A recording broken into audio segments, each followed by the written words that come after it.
der Livestream der Nürburgring Langstrecken Serie. Präsentiert von Falkenreifen. Herzlich willkommen zur Nürburgring Langstrecken Serie. Welcome to the Nürburgring for the NLS, the Nürburgring Langstrecken Series. Und jetzt ist das Rennen freigegeben. The red lights are out now. Fans sind wieder da.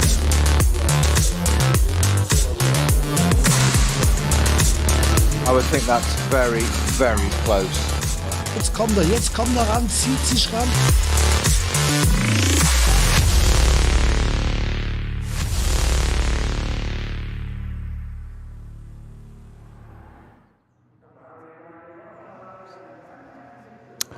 A very, very good morning to you. Welcome to the start of the broadcast for a super special round of the Nürburgring Langstrecken Series here on Radio Show Limited. We have a 6-hour race ahead of us. My name's Bruce Jones. Alongside me is my partner in crime, Peter Snowden. And snowy it is not. It's beautiful sunshine on the Nordschleife. Well, snowy it is and snowy it's not. You're absolutely right. Sitting in the seat maybe, but not outside. Yeah, fantastic. And our first, we've had 4-hour races. We've had a 24-hour race. And now we get 6 hours of this. Well, aren't we lucky? Well, indeed, but really, it does seem that there is more and more appetite for the longer races. And later this year, of course, we've got the 12 hours as well. So something to look forward to. But really, what you get is this weather roulette across the course of the season. You can have snow at the start of the season. We have races cancelled because of it. But you go through the sunshine of summer. Not always guaranteed. Often we have rain. But here we look fairly set for the full 6 hours in bright sunshine. The scenes as we look at the grid at the Nürburgring circuit are fantastic. You know, a couple of years ago, the last 2 years, you think about the pandemic, how it affected racing carried on thanks to the fantastic organisation. But today, this is back how it should be. Sunshine on the Nordschleife, a packed grid of cars, and an awful lot to look forward to. Well, absolutely. And regarding the packed grid of cars, I was going through the entry list earlier this week, and I was musing that the teams always say that the 24-hour isn't the big event. Well, it is. You know, before that, normally it's all the track time, it's the data, it's picking up all the bits need for that. And then afterwards, it tends to drop off a little bit and then picks up again sort of autumn. That tends to be the sort of the curve. Not so this case. We had one race, we had NLS 4 after that, NLS 5 now, this 12-hour race.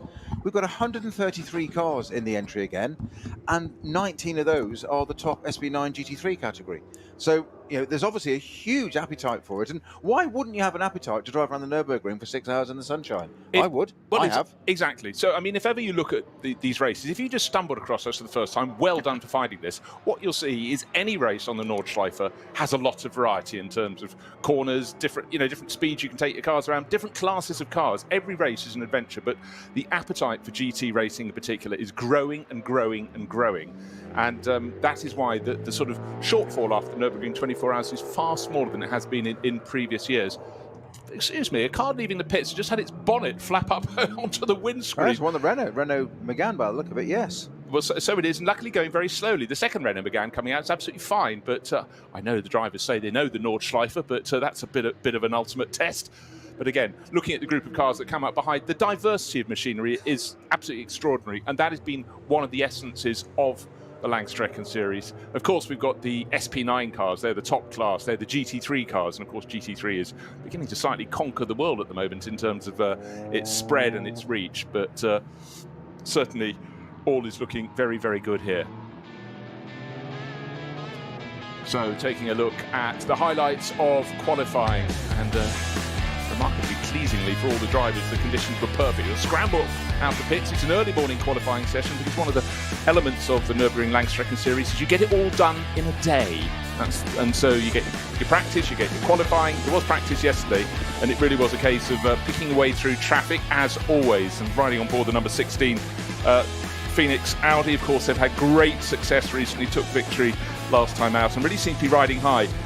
Falcon Motorsports mixing and matching and bringing in 2 new drivers this weekend, Joel Eriksson and Tim Heidemann, and the aquamarine cars, always a feature here. But while the conditions were remarkably cool, it was a case of finding a little bit of space out on the circuit, and then you could really let rip. But you know every lap is going to have traffic in front of you, but the Huber Motorsport Porsche was going very, very well indeed. In fact, looking back just makes me realise how that it was a little bit darker first thing this morning, but the sun has been burning off the clouds. Walkenhorst Motorsport, always such a strong presence. That number 34 shared by 4 drivers: Christian Cronjes, Andy Soucek, Ben Tuck, who's going better and better, and Henry Walkenhorst himself. But as qualifying went on, it got brighter and brighter, and Walkenhorst Motorsport, with that ever more popular BMW M4, came out at the top of the table there with Cronjes, Soucek and Tuck just by 0.126 of a second, next to nothing from that number 25 Huber Motorsport Porsche. Third place, Phoenix Audi of Kolb and Stippler. And then behind them, Ellis, Marchevitz, Born and Berkman, car number 11. So 4 different makes of car in the top 4 positions, with Schnitzellaum Racing rounding that group up. Now, the clouds have burnt away. Beautiful views from a high position, looking down at the pit entry, swinging round to look back from the first corner, from the grandstand by the first corner, back to the grid. The grid thronged with people. Impossible to see the cars thereupon. Cars still exiting the pit lane. This is the vibe has come back. I think from the outset of this season, Peter, it was really looking very, very good indeed. But more and more cars out here, and the track today looks in fantastic condition. Perfect race conditions.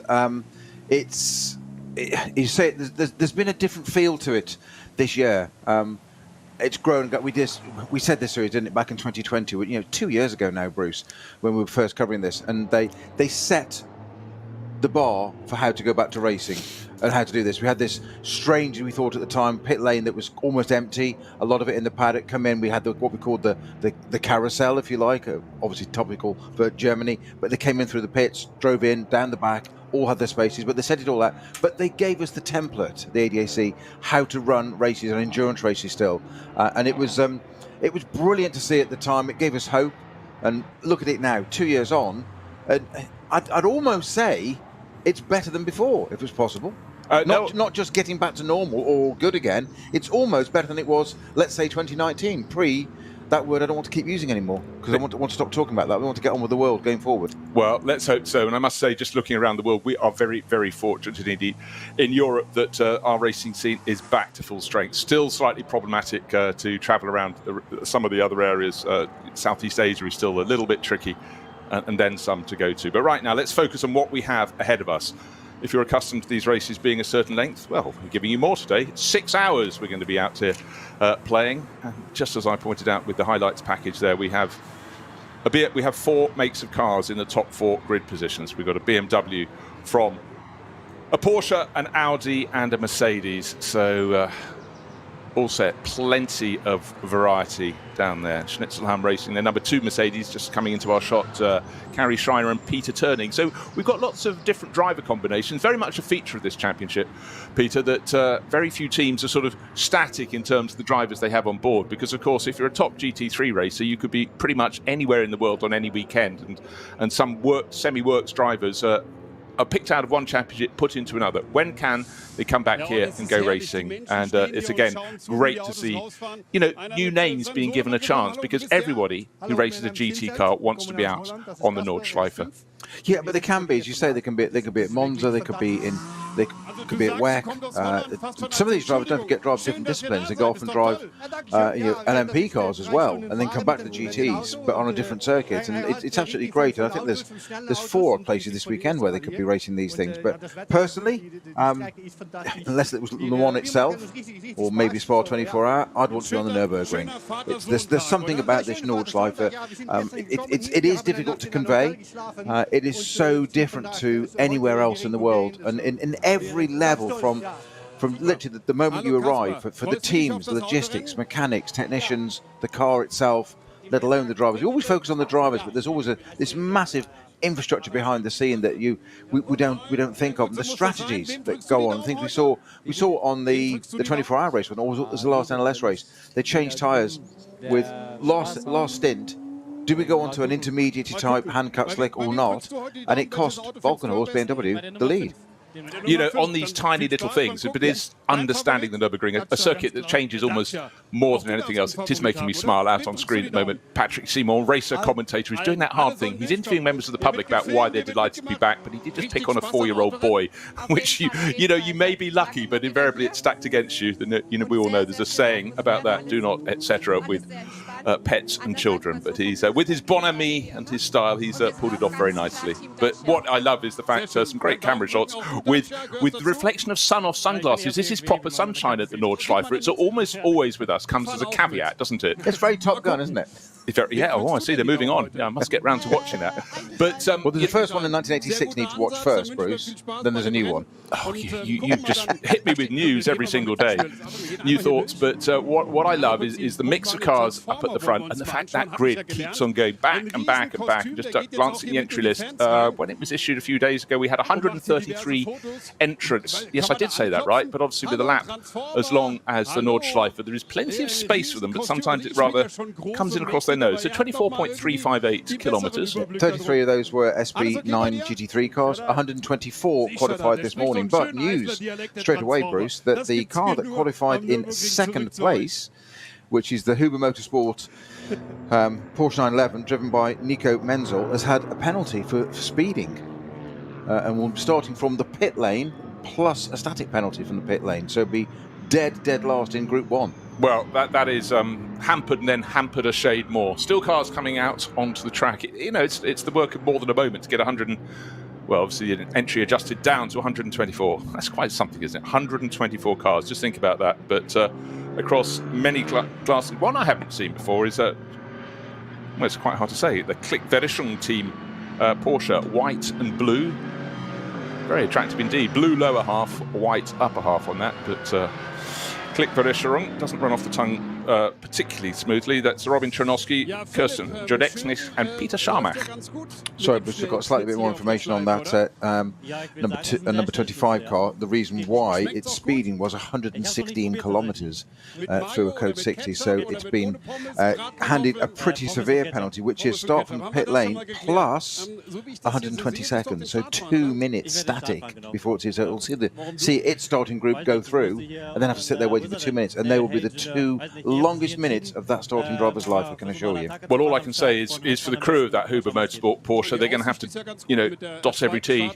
No, better dot every I and cross every T, because, well, they made it hard enough for themselves already, but at least for them, it's a 6-hour race. There's more scope, but it doesn't mean perfection is required to come away with a decent result. Yeah, 6 hours, that's what we're looking forward to in this, the ADAC Ruhr-Trophy, one of these long-standing races embraced by this series, and every race run with a different name, and many of these names go back a very, very long time indeed, many years and decades. But the main thing one needs to remember, it's 6 hours of racing.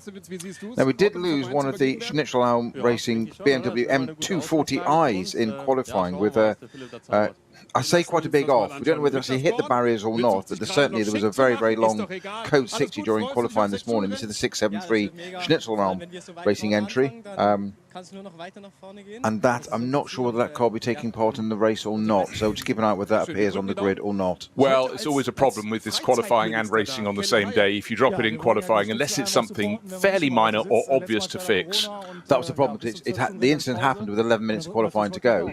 And basically there wasn't sufficient time to get everything out again. So that actually took away the last 11 minutes of qualifying. And which number was that? 673. 673. There we go. I better just make sure. And if anybody, you can go onto the VLN.de website, go to the appropriate race, and you will find these entry lists. A further layer to that is delaying it with 11 minutes to go and not restarting quali means that it may not be that accurate, the qualifying. It may just be that all those that were going to go in those last few minutes, there's another lap or two there to do in that, or start a lap and do another one. So you never know. It may not be reflective of what other teams had in strategies, which just adds another layer, and we'll see at the start. Okay, well, let's just talk about this. 24 kilometres around the circuit, 24 and a bit, to be honest. If you have an incident, you don't have many more laps to recover it. So it really is always a story, I think, about getting close to your very best. Because if you risk all and then really fluff it, but then if you've done your banker lap, you think, well, I can actually take 4 seconds off that, 5 seconds even, and then you don't get that chance, then very frustrating. So maybe the bold rewarded, but you sort of feel over the course of a season across the NLS, maybe the bold sometimes don't come out on top. But it's changed, hasn't it, Bruce? And we were talking about this as a group, the whole team of us on the commentary team at radio show at Le Mans, of how the things have changed, this modern GT racing and LMP racing. Didn't affect those here. But the cars are so so much more efficient now technologically than they were even 20 years ago, where it used to be, when we first started sort of covering and reporting on this and working on this, you'd nurse the car at the beginning. It would be run cooler at night. That was fine during a 24-hour. Obviously, didn't affect us on this 6-hour one. But you still got the middle bit. So let's say the middle 2 hours, 2 to 4, you'd just be nice and relaxed. And then the last 2 hours, you'd build up to it and maybe a sprint or consolidated enough already. That's all changed now because the cars are so reliable, technically, with all materials and everything. They're just sprints. They get in the car. Every driver gets in the car. And this goes from GT3 right down to TCR. It gets in the car and they just go for it. Hammer time, if you like. And it's a flat-out sprint. So it's totally different. Therefore, the risk ratio goes up with it. Therefore, your quality of driver needs to go with it. And this is the point. The whole thing has just moved on so much. In the last, I would say, 10, 15 years even. Yeah, I would only go 10 years on that. I think it really has come on. It's changed in front of our eyes, it has. But it is a point. But around here, the things you tend to have to nurse is if in a stint you've managed to be the bozo who's flat-spotted the tyres. Until the end of your stint, it's not worth coming in to change those, or you've got to decide if it is. That is the sort of thing you have to nurse. Of course, you may get mechanical maladies, but as you pointed out, those are few and far between now. And but then again, what is the constant around the Nürburgring? Not the weather, that's never constant. The constant is the fact there could be someone who does something surprising in front of you because you've got this multi-class format. And so you could be going great guns, car perfect condition, and a moment's inattention, or a driver doing something you didn't expect, and you could be on the grass. And let's not just beat around the bush here. When you're on the Nordschleife, it's narrow, you've got a grass trim just to make it look pretty, but it doesn't do much to stop you between leaving the circuit and the barriers either side. So one little moment could have a huge outcome. And that's relatively easy to do if you're running on your own. Let's say you're in a GT3 car, SB9 as they're called here, NLS, and you're coming up behind another category car. You have to decide where to go, as you say, narrow, not, which ways you're going to go, etc. That's all well and good if you're just sitting there on your own. If you've got another peer group car behind you, possibly 2, 3, we've even seen 4 or 5 car trains here, you then, what do? You've got to make a split-second, nanosecond decision of which way to go. And as you can go from 0 to 0 very, very quickly. And it's frustrating if you lift and hesitate. All of a sudden you've got cars behind, they take the advantage. And we've seen it before, haven't we, where a SP3 car SP9 car, sorry, combination of SP3 and GT3, SP9 and GT3 there, hesitates for a moment, just blends out of the throttle to sit behind, let's say, a Megane or a 240 BMW, who's got every right to be there, doing their own thing, and you think, oh, do I, don't I? And all of a sudden, 2 cars have gone past you, and you've suddenly gone from first to third to fourth, and then you've got to get it all back again. And then they're wise to it. And it's where do you do it on the track? Where do you make the decision? Where do you go? And that doubt, and this is where the top drivers stand out, it's that element of doubt of, do I, don't I? Well, the real top ones don't do it. And I think the best one I saw, or you and I saw, was when Nicky Thiem drove the Aston Martin last year at one of the NLS races. And he crossed the line with sub 10 seconds to go. And we both commented on, if he just blended out of it, he could have just done that in the complete lap and taken the flag. He didn't. He went across the line, so he had another 25 kilometres to do. So what did he do? Took the fastest lap of the race on the final lap of the race, just to prove, because he's Nicky Thiem. And that's the level of quality of driver that can do that. No, he was just quite embarrassed that he made that mistake, and he had to get back and apologise to the team. And being the gentleman he is, that was his approach. But entirely that. And one thing that always stands out, whatever happens around the Nordschleife, when they go through Galgenkopf and get the long, long run through Dottinger, we have had some incredible slipstreaming battles down there. And what you see in that moment where someone has to hesitate for a second, and suddenly it's not 1 or 2 cars coming past, it can be more. We've seen some brilliant, even treble toes down that long, long straight. And then this year in particular, we've been spoilt by action through that final sequence of corners. We've had super, super close finishes, but it really goes to prove it's not just, as you say, nurse it through the first 4 hours of the 6-hour race, then see where we are. It's flat out, flat out, flat out. There is no change, nothing asked, nothing given.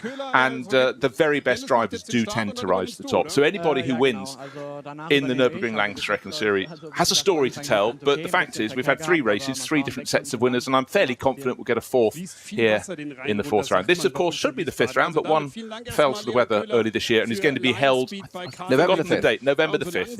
Yeah. It was a spare date they had, so they used it there. Yes, because it was going to snow. Remember that round, because we've had it last year, didn't we? Round 1 was cancelled due to snow as we'd gone on air. We were there, and it just didn't happen. This time round, they were a little bit more circumspect and more projective.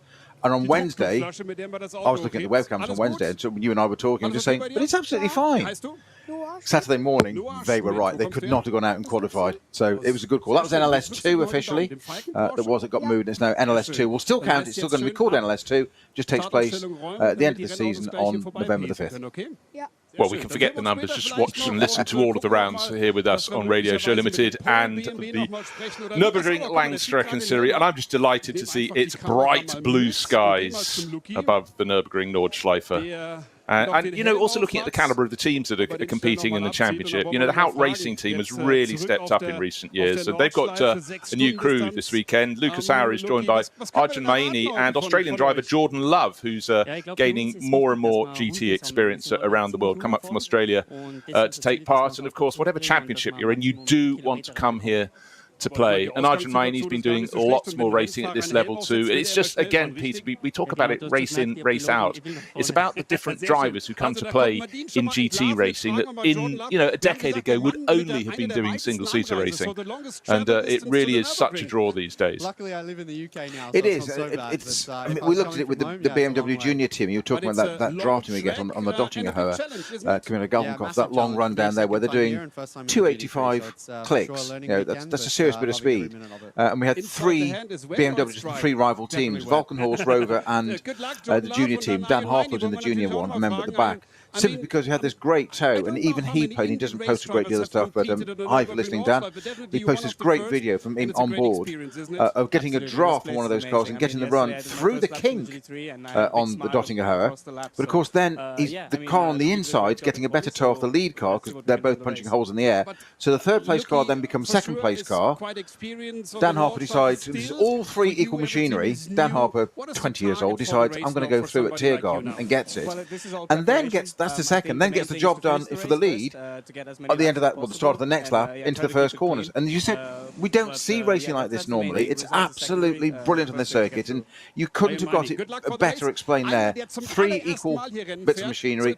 Each team's got their own individual way of running it. Each driver's got a way of driving the car. And they went 1, 2, 3, 3, 2, 1, 2, 1, 3, and they all just swapped around, and it just settled out in all in the space of three corners, as it should be. But it's also what I really love about the run down Dottinger Hoer. It happens in almost seemingly slow motion. It's such a long straight, so a little incremental gain. That wouldn't be much on a normal circuit, but this isn't a normal circuit. It's completely abnormal. So that carries on, that incremental gain, almost becoming exponential as you reach towards the kink. It's absolutely superb. Do your maths lessons at school, children. You'll start to understand this. I've long since forgotten. But, you know, it is just a brilliant place for racing. But, yes, we've got it in fabulous weather here today. Probably going to be quite warm in those cockpits, I'd suggest. Certainly, I remember last weekend I was down at Imola. It was 35 degrees outside.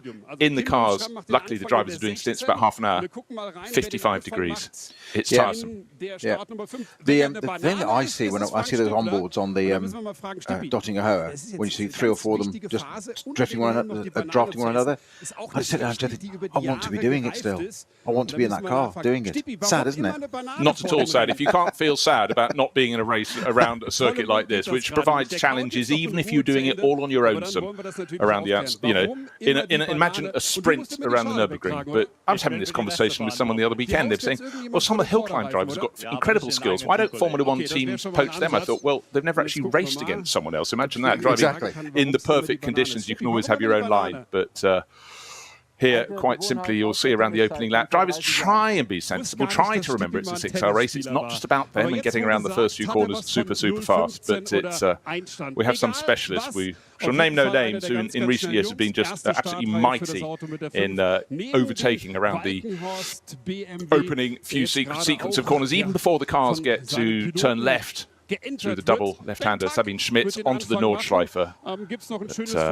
Certainly there is racing to be had, but a little bit of caution from time to time. Ben Tuck will be starting from pole position. I just noticed that, just checking the start drivers. They get named quite late, but spotting a driver doing his helmet up is always a bit of a clue. And he'll be kicking off from the front row. Andy Soucek will be running there. So whenever I look at Andy Soucek, I still sort of automatically think, where's your Bentley? He was so long with Bentley, had so much success in that, but very popular, half Spanish, half Austrian driver, so he's got a foot in several camps, but good news for him that Christian Cronjes, Andy Soucek, Ben Tuck will be sharing the number 34 BMW starting on pole position. And conditions fair. Now starting to see the cars because people, even the team personnel, are now starting to leave the grid. And just to reiterate, outside of the front row is the number 5 Audi from Team Phoenix, Vincent Kolb and Frank Stippler. Frank will be starting that. And of course, it should have been the number 25 Porsche from Huber Motorsport, but speeding by some margin in the code 60. 116 kph means that their Porsche will be starting not just from pit lane, so will be last in class, but we'll have to stand there for another 2 minutes until it will be flagged away.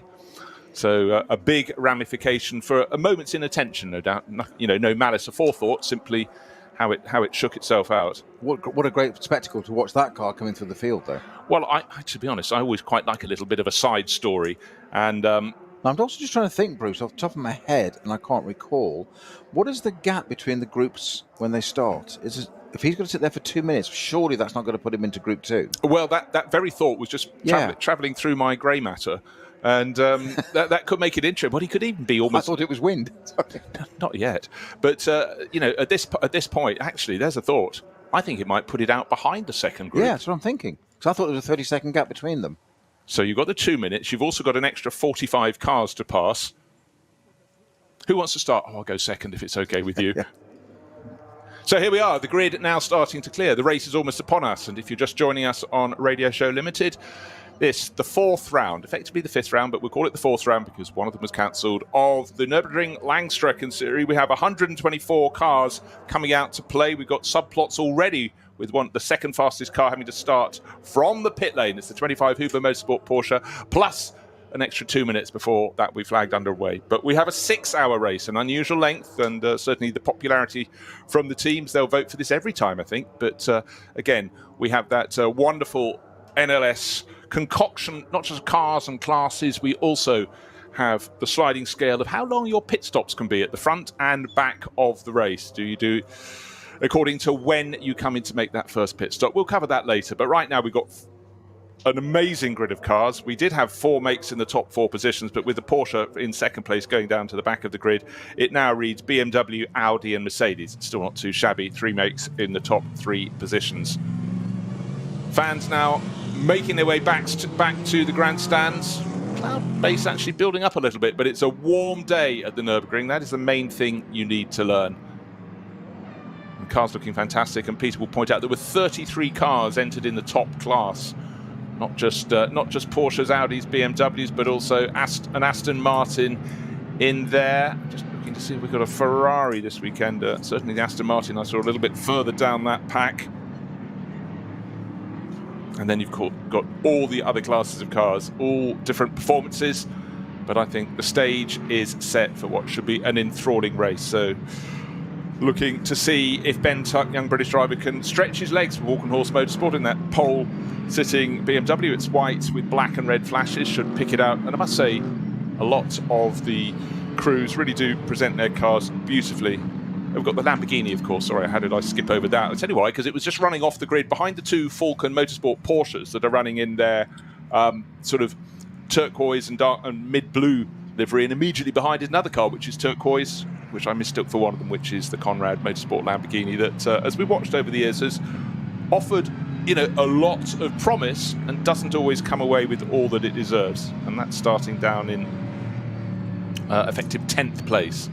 Just have a very quick look at the rules, because I'm sad like that. But no, good like that. starting groups from the formation lap will be, so the Group 1, the SP9 category, goes at 11:42, and the second group is released at 11:44 under 30 seconds, so 2 minutes 30 seconds later. So that number 25 car that's got the penalty will literally just be out ahead of that group.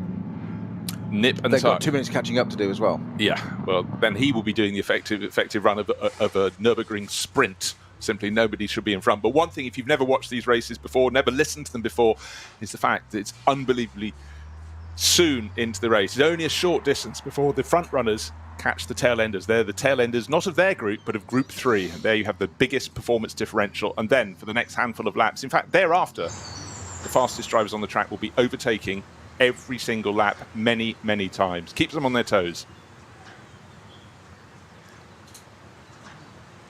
6 hours of racing lie ahead.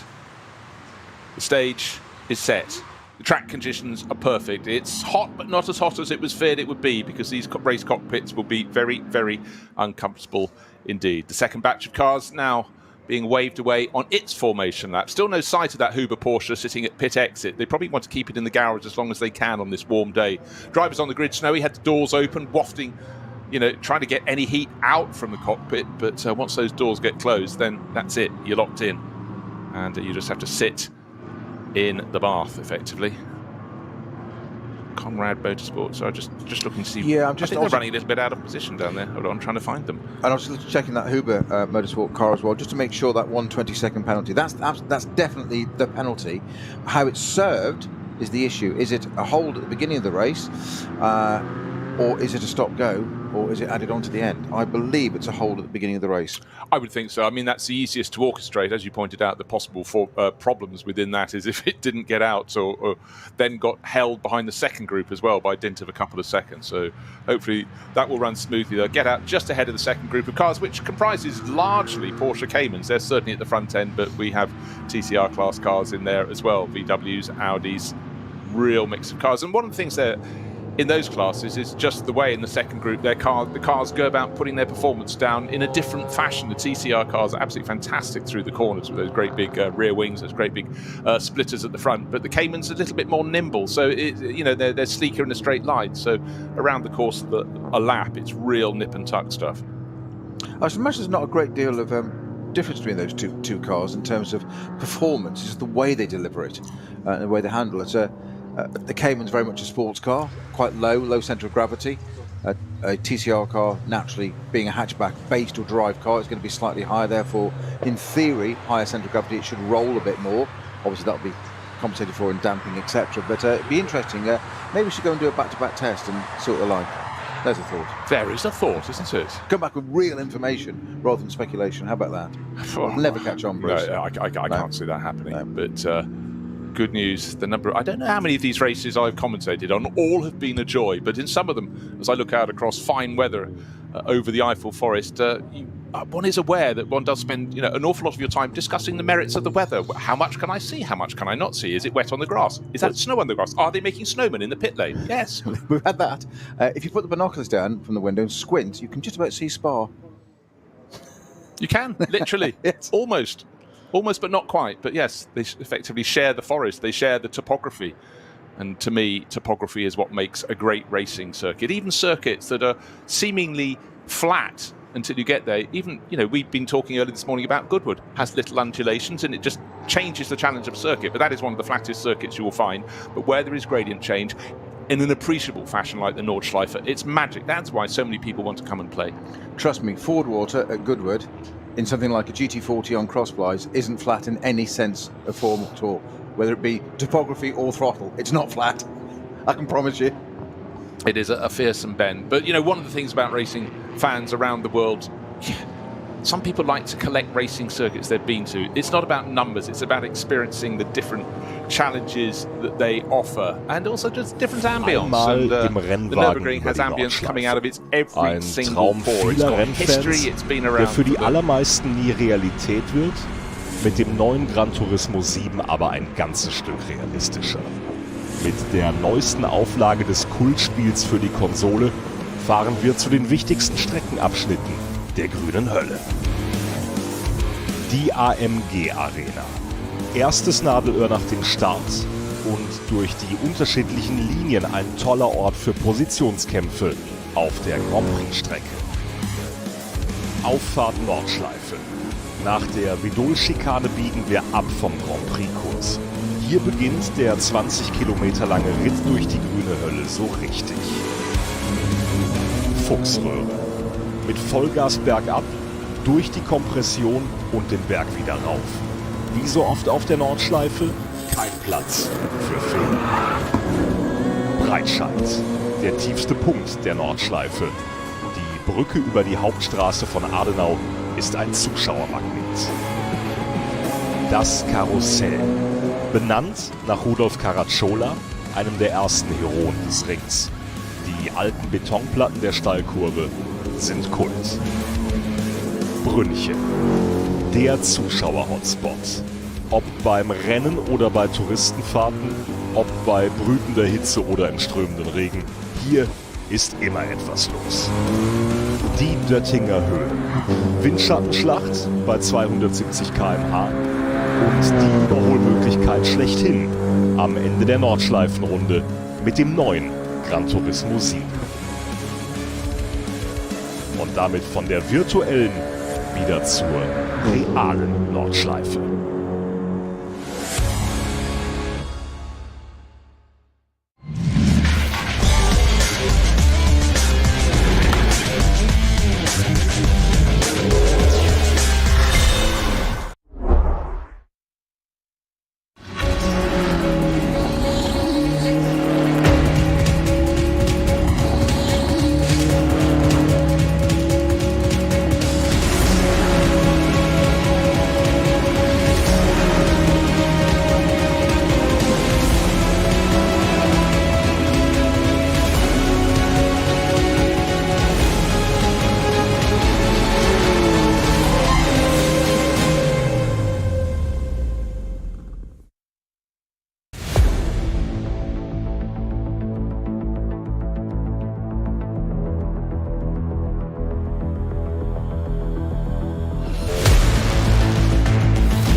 Können wir progressiv beschleunigen?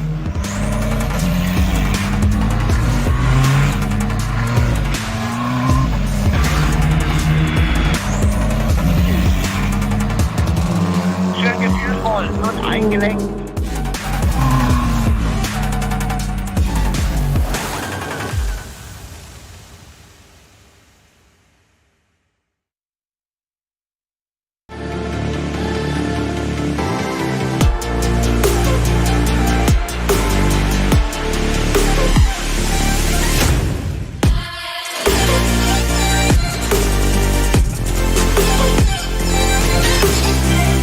Falkenreifen.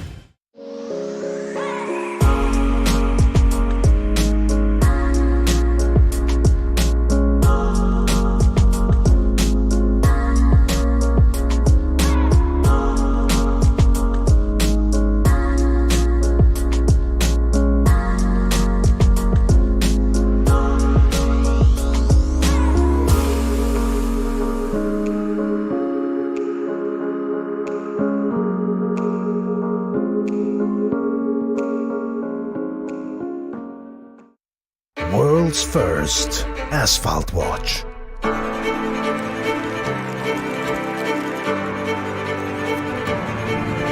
Die ersten Zifferblätter aus echtem Rennstreckenasphalt. Auf dem Asphalt wurden Legenden geboren und magische Momente erlebt. Coblor.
Liebe Fans, besucht unsere Social Media Kanäle von Facebook, Instagram, YouTube, Twitter und TikTok.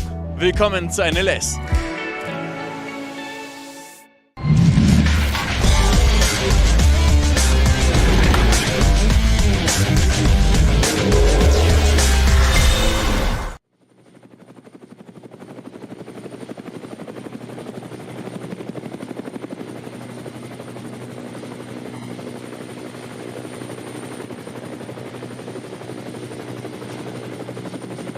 Trees, the Eifel forest in its magnificence, crests, falls, twists and turns a guarantee. I mean, there's the eternal debate. How many corners are there on the Nürburgring Nordschleife? No one can agree. What's a corner? What's just a little kink? Doesn't matter. We have nearly around 170 or thereabouts. More than enough to keep und du bist zwischen 14 und 18 Jahren alt? Dann mach jetzt mit bei der DNLS Junior-Sichtung. Der Sieger startet zusammen mit Mercedes-AMG-Fahrer Adam Christodoulou in der digitalen Nürburgring Langstrecken Serie 2022 und 2023. In der Nürburgring E-Sports Bar kannst du dich jetzt parallel zu jedem NLS-Lauf von 13 bis 18 Uhr beim Shootout qualifizieren. Vielleicht bist ja du der nächste Sim-Racing-Shooting-Star. See you then.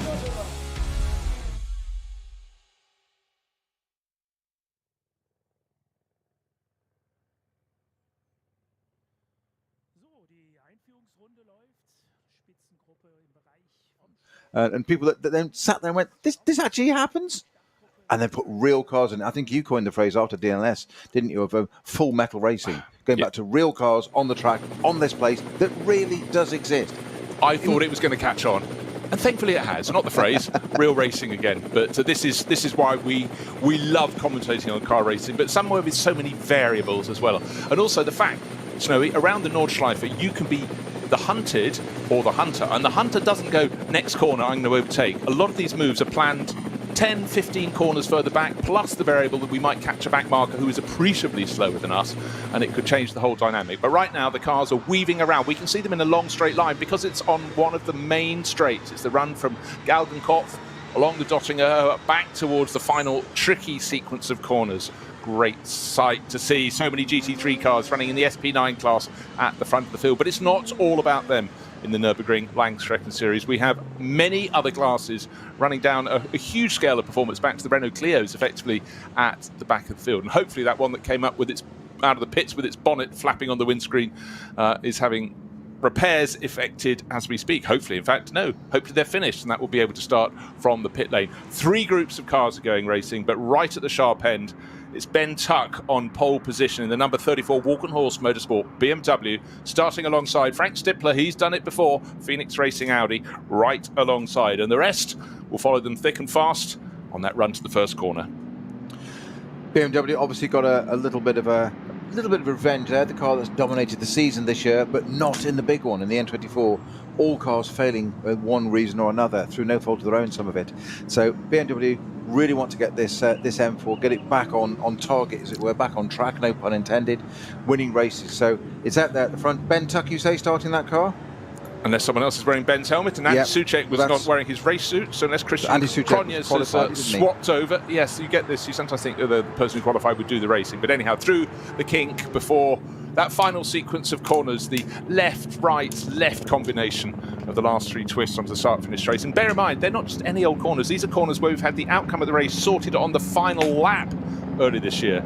So it's not over until you've got onto that start-finish straight at the end of the race. But normally a 4-hour race, but this weekend it's a 6-hour race here on the Saturday. And the grid is set, the scene is set. The cars coming into the last sequence of corners. Then they get onto the start-finish straight. Look as the Porsche safe pace car peels off into the pits at the lights on the starting gantry. Will it be Tuck into the first corner first, Stippler, or one of the other challengers? Third on the grid is the Schnitzelam Racing Mercedes. Fourth on the grid is the second team Phoenix car. That's the green and white one, shared by Kuba Gemaziak, winner last time out, and Kim Lewis-Ram onto the start-finish straight, and the Mercedes from second row is almost wiping its paint down the pit wall as he tries to dive inside and gets his nose in front. In fact, the whole car in front of the Ben Tuck BMW, which made a perfectly good start, but a slingshot getaway by the Schnitzelam Racing Mercedes into the first turn first. One of the Falcon Motorsport Porsche shoved a little bit wide onto that little stretch of tarmac, a little cut-through road, uses it well. Third position is being very fought very hard indeed. In fact, the Phoenix Audi that started from fourth has got ahead of Frank Stippler, who started third, and one of the Falcon Motorsport Porsches is now also demoted Stippler. Brilliant racing action, nice and clean, but what a rocket start from Schnitzelarm. But it wasn't. The two Falcon Porsches, they sort of squeezed. I think it was the Haupt Mercedes there on the run down to turn one, but they sort of got away. There was a little bit of contact and bodywork, so we'll keep an eye on whether that manifests itself in any other way there. But BMW not quite getting the start. Two Falcon Porsches in third and fourth, sorry, and 3 and 4 as well. Sorry, second and, yeah, they are third and fourth, aren't they? Yes.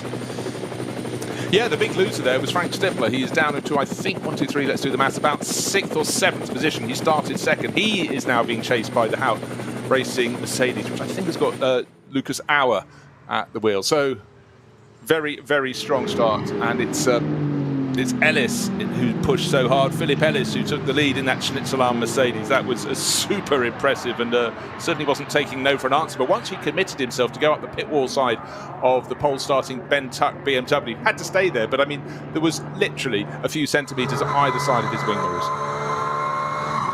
I say you couldn't get much closer. I wouldn't be surprised if you'd caught the wing mirror on the wall there. It was that close. But fortune favours the brave, and Philip Ellis certainly subscribed to that theory on that side, and it paid dividends by getting the lead of the race. Schnitzelarm Mercedes-AMG. So great, brave, bold start. The two Falcon Porsches now down the Hatzenbach hitting Linus turn, third and fourth, cars 3 and 4. That's easy, we can relate to that. Ben Tuck it was in second place, not quite converting that pole position in the Falcon Horse M4. Courtesy of Philip Ellis, just getting a snapshot. Now, we should have had the Porsche start from the pit lane by any second now, because Group 2 is about to start, Bruce.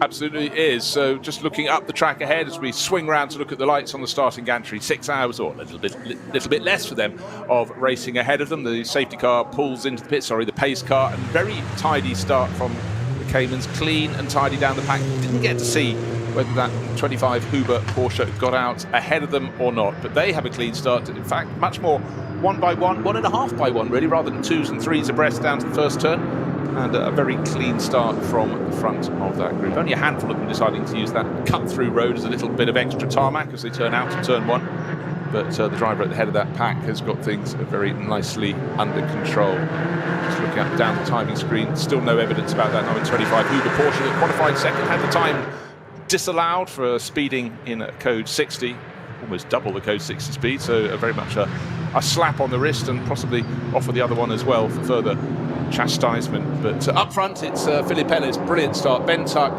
Kim Lewis-Schramm, Sven Muller and Alessio Picariello. They're running fourth and fifth in those Falcon Motorsport cars, and for Frank Stippler confirmation down into 6th place ahead of Lucas Auer, who kicked off in the Haupt Racing Mercedes, and the top 8 completed by number 55, Sandro Lucy Treffs, or Lucasandro Treffs, used to be known as Luki, Mercedes Landgraf team. So plenty of variety between the manufacturers at the front end. Porsche Caymans behaving themselves very nicely. They really have had a much cleaner start. It's much more one after the other as they feed their way through the Vidal chicane and turn right into the countryside. I would say the countryside, it's not any old countryside, it's the epic countryside of the Nürburgring Langstrecken Series. It doesn't get more epic, does it? It doesn't. Every time I watch it, it gets more epic. It's extraordinary. World-class race circuits to go on. That's got to be one of the absolute best. So I think we've got our third starting group about just arriving at Tiergarten. So this is our third and final. We are already nearly 5 minutes into this race before the third group even get to start it. But of course, they'll get probably 5 minutes at the end as well. Think about it. So they still get 6 hours, don't they? That's true. They're not short-changed, and of course, as we mentioned just in the run-up to the programme, I want a refund. Well, exactly. Yes.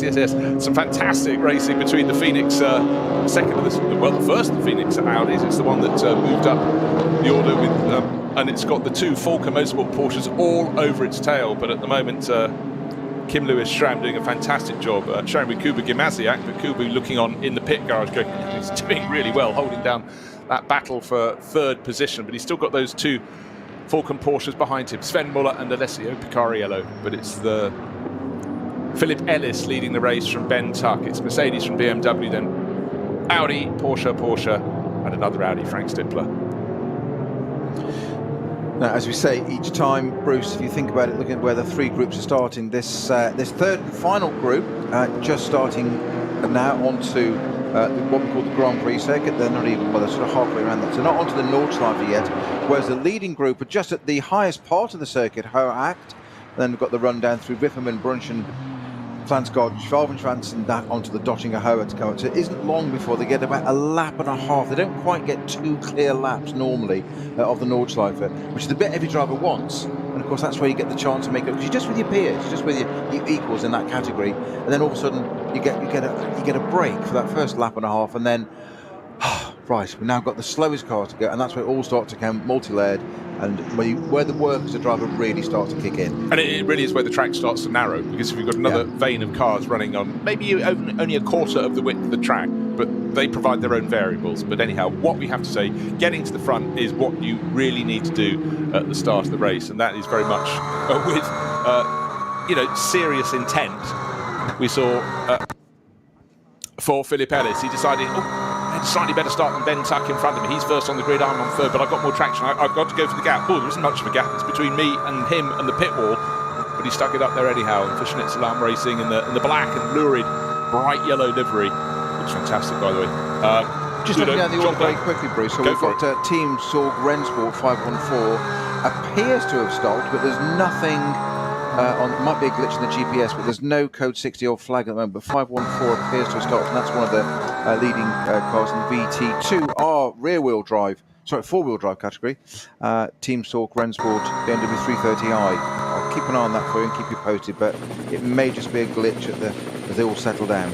Right, just running down the classes very briefly. 112, that's the Porsche Endurance Trophy Cup for GT3 Cup class cars. That's being led by in 13th place overall by number 112, which is Christopher Brook, who always goes so well, so give them a bit of a shout out. But as the cars are herring down the Dottinger Höhe, it's very close indeed. It's still just Philip Ellis from Ben Tuck, a little bit of a gap, and then comes the first of those two Phoenix Racing Audis. Kim Lewis Schramm behind him, being pushed really hard by Sven Muller, and Esso Picariello is being pushed about another second, half a second further back by Frank Stippler, who's fighting back, and then 7th and 8th, Lucas Auer from Lucy Sandros Treffs in that number 55 entry, the Mercedes Landgraf team. But first and second, I reckon it's only about a third of a second, because Ben Tuck is right in the slipstream now of Philip Ellis. What was it on the line? I slightly exaggerated, a whisker under half a second, so very, very close indeed. Conrad Motorsport Lamborghini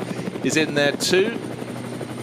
Down through the first turn for the second time, and really at the moment after that great start, Kim Lewis Schramm is starting to delay the first of those Falcon Motorsport Porsches, but that has a look up the inside to go through turn 2, doesn't quite make it, noses up the inside, pushes that a little bit wide and effectively turn 3, and the sister car is coming through, Alessio Picariello in the number 4 Porsche, both that run wide on the exit of the corner, and that was a big mistake from Kim Lewis Schramm. Just came across on the first of those Porsches, got pushed wide, and he's lost 1, 2, 3 positions. He was third, he's down in 6th, because teammate Frank Stippler, who was looking very handy, went, well, they've put the gap there, I'm coming through as well. Unfortunate for Schramm. Well, the two sides of the race coming into play almost straight away on the first lap. Schnitzel Racing Mercedes in the lead with Philip Ellis there, an 8:07.8, which is a pretty good first lap. I know it's a rolling start, not a standing start, but that's a pretty impressive lap. On the other side of the coin for them, though, their M240i, number 666, Sign of the Devil, has had to go into the pit lane literally from the starting group, from the third group. It never actually got any further, so we'll see if that car rejoins. So mixed emotions there for Schnitzel Racing on lap 1. Yeah, really, really unfortunate. What I like to see is other names coming to play there. I was just looking down, some of the SP9 runners have been overtaken by as many, half a dozen, if not 8 of the Cup 2 Porsches. So they're in the Pro-Am class. They're not running. They've often put their AM in the early stage. Jörg Breuer's down into 20th position. Number 14 Audi is down to 23rd. That's the Racing Engineers entry, Bernard Hensel. And behind him, Jean Glorieux. We get more accustomed to seeing him in the sort of Michelin Le Mans Cup, but racing for Pro Sport Racing. There in that Aston Martin Belgian crew. Maxime Dumaret and Christophe Breuer as well, but Jean Glorieux at the wheel at the moment. Dumaret outrunning at Le Mans Classic last weekend, so in a different type of car. We talked about going from GT3s to LMP cars, but sometimes they go to historic cars as well. It's not easy to like people all the time, is it, really? Interestingly, first sector of the first flying lap. Often overlooked car, the Lamborghini of Conrad Motorsport. Maximilian Hacklander set the fastest sector on sector 1 of the first flying lap. Sector 2 goes unquestionably to Ben Tuck in the BMW Volkenhorst car. So, all starting to play out already. And it's only lap 2. Is it? They've got 5 hours 40 to go. It's 9. Haven't they just? But the first two really making quite a good break. But now that the Kim Lewis Schramm Audi has been cleared, the Porsches from Falken Motorsport running 3rd and 4th, but more importantly, clear track ahead of them up to that lead group. And at the moment, Ben Tuck pushing very hard indeed, almost the equal of Philip Ellis. Ellis, at certain points of the circuit, just getting airborne in that traditional Nürburgring Nordschleife style. But saves tyre wear. Well, it certainly does. And, yes, why wear it out on an abrasive circuit? But it's all right going up in the air, but it's what it does to your suspension and your tyres in the long run. But, of course, around the carousel, at the exit, the cars come out low. They get spat up high. That's the point at which they don't necessarily have 4 wheels off the ground, because the front wheels are just about landed when the rear ones go over the graduation, or the slope on the inside of the track is steeper than it is higher up the slope where it flattens out. It's all relative. It's all still steep. It's actually slightly more side to side, Bruce. It's the offside wheels go airborne and the car rotates and lands. Then the near side wheels become airborne. Then it becomes flat. It's more that way across the car than it is front to rear. Don't listen to us. Go and try it. Of course, the Nürburgring Langstrecken Series is one way to race here, but anybody with a road car with a license can report to the circuit office on days when the circuit is open, which is almost 365 days a year. And yes, they can drive this fabled stretch of tarmac. It is something you need to do many, many times. Even if you only do it once, you will have new respect for anybody who races around here and the precision they require in a field of 124 cars. Now, I'm going to set you a little task, Snow. The number 25 Huber Motorsport Porsche, if I draw my eyes away from the timing... Running 26th already. There it is. I see it. And it's got Tyson at the wheel. Not Frank, but Joachim Tyson. So he's picking his way up the order. Mike then, sorry. Muscled its way through. See what I did there? Yeah, I see. Knock him over. Knock me down. Any sport we can cover. Yeah. Open to offers. So, front battle. Battle for the lead.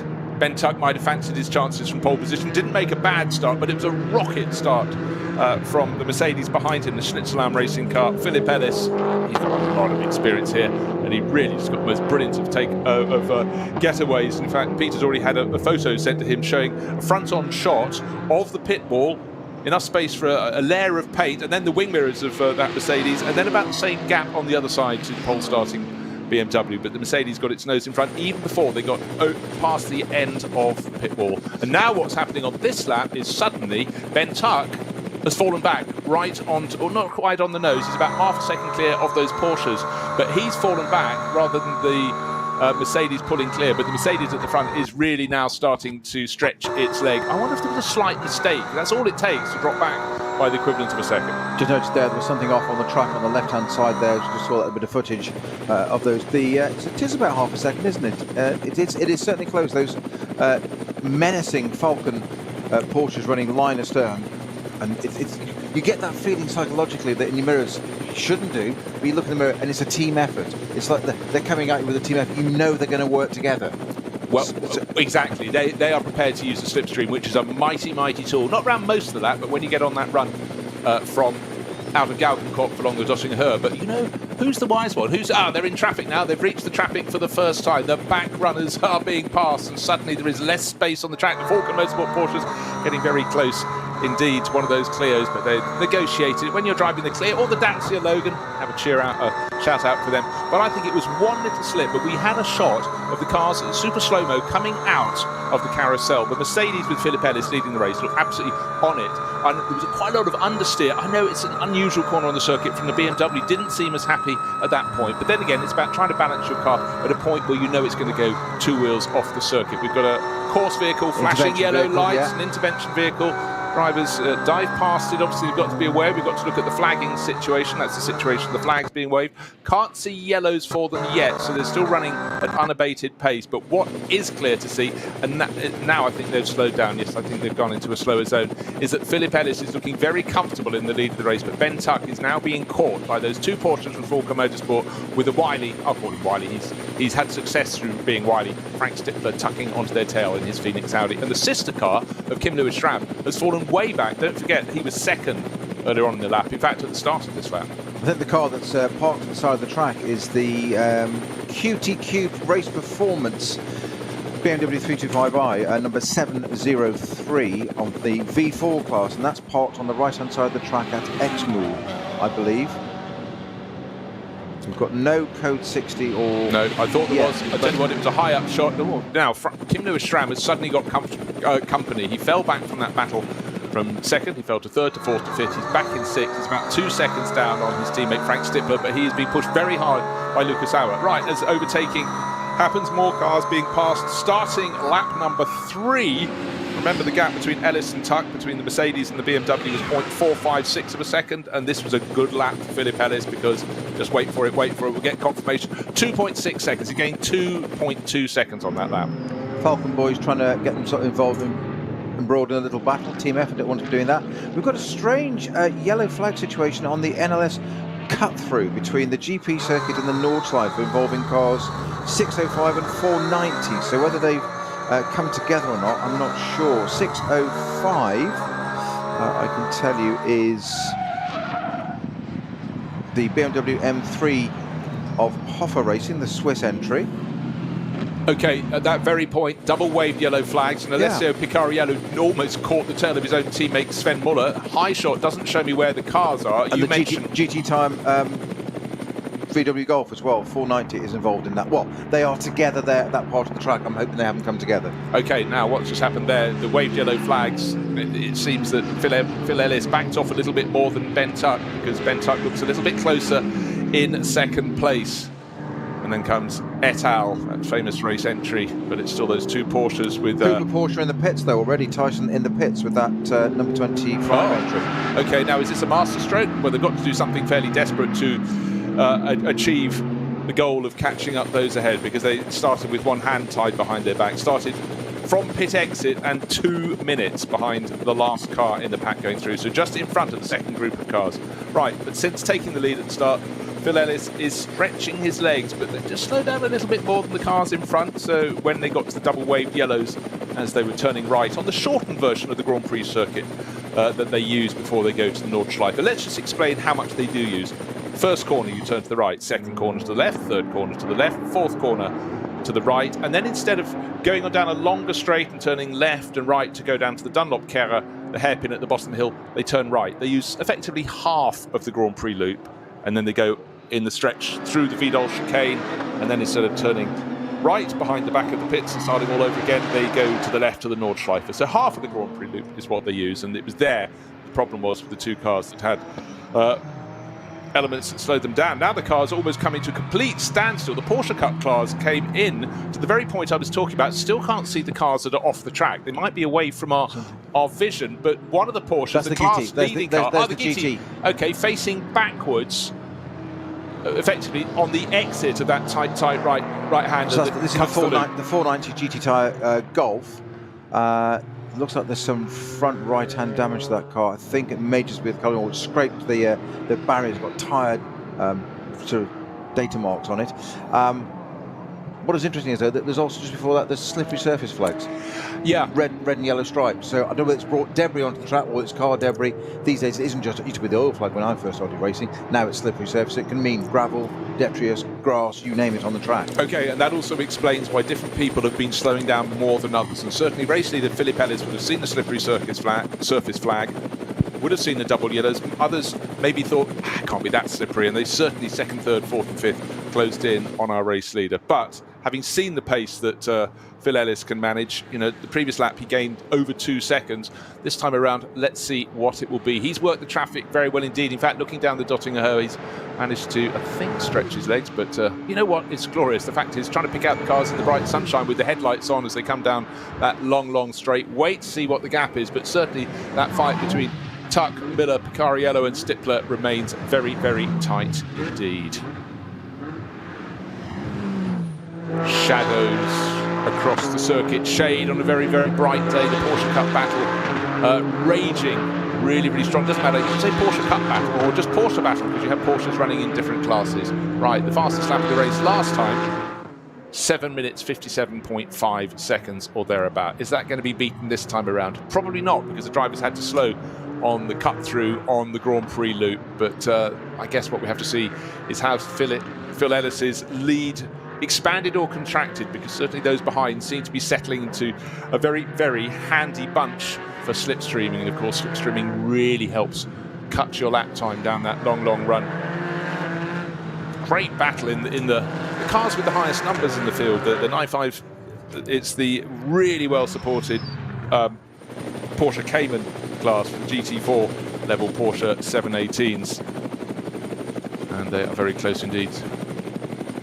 Now what's happened is that we have a change for second place, because one of the Falcon Motorsport cars, presumably Sven Muller, waiting for identification, has got through, and they're much closer to race leader Phil Ellis. It's now Falcon Motorsport no longer third and fourth, they're second and fourth. 5-car train for the lead. Going through the carousel, it's still Phil Ellis leading the way for Schnitzelarm Racing. In behind though, Ben Tuck's fallen back into third place. Will it become fourth? The second of the Porsches from Falcon Motorsport getting closer and closer, and in that watching brief, not risking too much, sitting at the back is Stippler. In the pits, however, is a rather tattered and battered Renault. Sorry, VW, Sirocco. Quite hard to tell. A little bit of crumpling around the right rear corner. This is the 498 entry. I thought it was going to be the GT tyre car, but it's not. It's Sirocco. You're quite right. It's a 498 entry. And I'll just look that up for us. Okay, just waiting. Driver out of that car, earplugs out, so that's not looking like... That's a Matilda entry, Matilda Racing entry, Team Larvo car wash. This is also in the VT2 front-wheel drive class. 498 is the entry, and it's not impact from another car by the look at that. That's tyre wall damage, I say. So I'm surmising, don't know yet, haven't seen or heard it verified, but I would surmise that car's lost it, gone off for some reason, and collected the tyres. It's done soft panel work, tyre mark, lights, that kind of thing, hasn't it? As you were just saying that, I absolutely concur. My face sort of contorted yet again, because there was a very close moment for the second of the Falcon Porsches. Thought one of the back markers running his own race, keeping out of the way, was staying one side. It started to drift back towards him. He had to come off the power a little bit, and guess who's gaining? Frank Stippler in behind. Thought, great, you've lost a bit of momentum. I can use it, not necessarily straight away, but if I can get back on your tail, then when I get down the run out of Galgenkopf, up that long straight to Dottinger, I may be able to pounce. But second and third running together, tiny gap, then fourth and fifth. But I think if the second of those Falcon Porsche drivers, which I think is Alessio Picariello, waiting for ID, can get a bit closer, then we'll have a 4-car trade. But certainly Phil Ellis, having got away, is no longer totally clear. Still leading, but the gap is coming down. Maybe give them another lap, they'll get onto his tail, then the whole complexion of this lead quintet can change. Now, we're talking about strategies and stints, weren't we, Bruce? And the Tyson-driven Huber Motorsport 911 Porsche that did come into the pits. This is the car that should have started second on the grid, had that penalty for speeding at 116k or something through a code 60, hence the brutality of that penalty, and quite rightly so. Started from the pit lane and with a 2-minute delay, so it only went out 30 seconds ahead of the second starting group. That got up to 25th overall. It's still been listed as 25th overall, but it has pitted. This is the SP9 Pro-Am entry, and as number 25. I think it will settle down when we see this lap in a minute. I think it'll be a bit further down. But have they pulled a blinder and done something slightly different, done a very, very early stop? I'm intrigued as to why they've come in so early. It's all to do with the way they've started the race. So I'm guessing obviously they're thinking longer term.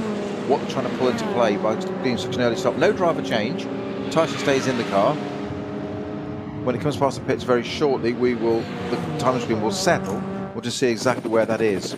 Okay, and just had confirmation. It's Sven Muller, the number 3 Porsche, that's giving chase to race leader Phil Ellis. The advantage was 2.6 seconds over a different driver, but now it's 0.85 of a second. And then Ben Tuckett's not gone from bad to worse. It's gone from very good to not as good. But as they come out of turn 5, suddenly they have to go down. Looks like there is a code 60 there, down to almost no speed at all. We're looking from the ROWE live helicopter as they go through the cut-through on the Grand Prix loop. There has been definitely a lot of liquid dropped on the outside of the circuit. We've got a couple of cars parked in the infield. You've got the intervention vehicle towed the golf out the way. And they've clearly put a lot of powder down to dry up that spill. But the Falcon slippery surface flag. Exactly, but that goes straight ahead as if it was continuing on the Grand Prix loop. Luckily, the driver had the prescience to consider that.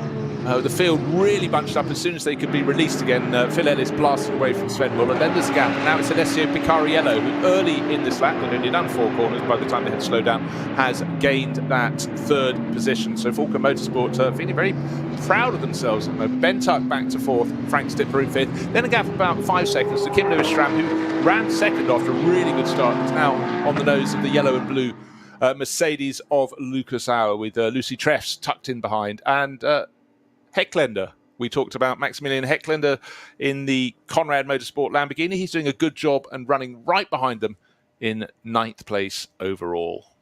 2 confirmations, the 490 and 605, the GT tyre and the BMW did get together at the NLS cut-through.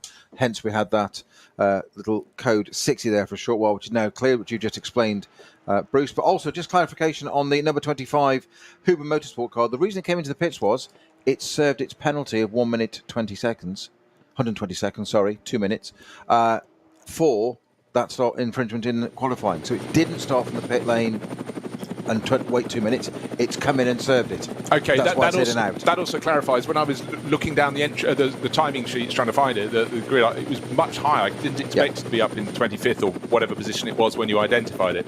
Now, this race is starting to settle down. I think every time it closes in a little bit, Falcon Porsches look very good, but now Phil Ellis is settling down.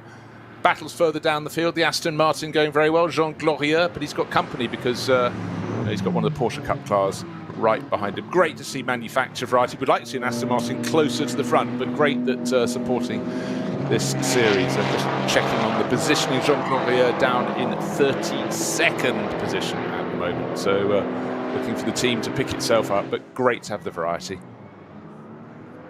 0.85 of a second. I think Phil Ellis is starting to stretch his legs again at the very front of the field. But certainly, those when they hunted together, those Falcon Motorsport Porsches look very, very handy. But I think now that Sven Muller's got a bit of a gap back to his own teammate, I think he's going to. They no longer can hunt as a slipstreaming pack. But certainly for the driver of the second of those cars, in 4th place overall, Alessio Picariello, he's got Frank Stippler shadowing his every single move. I'm going to add this with a caveat that I hope it is a GPS glitch, but I've got the number 17 Pro Sport Aston going very, very slowly on the Dottinger Hoa on my GPS. And in fact, I think I've got confirmation. I think there it is, indeed. Yeah, so, good spot. I was just looking for that on the timing screens, and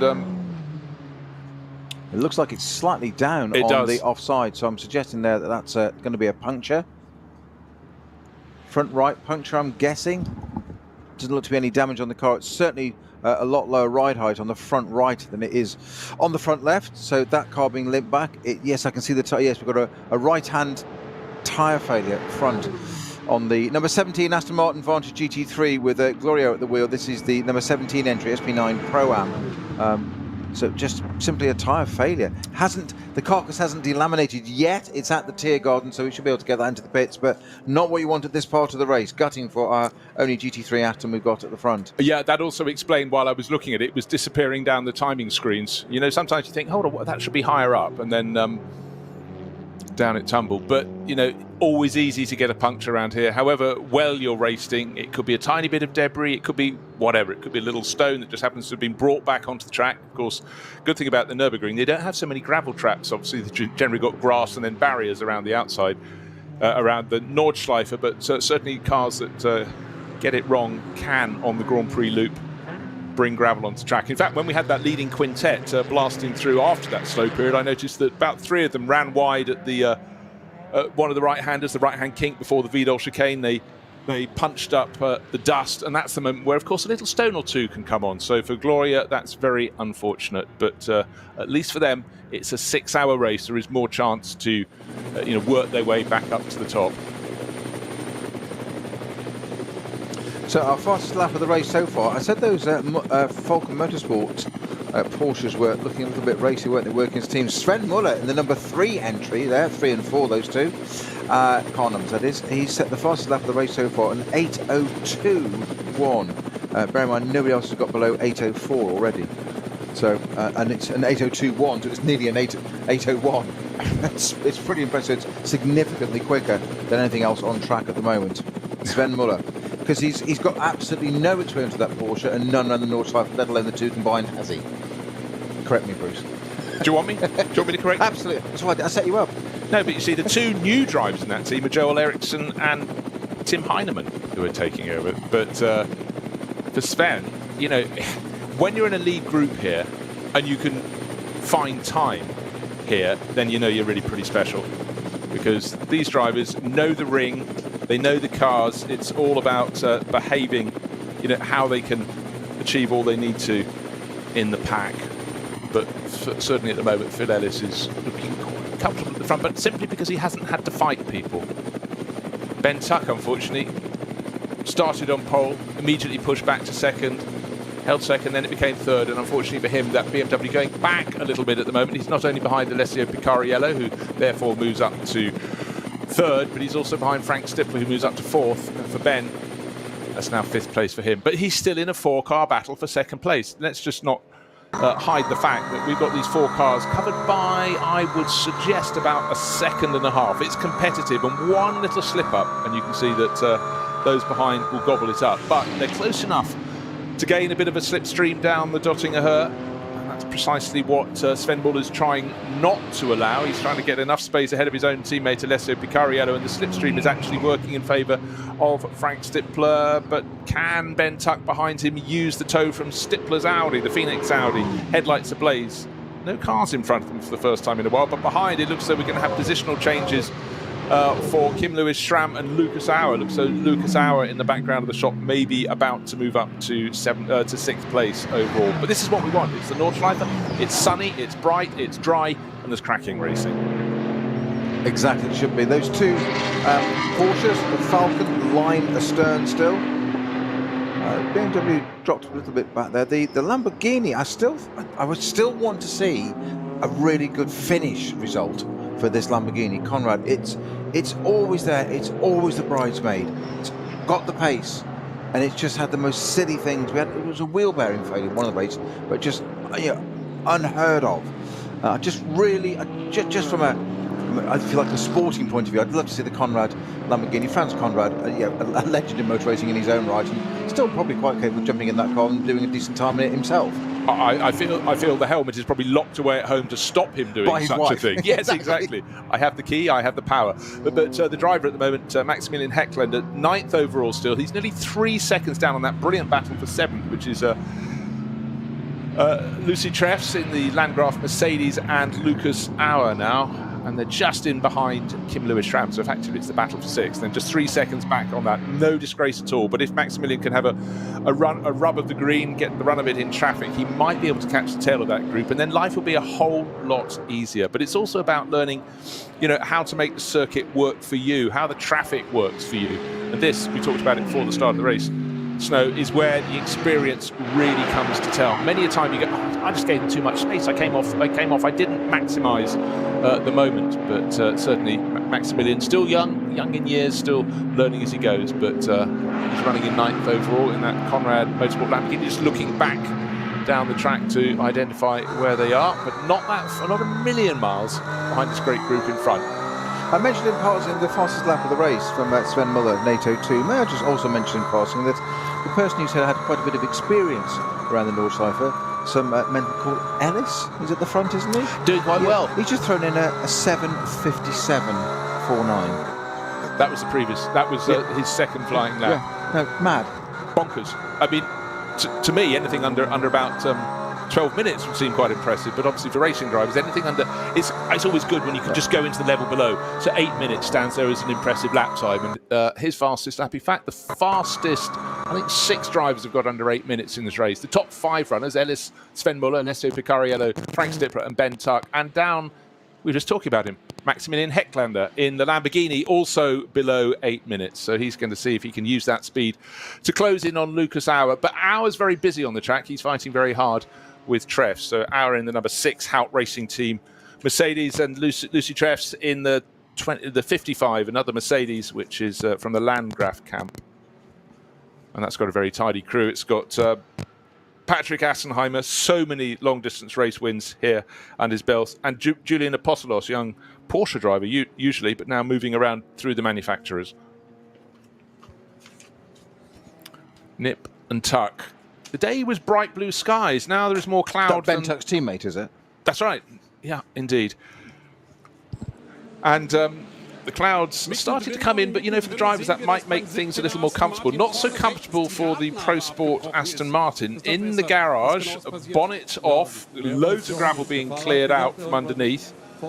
And no sense of urgency there, is there, Bruce? No, alas, no. So 6-hour races for some people, but not for them by the looks of things. Unless they go, okay, no, we might fix it and then go out. Could still have we could wait an hour and a half and still have a 4-hour race. Now, what we're getting images of is the front right being worked on, which is the tyre identified was an issue, but there is a sense of urgency on that side of the car, so a little bit more going on. It looks as if there's some brake work taking place, so cause and effect, you never know what's caused what, and it's indeed the brake caliper being removed and put to one side. It looks like they're going to try and attempt to get this car out again, but I just wonder if is there an upright issue or something.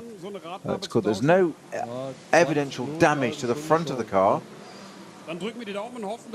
Yes, it's always difficult when we're looking at the mechanics immediately around the car. You look at other people in the pit garage and you think, well, they're not that interested. What are they doing? No, they're from another team. Of course, many drivers and teams actually share the same pit garage. So I suddenly noticed, why would they care? They've got the four circles of Audi on their back. The Audi circles don't fit the Aston. Yes. If they're Mercedes ones, they probably would. You heard it here last. There we go. So Phil Ellis leading the way. It's 5 seconds. Well, it's 4.9 seconds is his advantage. And his last lap, he gained 4 seconds on Sven Muller. That is down to traffic, absolutely certainly. And then in behind, it's only half a second from Muller to his own Falco Motorsport teammate Alessio Picariello. Frank Stippler, it's actually an entire second back. That's the furthest back he's been in 4th place. But he's only half a second clear of Ben Tuck, who was second, started on pole, back in 5th now in the Walk on Horse Motorsport BMW. Then he's got still sitting on that comfortable buffer of 8 and a bit seconds over the 6th place Audi of Kim Lewis Strab. But he's got company. He's got Treffs and Auer right on his tails, and Hecklander catching the lot of them. Now, whatever's been cleared up on the NLS cut-through, as we put it, by that half of the GP circuit you identified earlier, Bruce, is taking a lot of clearing up still, because we've still got code 60 down there. And we'd seen the intervention vehicles certainly remove the GT tyres Golf. That was out of the way. So I'm not sure what the hold up there, unless it's quite simply putting down material to soak up whatever's on the track there. You commented before, but I'm going to call it cement dust. For, yeah, no, I operate, which is a different type of thing these days. But you just wonder what it is that's cause and effect there. You said gone straight. I wonder if there was an engine failure. Well, therefore, a load of oil on the track, or coolant, or something of that ilk, liquid on the track that's caused one car and then 2 to go off. I think it wasn't a little bit of a leak. I think it was a catastrophic failure, and certainly the way it was a fault, not a thumb fault. Yes, exactly. But the way in which everybody was really, really slowing down. You know, you can't visually identify how much grip people have, but clearly it must be, you know, like an ice rink down there, because it's been there for some while. They put a load of that cement dust, to coin the official term, down there. But the dark mark, well, in fact it's a lighter mark, it's a sort of brick coloured mark, goes straight on to the remainder of the Grand Prix circuit, but people being very, very careful there.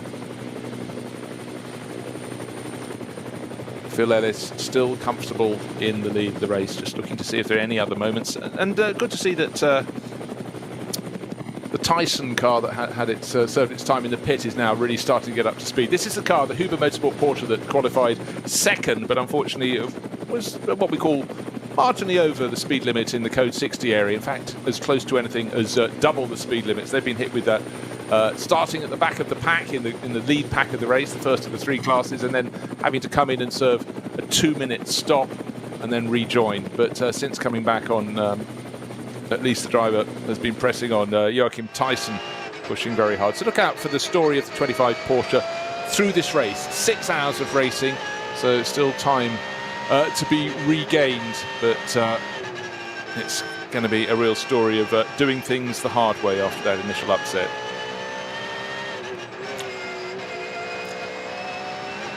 Looking at the gaps, car 102 going very well indeed, still in Cup 2, leading that class in 13th position overall. That's the Porsche Cup class.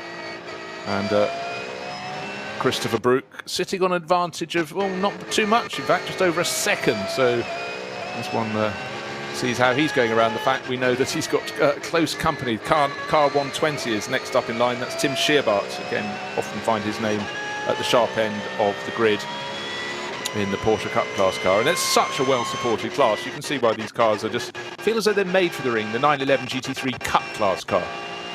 Absolutely. We concentrate on these GT3 cars, the SB9 cars at the front all the time. Quite right, because there's nothing. That's what a lot of the coverage is about. Very front we've got. Is that our race leader into the pits? I think it's Ellis into the pits, is it not? Well, that's a very early pit stop, so that's 5 laps on the board. Ellis pits, okay, doing things differently. Now, you can do things differently in this championship because there's a very crafty sliding scale. I have to find my file.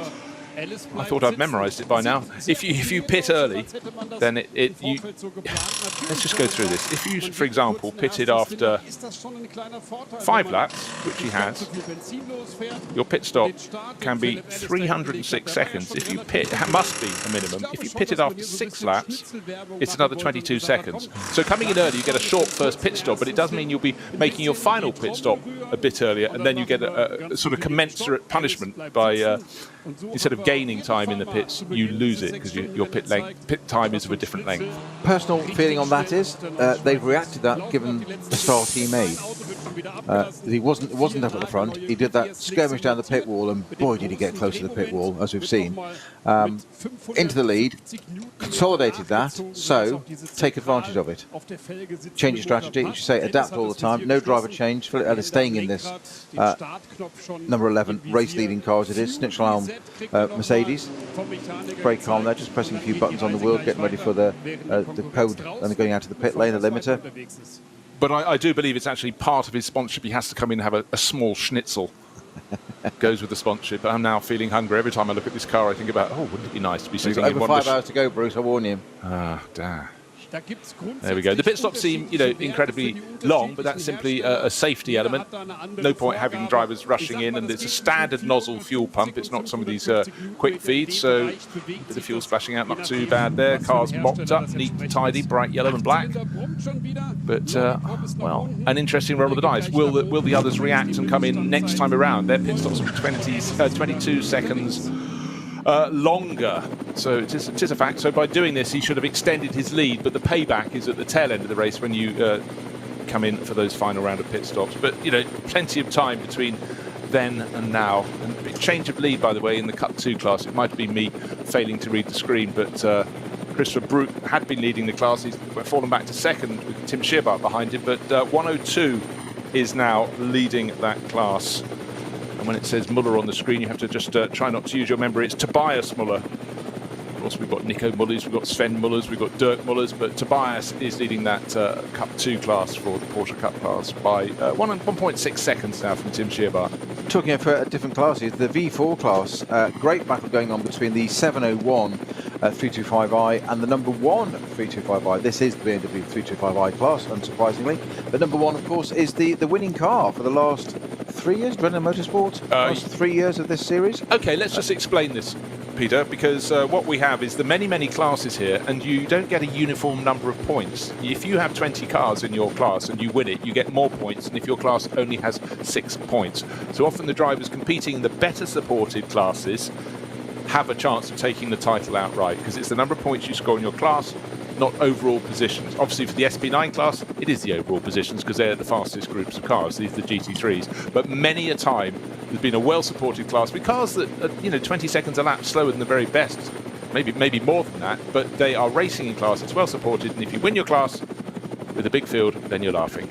And that number one BMW is doing what it's done over the years. It's got a fabulous slipstream as it works its way back towards the end of the lap. The 701 BMW is in front, but for how much longer? This is a good move.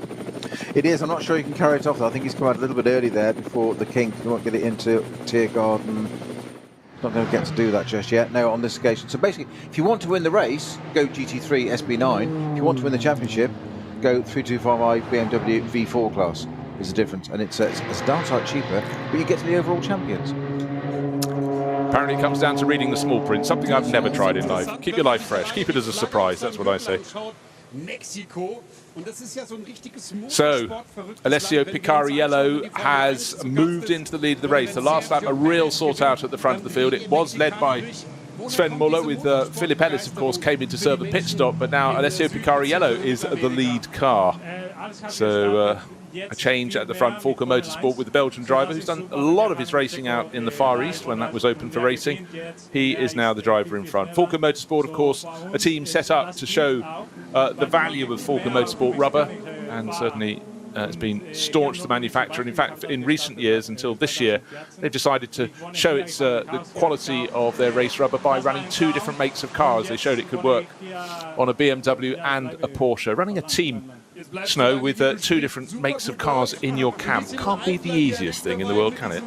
Well, exactly. There's different intel for both of them, and it's if you have let's say a GT3 and a GT4 from the same brand, there's going to be parity. There's going to be certain things. One's going to be an evolution of the other.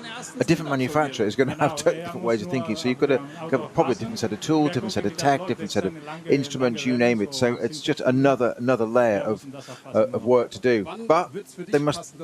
Equally, you've got to go with what you think is the right cause. Going to win the championship. Your GT3 contender might be at the front of its field. Your GT4 may not be, or the other way around. And these things change. It's cyclical, as we've seen it. What's quick now? If you'd have asked me at the beginning of the N24-hour race this year, what are you going to put your money on? More importantly, what would I put your money on? I'd have put your money on a BMW M4, and you'd have lost. Oh, I'd have lost some of your money. Yeah, because it didn't happen. Now there's an element that is in this. You've been around the racing scene long enough. So have I. Maybe not long enough. I still intend to go on for a long time to come. That is absolutely. Is when you're running a team and you've got a young racing driver, even an old racing driver. Maybe actually this could be the harder thing. Someone who's made their money, man or woman, and decides they want to come racing, and they've got in their mind they want to race a particular make of car in a championship. It's fine in a one-make series, there is no debate, but many a time it must be when you, with your experience, go, really the obvious car for this is insert name of manufacturer, and they want to race another, and trying to bring them round to the point of view, do you want to win, or do you just want to say you're racing a, insert name of other manufacturer? Been there, done that, unsuccessfully in converting it to the thinking of the most competitive brand at the time, and they wanted to go with the emotional brand. Mm-hmm. And then we get 2.5 years down the line, and but we're not winning. And it's like, at which point when they're paying, where'd you say? Well, I told you so. It was there, but it's a difficult thing because, as you say, you've got there. I don't like the word amateurs, but you've got gentlemen drivers. You say people that have made their money, and usually these type of people, they've made money for a reason. It's not by chance. So they're very used to getting not only their own way, but we're clear of thought and whatever. But then when they have a little bit of time to go and do something they want to do, it becomes emotional. And we see it from a business racing point of view. They see it from business having a bit of fun. And it's as you say, it's got that melting pot. You've got to find a middle there and get a synergy that all works together. You get the right kind of person, which I've had as well, where they're just like, oh, okay, I would have gone for this, but let's go for that. And all of a sudden, you're there winning, and the smiles on the face when you start winning, brilliant. Now, just pleased to see waved green flags, which means that slippery area has now been cleared up. That's the cut through on the Grand Prix loop. Just a message on screen that has finally been made green. Of course, the flip side of that coin is us racing folk can look at how these people make their money and make ridiculous suggestions about how their business might work, but there's no consequence of that. We can encourage them to take risks and do things they might realise are completely bonkers. Another factor that needs to come in, of course, is the cars and how they change. Nürburgring Langstrecken Series. Sven Muller now leading for Volker Motorsport.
Leistung, wir progressiv beschleunigen.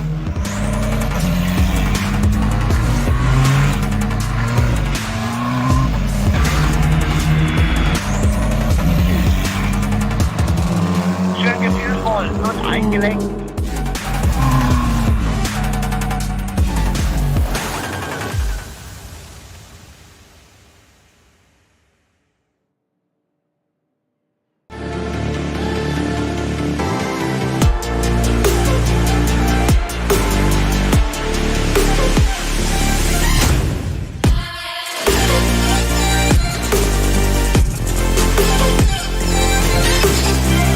Falkenreifen.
Gesangverein.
Liebe Fans, besucht unsere Social-Media-Kanäle auf Facebook, Instagram, YouTube, Twitter und TikTok. Willkommen zu NLS.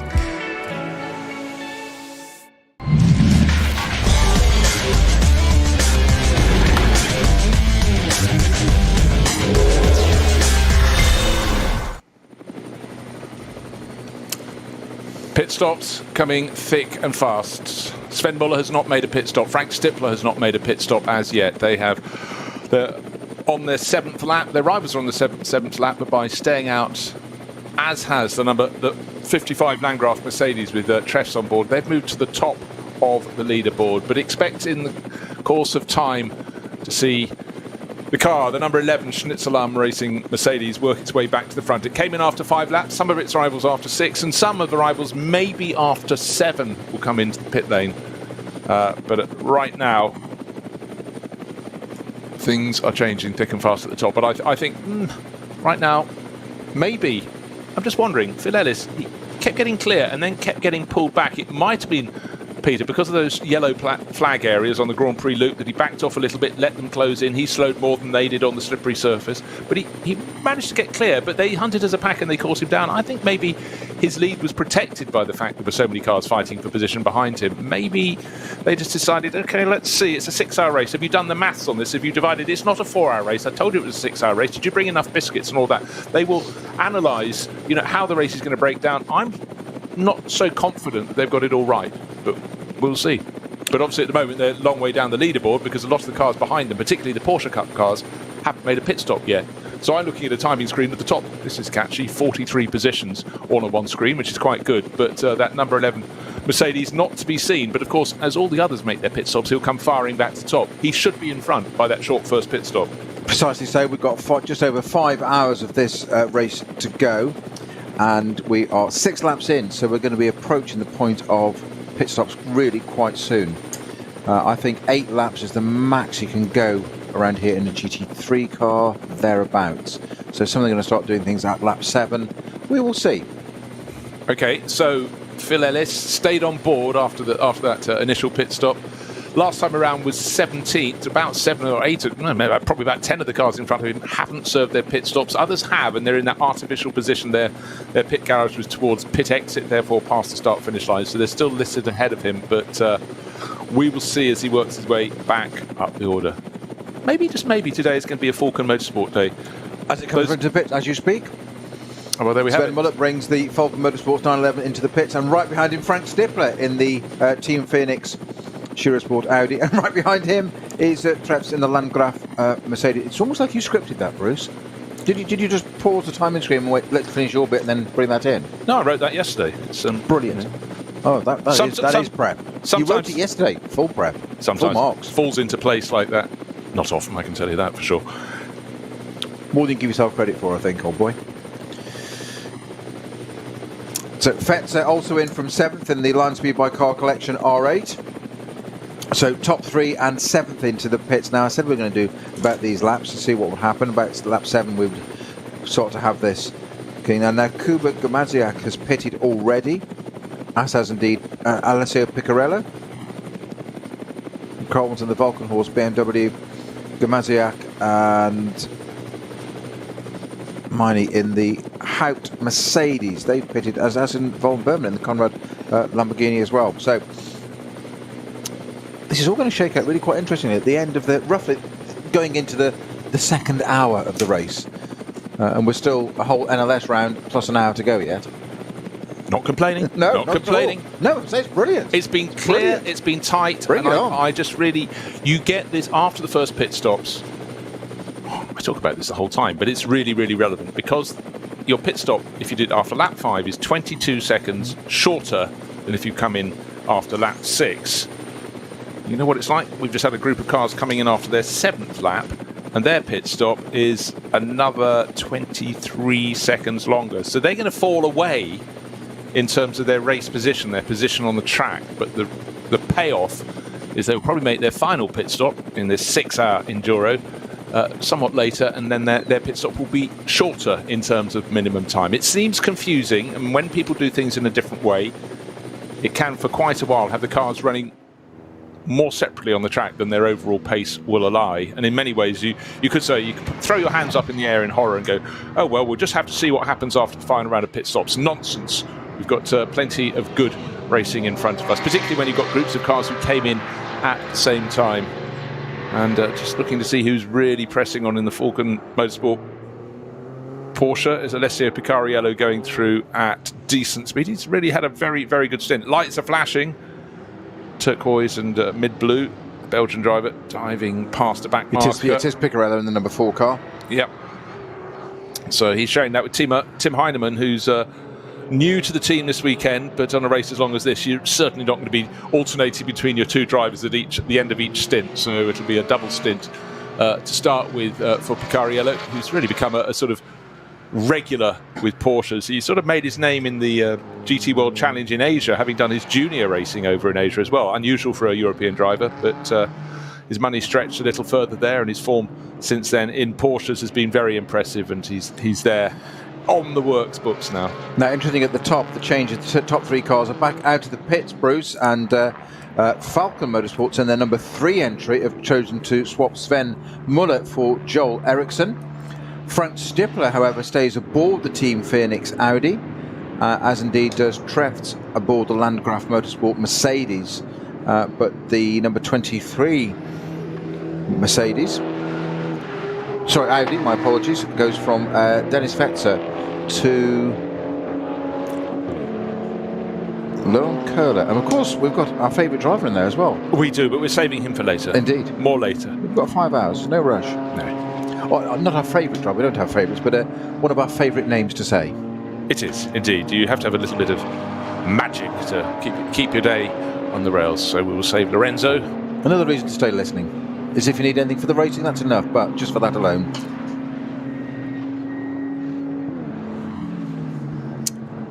Joel Eriksson, this is his first stint. He's just moving out onto the track in this Nürburgring Langstrecken Series race, and certainly I would say really over the course of years now, Falco Motorsport run a lot of drivers through their books. And great to have another young driver, Joel, known for racing in the DTM. Frank Stippler, known for racing absolutely everything everywhere, but you keep coming back to the German veterans' experience at the Nordschleife. He's been there, seen it, done it, won the 24-hour race back in a bit of a year, 2012. 10 years ago, he won the same year, the Nürburgring 24 and the Spa 24. That was really quite a record. He won the Nürburgring 24 hours, again, 3 years ago. So there's nothing he doesn't know about. The dips, the hollows. And again, just the ability to make a car even faster by using the opposition and using their toe. Phil Ellis, though, back in the groove. He was the first driver to pit. He came out of the lead in the Schnitzelarm Mercedes. 5 laps in, he brought it into the pits. He served that short first pit stop, shorter than the others by coming in early, but he's already back under the 8-minute mark, his first flying lap after that pit stop. 7 minutes 59, nobody else on that pace at the moment. So for Schnitzelarm, it's looking very, very good indeed.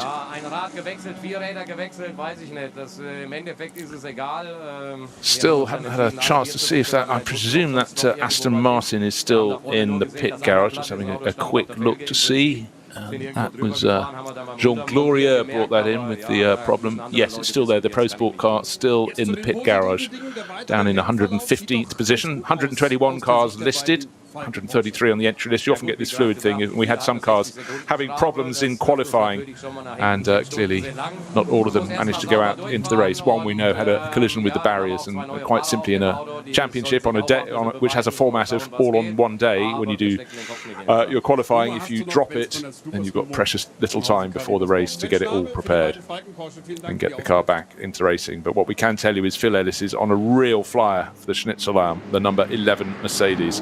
But both the Falcon Motorsport cars looking great, 3 and 4.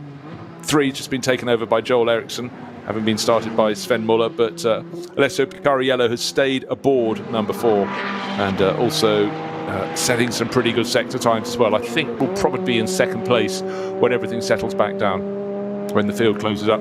Great news for Dacia Logan fans. The car number 261 running 6th in class. There may well be only 6 cars in that class, but we sort of had sight of the Dacia Logan, one of the least likely racing cars, but it's been a real sort of firm favourite here for quite some while. And it's a class, the GT86 Toyotas tend to be leading that class, and 286 is doing precisely that at the moment. Great little car, the Toyota GT86, and certainly one of those cars that didn't come blessed with enormous power, but really, really good handling. And certainly the ones I see on the road don't have rear wings like the one that's going around the track leading the SP3 class. But you know, I'm almost surprised that more people aren't racing those.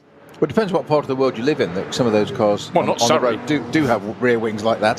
Just had a slight incident. I'm not sure what it was. Yellow flags at Bergwerk for a few minutes, but nothing off. And it's also, as I'm talking about it, it's actually gone back to green. So I don't know whether somebody maybe just ran a bit wide and brought some detritus onto the track and cleared it or not, but it was there. I thought it was going to develop into something, but it hasn't. So, and we can calm down again and carry on. Well, there will be more incidents. There'll be more moments that it's just very hard to identify what has happened. The championship organisers do a fantastic job, the TV crew setting up cameras around the circuit, but you cannot have a camera on all 172 or so twists of the circuit. And the camera crew is working really hard, a lot of them I know full well. When you look at a cameraman's notes, the camera person's notes, they don't just tend to look at one corner from their position. Here you have to be able to swing and pick up another corner, possibly in a different part of the circuit, maybe hidden by trees here, but the camera crews have to really multitask, because with 120 plus cars starting the race, there could be something happening behind them just as much as in front.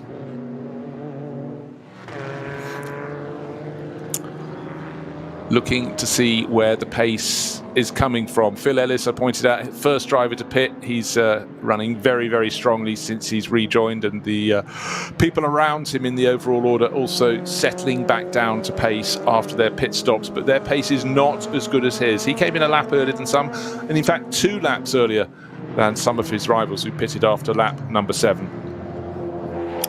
And they will take longer to get up to speed, but certainly Phil Ellis is flying.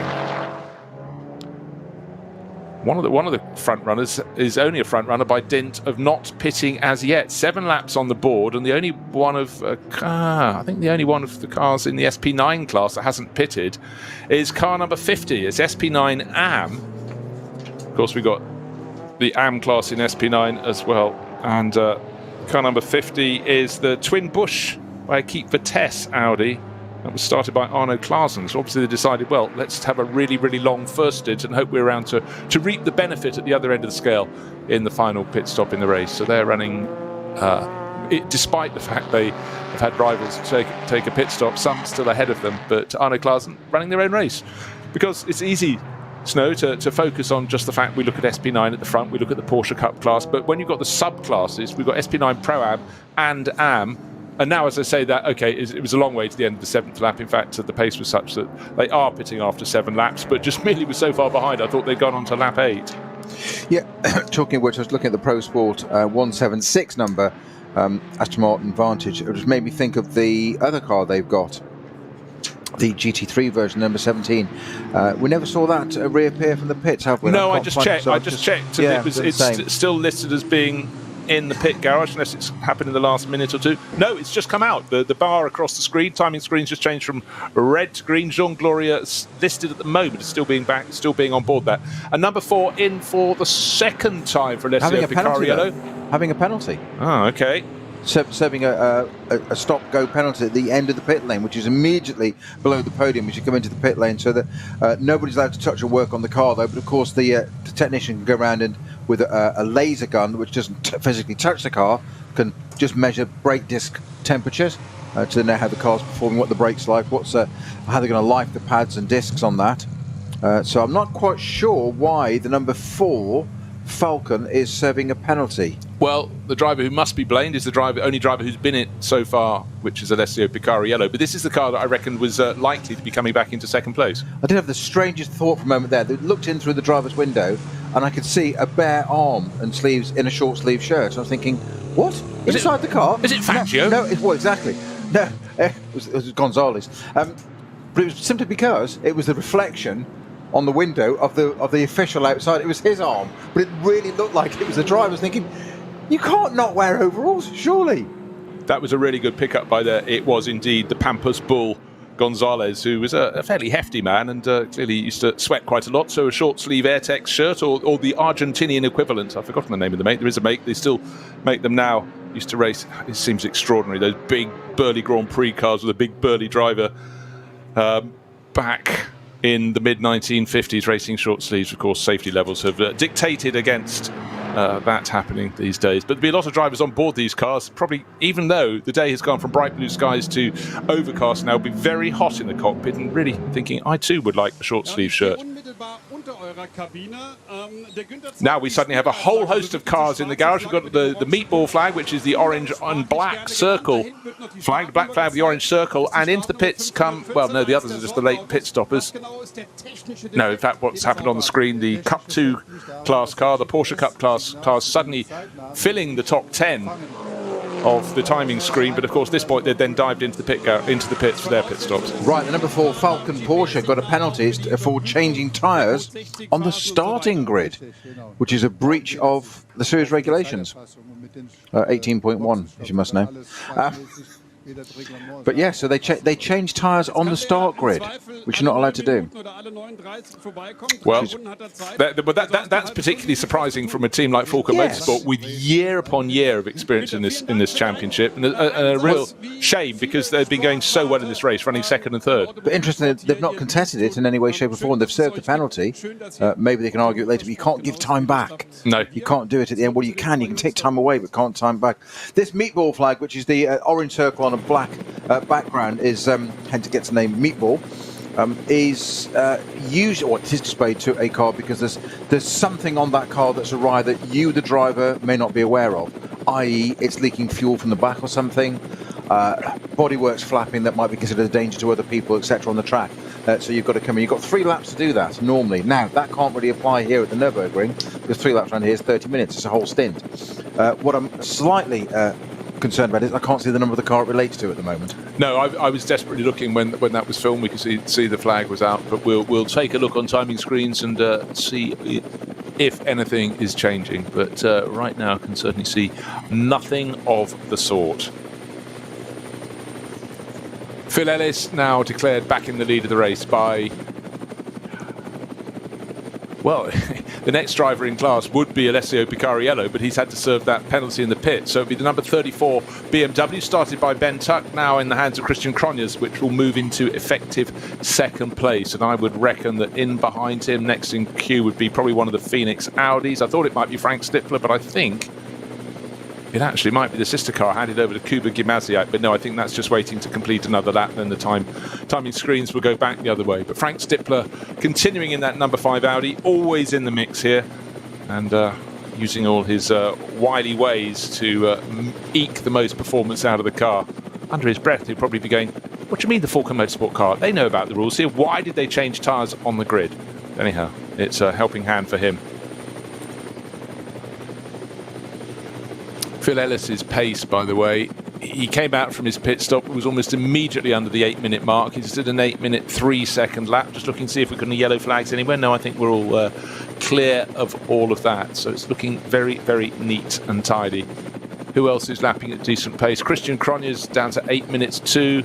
Kuba Gimaziak, actually in the sister Phoenix Audi to Frank Stippler, is down very close to the 8-minute mark. So Phoenix Audi looking good at the start of this stint. But right now, after that brilliant start from the second row of the grid into the lead, Phil Ellis, through the smallest of gaps, led that first stint, was the first driver to pit from the top class after only 5 laps. But since then, his pace has been very good, and his advantage, we'll see what it is at the end of this lap, but I think it's actually going to be really quite chunky, particularly after Alessio Picariello, who would have been second following that first round of pit stops, had to serve a stop and go. In fact, a stop and hold in the pit lane. That would have cast it way down the top 10, one would suggest.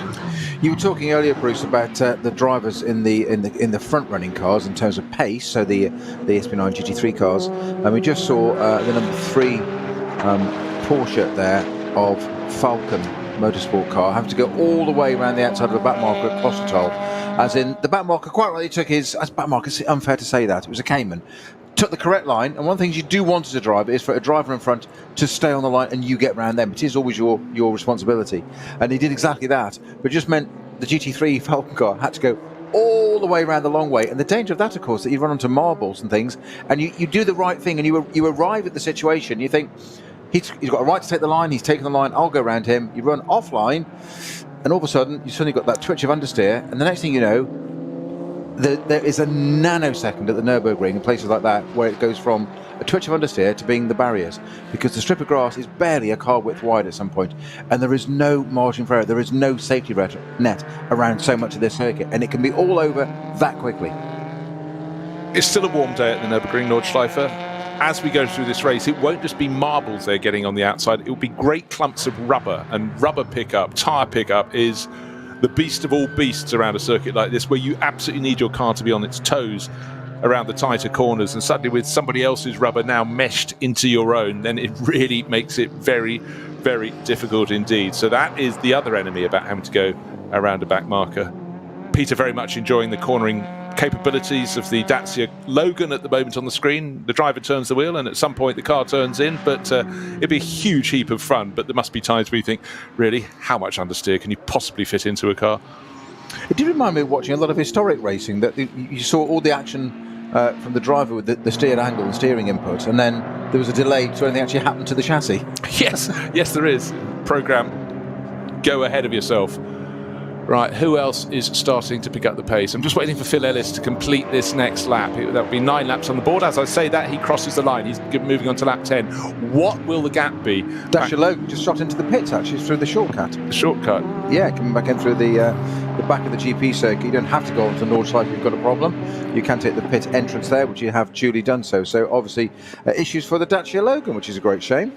Yeah, no, it really, really is. But it's more sensible than heading out onto the Nordschleife and having a small mechanical problem becoming a large one. You don't get a lap credited to you if you do that, by the way. You don't go, haha, I just cut off 23 kilometres of a twisted, difficult tarmac, but you do at least get back to the pits to sort your problem. Falcon Motorsport cars, I think, are still looking very strong, but just bear in mind, after its first pit stop, the number 4 car, Alessio Picariello, had to come in to the pits to serve a stop and hold.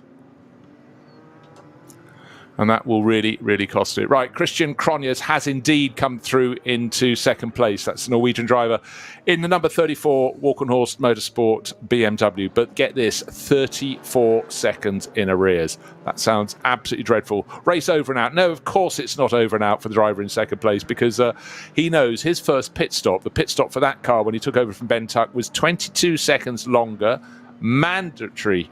Not because the pit crew was slow, by coming in a lap later than the lead car did. The lead car came in after 5 laps. They came in after 6. You can cut 22 seconds off that advantage, so it's only a dozen seconds real time. And then at the end of the race, presuming that Phil Ellis's car, the number 11 Schnitzelarm Mercedes, comes in a lap or so earlier than the opposition, that 22 seconds will be given back. More of that later, because it's not a 4-hour race. It's much later. It's a 6-hour race here at the Nürburgring Nordschleife. This is the 4th round, was due to be the 5th round, but snow forced the postponement until November of one of the rounds. I think it was the 2nd round, wasn't it? Snow. It was, yeah. One down to be NLS 2. Anyhow, later in the year we will get that action. It does mean there'll be another race where there's quite a possibility. It's not unknown for snow to fall in November in the Eifel forest. Just putting it out there. Yes, clement weather, a high possibility, I'd have thought, at that time of year, but we will see. It will still be called NLS2 as well. They've kept the names of them same. They've just dropped NLS2 to the end of the schedule.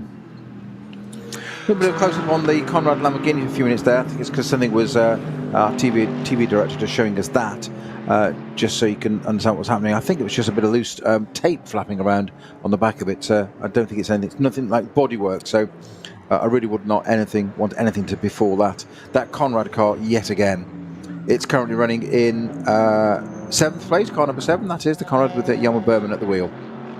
Yeah, you get accustomed over the years to seeing Jelmer largely in Mercedes, but a bit of cross-pollination, always good for a driver.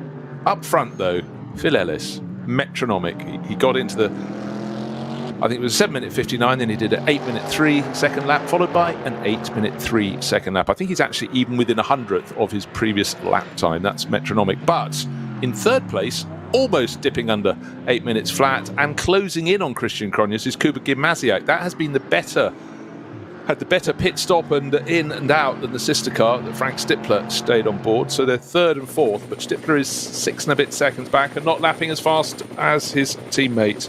Oh, dearie me. Now, one problem is when a driver is in one of the SP9 class cars, the GT3s that set the pace in this championship, is trying to overtake one driver from a junior class. When they find 2, the track can be very narrow indeed. Right, Peter, here's the competition for today. More to the point, though, two different classes there. So we had a BMW from the V4 class, and then the Aston Martin Pro Sport Aston Martin 176 from the SP8T class. Yeah, now here's a little competition. We don't like calling them. I'll try and distract you. We don't like. Yeah, you did well. We don't like talking about back markers. They're drivers in junior classes, necessarily slower classes. They might be driving just as well as the drivers in the SP9 class cars. So through the remainder of this 6 hours, we've got 4 hours, 40 minutes to run. We'll try and come up with a better term because we don't want to be derogatory. I mean, in any group there are back markers, but for someone to be in a slower car that is being driven superbly, they almost don't deserve that term. So answers on a postcard, or better still on Twitter. No, I'm with you. I'm never comfortable when I use the term, but it's a bit of parlance. I use it all the time, and I don't like it. So if we can find something different that's appropriate, great idea. Yeah, if you want to throw in your thoughts on RSL_studio, and we'll have a little look at those as we run along. But I'm sure they deserve better, because certainly some of the drivers, particularly the car with number 1 on the door that's been driven so well over the years, not only winning their large class, but their ability to stay out of trouble by putting their car in the right place is really, really enormously appreciated by the SP9 drivers as they come herring through the pack. No, I just saw something going up towards Carousel there. It looks like there's, I think it was a Megane or something, dragging a whole load of its rear bodywork, I think, along the track. So, unless our eyes completely deceive me, which has been known before when all's said and done, don't agree too quickly, Bruce. I just happen to be nodding. Cup 2 class. I thought you were, I was trying to keep you awake. No, not at all. No, I'm absolutely fired up. No, Cup 2, that's been changing the order, the Porsche Cup class car. One of the drivers who did really well in the first part of the race is all smile at the moment. That's Tim Scheerbart, who was, I think, second at the time those cars came in for their pit stop. That class is now led by the number 111 with a driver who just loves the Nordschleife, Fricadelli Racing Team's Felipe Fernandez Laza, who also has done a fair bit of driving of late with Glickenhaus. And Glickenhaus, of course, for many years supported this series with their fantastic looking racers, and it's great to see him. In fact, the last time I saw Felipe Fernandez was a few weekends ago at the Goodwood Festival of Speed, and he was taking a Glickenhaus up the rather short but very tricky hill there. So he gets about, but he's been racing with Klaus Abelin for a long time, and of course Fricadelli, such a popular team. We don't only mention teams that Meatball Flags and Schnitzelarm Racing and Fricadelli Racing, but around lunchtime it seems fairly appropriate. But I wish I didn't do that. It just makes me feel even more hungry, knowing I've got some sandwiches, but I can't possibly get to them. So I'm looking forward to the end of this race. My stomach would have eaten itself. I'd have lost about 5 kilos. And that's not because it's hot in the cockpit. It's very meat-based commentary, this, isn't it? It is. It is. But I'm only trying to get into, some of the people will have their barbecues out around the length of the Nordschleife. I mean, not to the extent that they have in the Nürburgring 24 hours, but, if you're going to the Nordschleife, it's great looking down across the pits and looking down at the sort of complex at the start of the lap. But for me, there are certain points where I would far prefer to be out around the tricky bits at the back of the circuit. Whipperman, S-Bash, places where you can get and watch the cars, to me, in their natural habitat, really being worked around the topography of the circuit.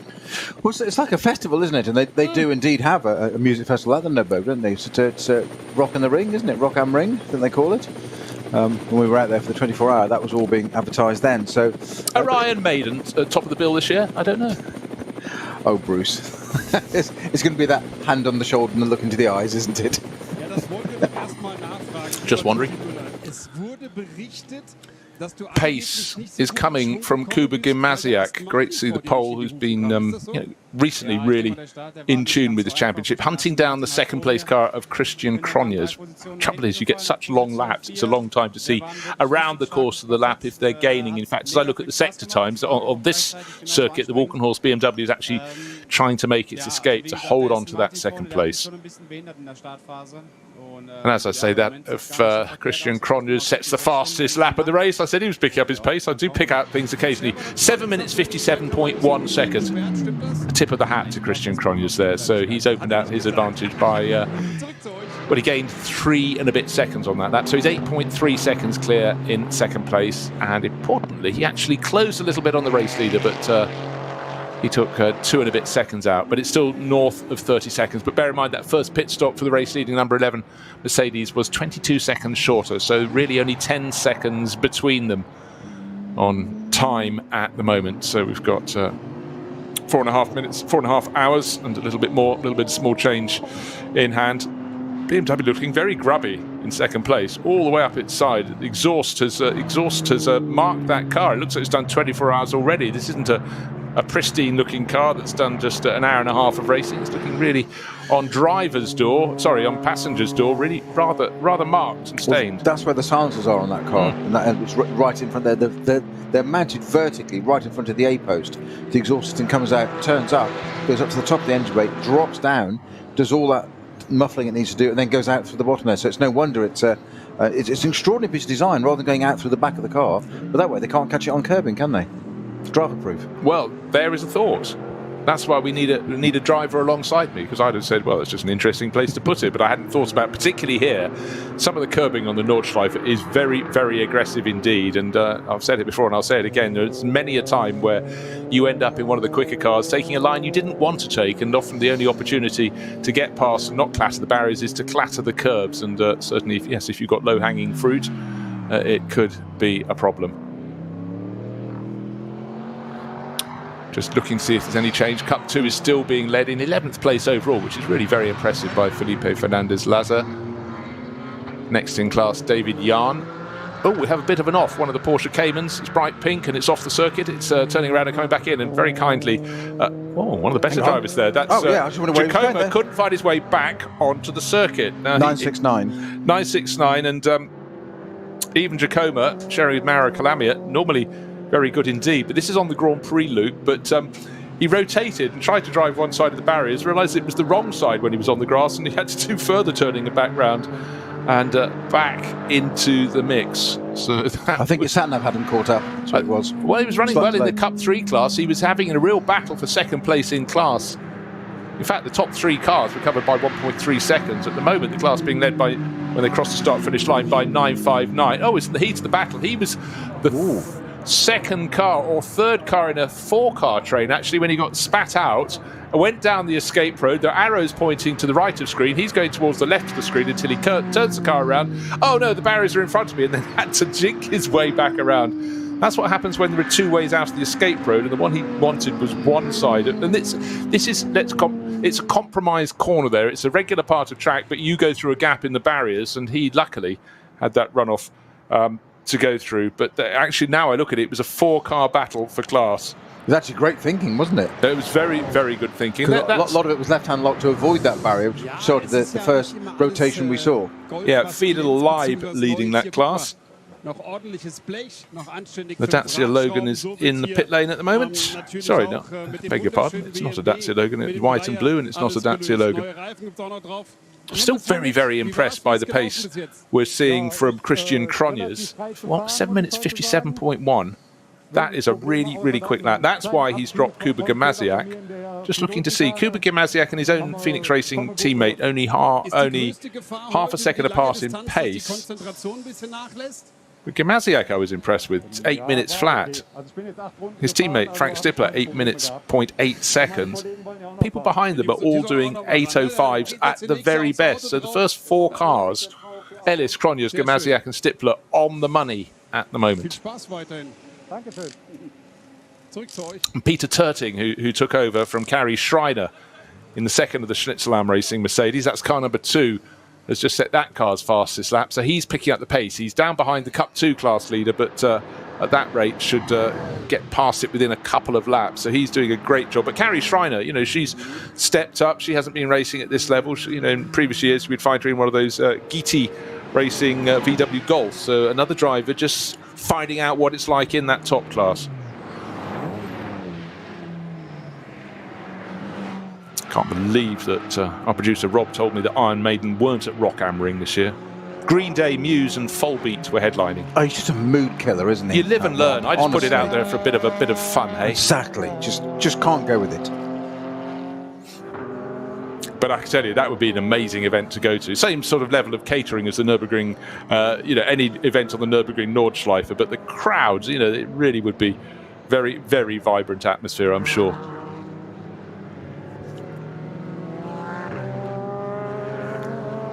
Another car that's starting to pick up its skirts and make more progress than it did in the first stint is the Racing Engineers Audi. We saw that in the pits early on. I think it had a bit of a problem. Bernhard Hensel on board, but Nick Wustenhagen has taken over that and is really starting to make it work.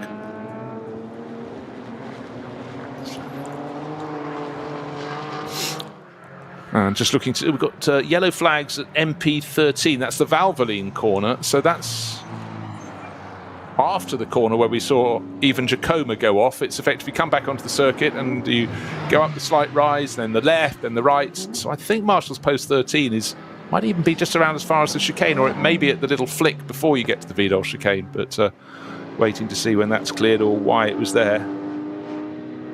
Yeah, no sign as yet on the screen. Right, 10 laps on the board, 32 seconds between our race leader, which is the number 11 Walkenhorst Motorsport, sorry, Schnitzelam Racing BMW. Second place is the Walkenhorst Motorsport BMW. Sorry, let's get this right. Schnitzelam Racing Mercedes. Should be simple. I'm 4.5 hours into the road to go in this race, 1.5 hours in, and I can't get the mate. That's pretty disappointing. So the Mercedes leading from the BMW with 2 Audis from Phoenix Racing, 3rd and 4th. And again, not much change given between them in terms of their lap pace. Then Joel Eriksson settling in very nicely for his first run with the Falken Motorsport Porsche crew. The sister car with Alessio Picariello is 5 places further back in 10th, but bear in mind that had a second visit to the pits because it had to serve a stop and hold penalty for having its tyres changed on the grid before the start of the race. So a transgression in the rule book and a big punishment.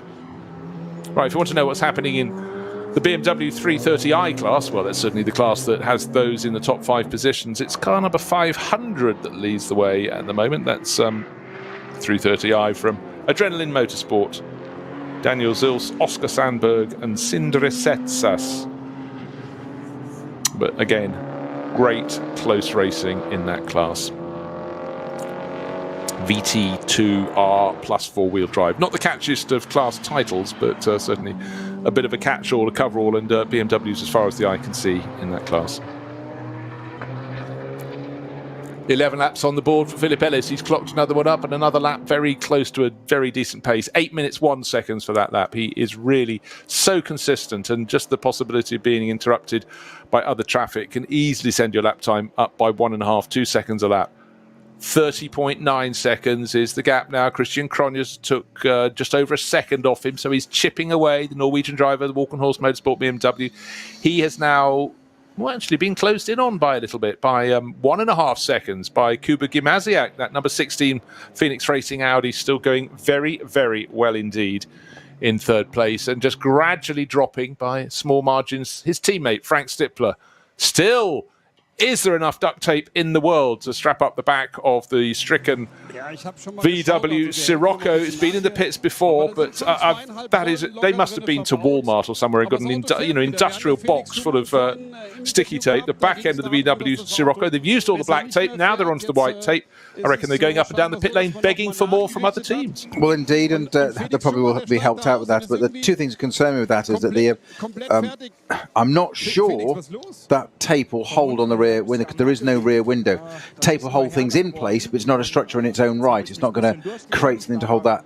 The concern with that is, of course, that they've got to tape up that rear window that's gone, being smashed in that incident we had earlier on, because the fumes will come in otherwise, and that's going to cause a problem with the driver. That's why you've got to have that taped up. And that almost ensures there is a problem. The driver is driving with his window slightly ajar, but actually to stop the problem, that will stop, it will let some of the fumes out or stop them, but it does also mean there's going to be pressure coming through the car onto that hastily fixed rear window. He's got both windows open by a small margin, but not a dream situation. Which, of course, under regulation, you can only have open by a very, very small margin. You've got to have a window there and a window net. You can have it lowered to a certain amount, so in order to fall foul the regulations on that. But I'd just be surprised at some of the speeds that tape will bow out, and it just might well be sort of pulled out. I was just checking who was driving the Matilda Racing VW Sirocco, and I do have to laugh. One of them, his surname is Highwind, Timo Hochwind, which will be a high wind going through that car. But we don't do it for effect. We just look for little laughs here and there. We only repeat what's there. Well, indeed, you just can't stick it out there. Just waiting to see the lap time of people who've stepped in as the second driver in the car and making gains. And certainly it looks very good for Peter Terting. I know he's still down behind the best of the Cup 2 class cars, even though he's in an SP9 Mercedes, but his last lap was one of the more competitive ones. I'm just waiting for him to complete the 11th lap of that car and see if he's continued. But Peter, really made his name in GT4 racing in Porsches. Now he's in a GT3 Mercedes, so stepping up the power range and doing a very, very good job indeed. Peter Terting, no, not so good. The traffic maybe got him this time around. 8 minutes 9 seconds. But for the front runners, it's just so constant in the lead of this race. Overtake a driver from another class, settle down. How far have I got up the track ahead of me before I get the next car or gaggle of cars And certainly for Kuba Gimasiak, who set his car's fastest lap last time around, 7 minutes 59.0. Very, very impressive run from the pole. Fastest driver of the lot last time around, in fact. Pit stops coming. You can say that from the end of the first lap of this race. Even some cars are already in the pits before the start because problems we had in this morning's qualifying, some not quite repaired. And that element, Peter, when you're going around a lap as long as this, you've got to be confident that your car is good for 25 kilometres. So if you've got some niggle around the formation lap, many a time drivers just come into the pits, they'll sort of scupper their start, but rather than go out and have it trickle to a halt, you know, around Bergwerk or Exmuller, where you're miles from help, miles from anything. Yeah, you've got to identify that, haven't you, on the Grand Prix circuit, and make sure you make a decision with it there and then. Otherwise, you say you're stuck out there, and that's not what you really want. Pasha Nightclub in Cologne, on the back of the overalls and arms of this Bitburger also sponsored. So nightclub and beer, what can possibly go wrong in Germany? It's a great combination. Well, it's very important. I've always felt that, you know, about 30, 40 years ago, you looked at championships that were really successful. And you looked at the NASCAR in the Winston Cup.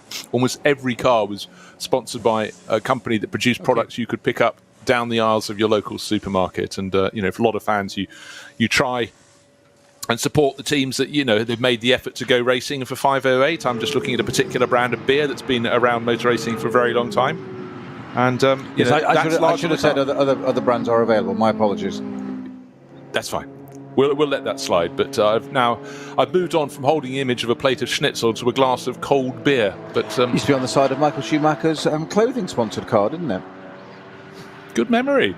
Good memory. You know, that's the thing about motor racing. We all realise we go back really quite a long way. But some liveries, though, they just stand the test of time and they're memorable. And I was following a car just a couple of days ago, and its number plate wasn't quite right. It didn't say toy, it said TJO. I thought you could have and I thought the Obermoser. You just remember these cars from, you know, Todge. The Todges, yes, until you heard a name pronounced for the first time.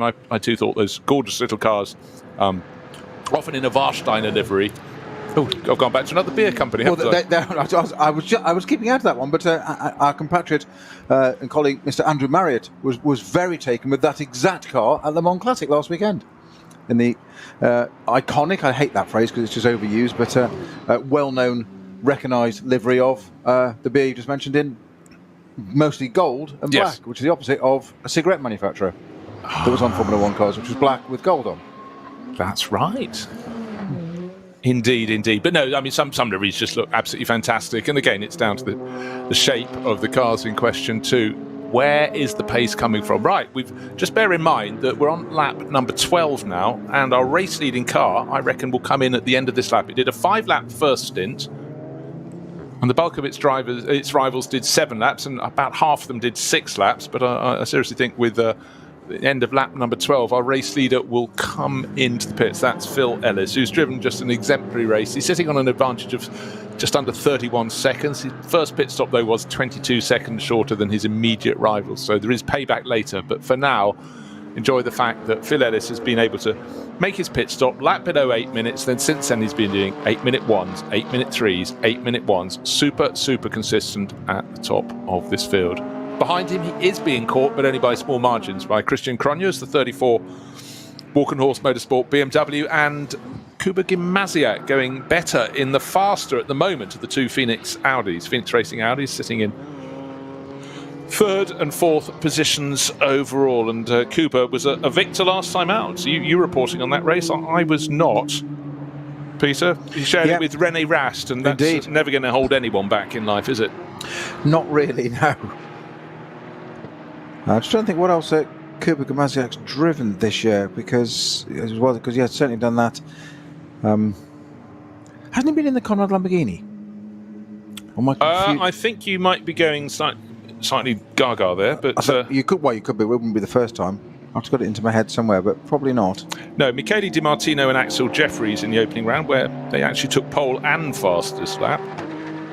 Who else has had a go in the Lamborghini? There have been others. Let's turn to page 3 of my analogue notes, and I'll get back to you. Conrad Motorsport 2021. Last year? Yeah. Sorry, I talked about this year. No. Yes. Okay. Pedant. I'm just emphasising it to clarify. Just because you're wearing shorts today. I changed on the grid. I hope I know I you don't go. did. But You I did. literally was. I arrived in trousers. You should be fined like Falcon. There you go. Yeah. You changed a different leg wear on the grid. Oh, maybe in my stop and And go most penalty. disturbing it was too. I have to. I can pull in and have a full lunch on the terrace. We'll go for that. All I can say is thank goodness it's a radio broadcast, not television. We're okay. Fabulous legs. They've kept me off the ground all my life. Better lap there. Oh, Phil Ellis. Do you record these things, or do you just... What things? It's like Barry Cryer on one-liners, isn't it? Write your little book.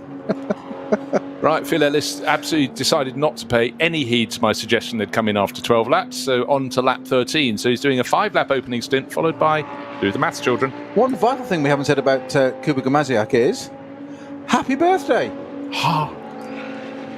He's only 32 today.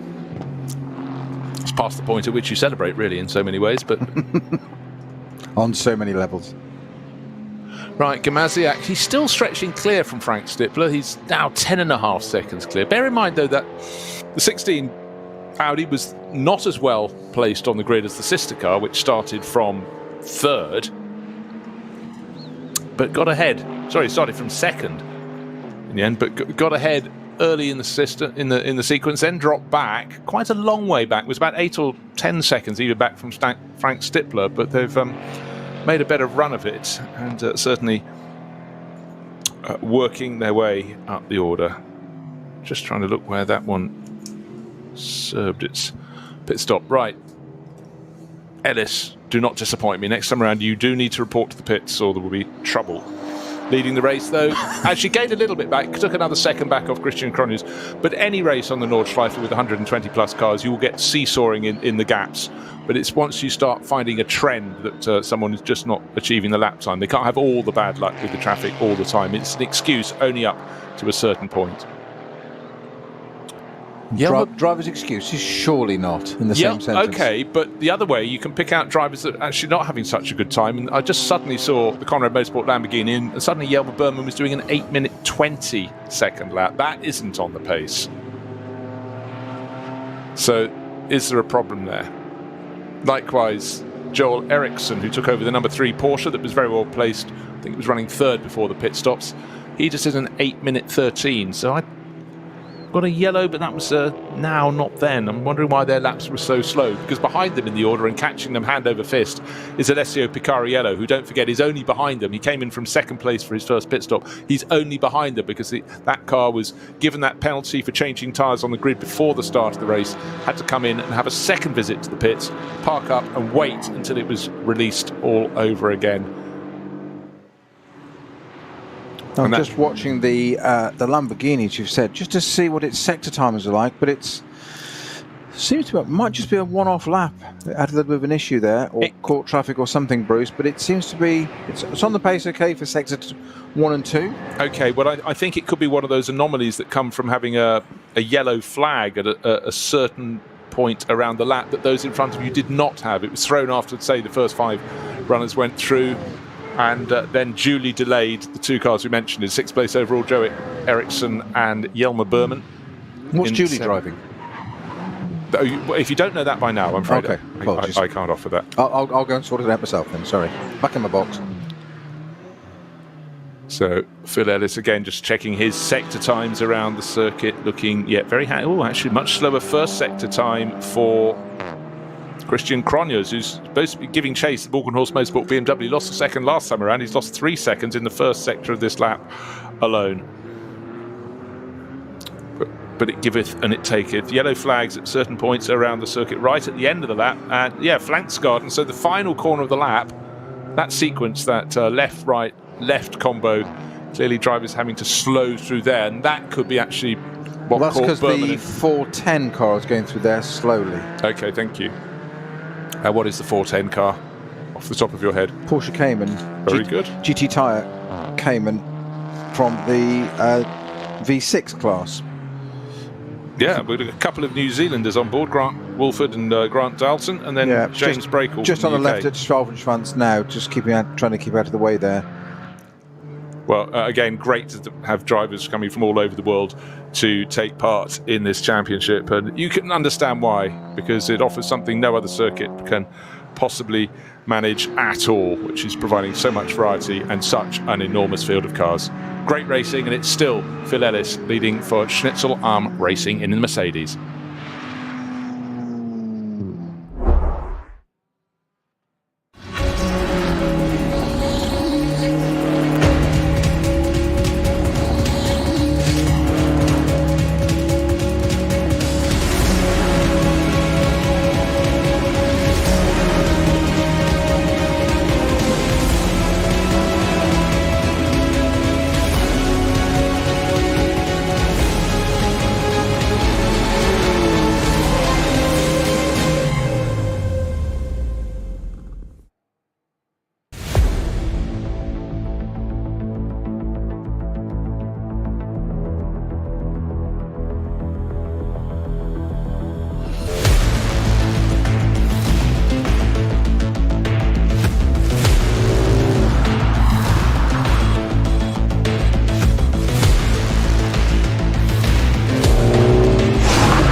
Können wir progressiv beschleunigen.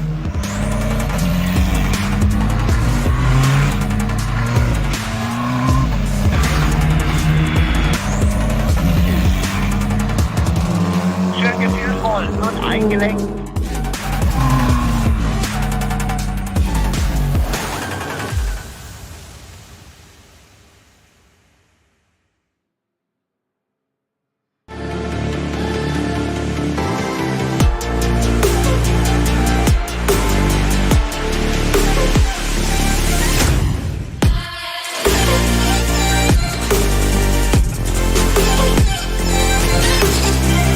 Falkenreifen.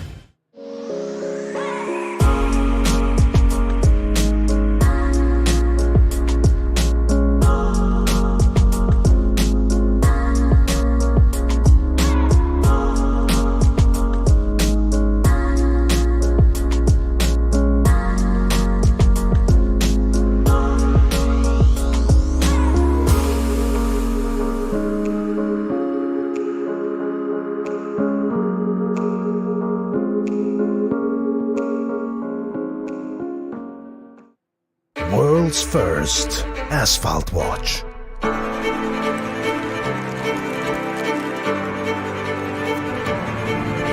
Die ersten Zifferblätter aus echtem Rennstreckenasphalt. Auf dem Asphalt wurden Legenden geboren und magische Momente erlebt. Cobbler.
Liebe Fans, besucht unsere Social Media Kanäle von Facebook, Instagram, YouTube, Twitter und TikTok.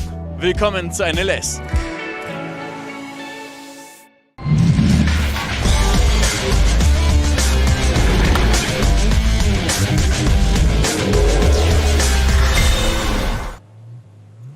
Schnitzalarm been in the pits. The 16 Phoenix Racing Audi also in the pits. I expect Kuba Gimaziak to stay on board. No, it's gone to Schramm. It's gone to Kim. Kimberly Schramm's taken swip back. Yep. Okay. I thought he might do a double stint and then, but maybe they're just going 1-1-1. Okay, and he comes straight back out into traffic, but importantly, he comes straight out onto the tail of the, guess what? It's the Schnitzalarm Racing Mercedes. They've served their pit stops. Hold on, just waiting to see another flash of image, but the number 16 Audi, bright green with white and red flashes on board, need a slightly longer shot, and I fancied the Schnitzalarm Mercedes, unless it's the second Schnitzalarm car. We'll take a look, because they've entered two. They've entered the number 11 and the number 2, but waiting for clear line of sight. Race leading Schnitzalarm Mercedes has swapped from Philip Ellis to Nicholas Bourne. Yep.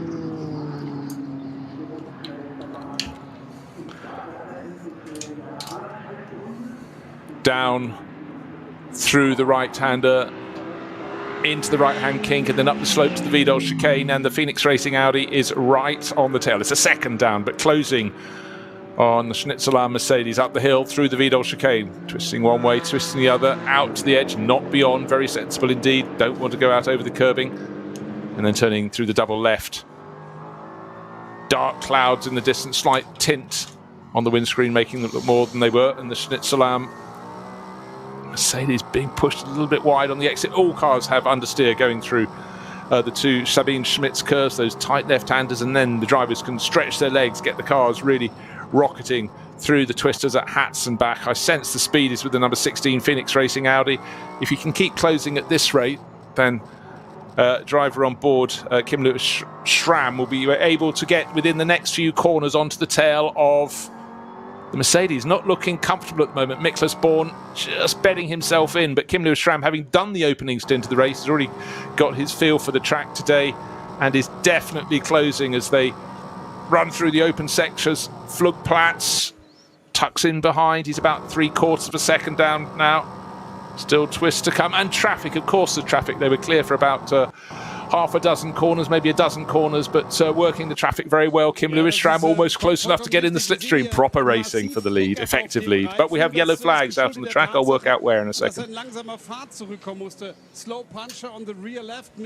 Some of the rubber tyres that come off these cars. We were talking earlier, Peter, about pickup, and just been shown a car that the surface of the tyre looks like the surface of the moon. Craters here, pock marks there, and other people's rubber coated all over the top of it. So certainly, as you said, run a little bit wide, and suddenly you might not tire your tyres in terms of tyre wear, but in terms of putting other people's rubber, that does far more damage.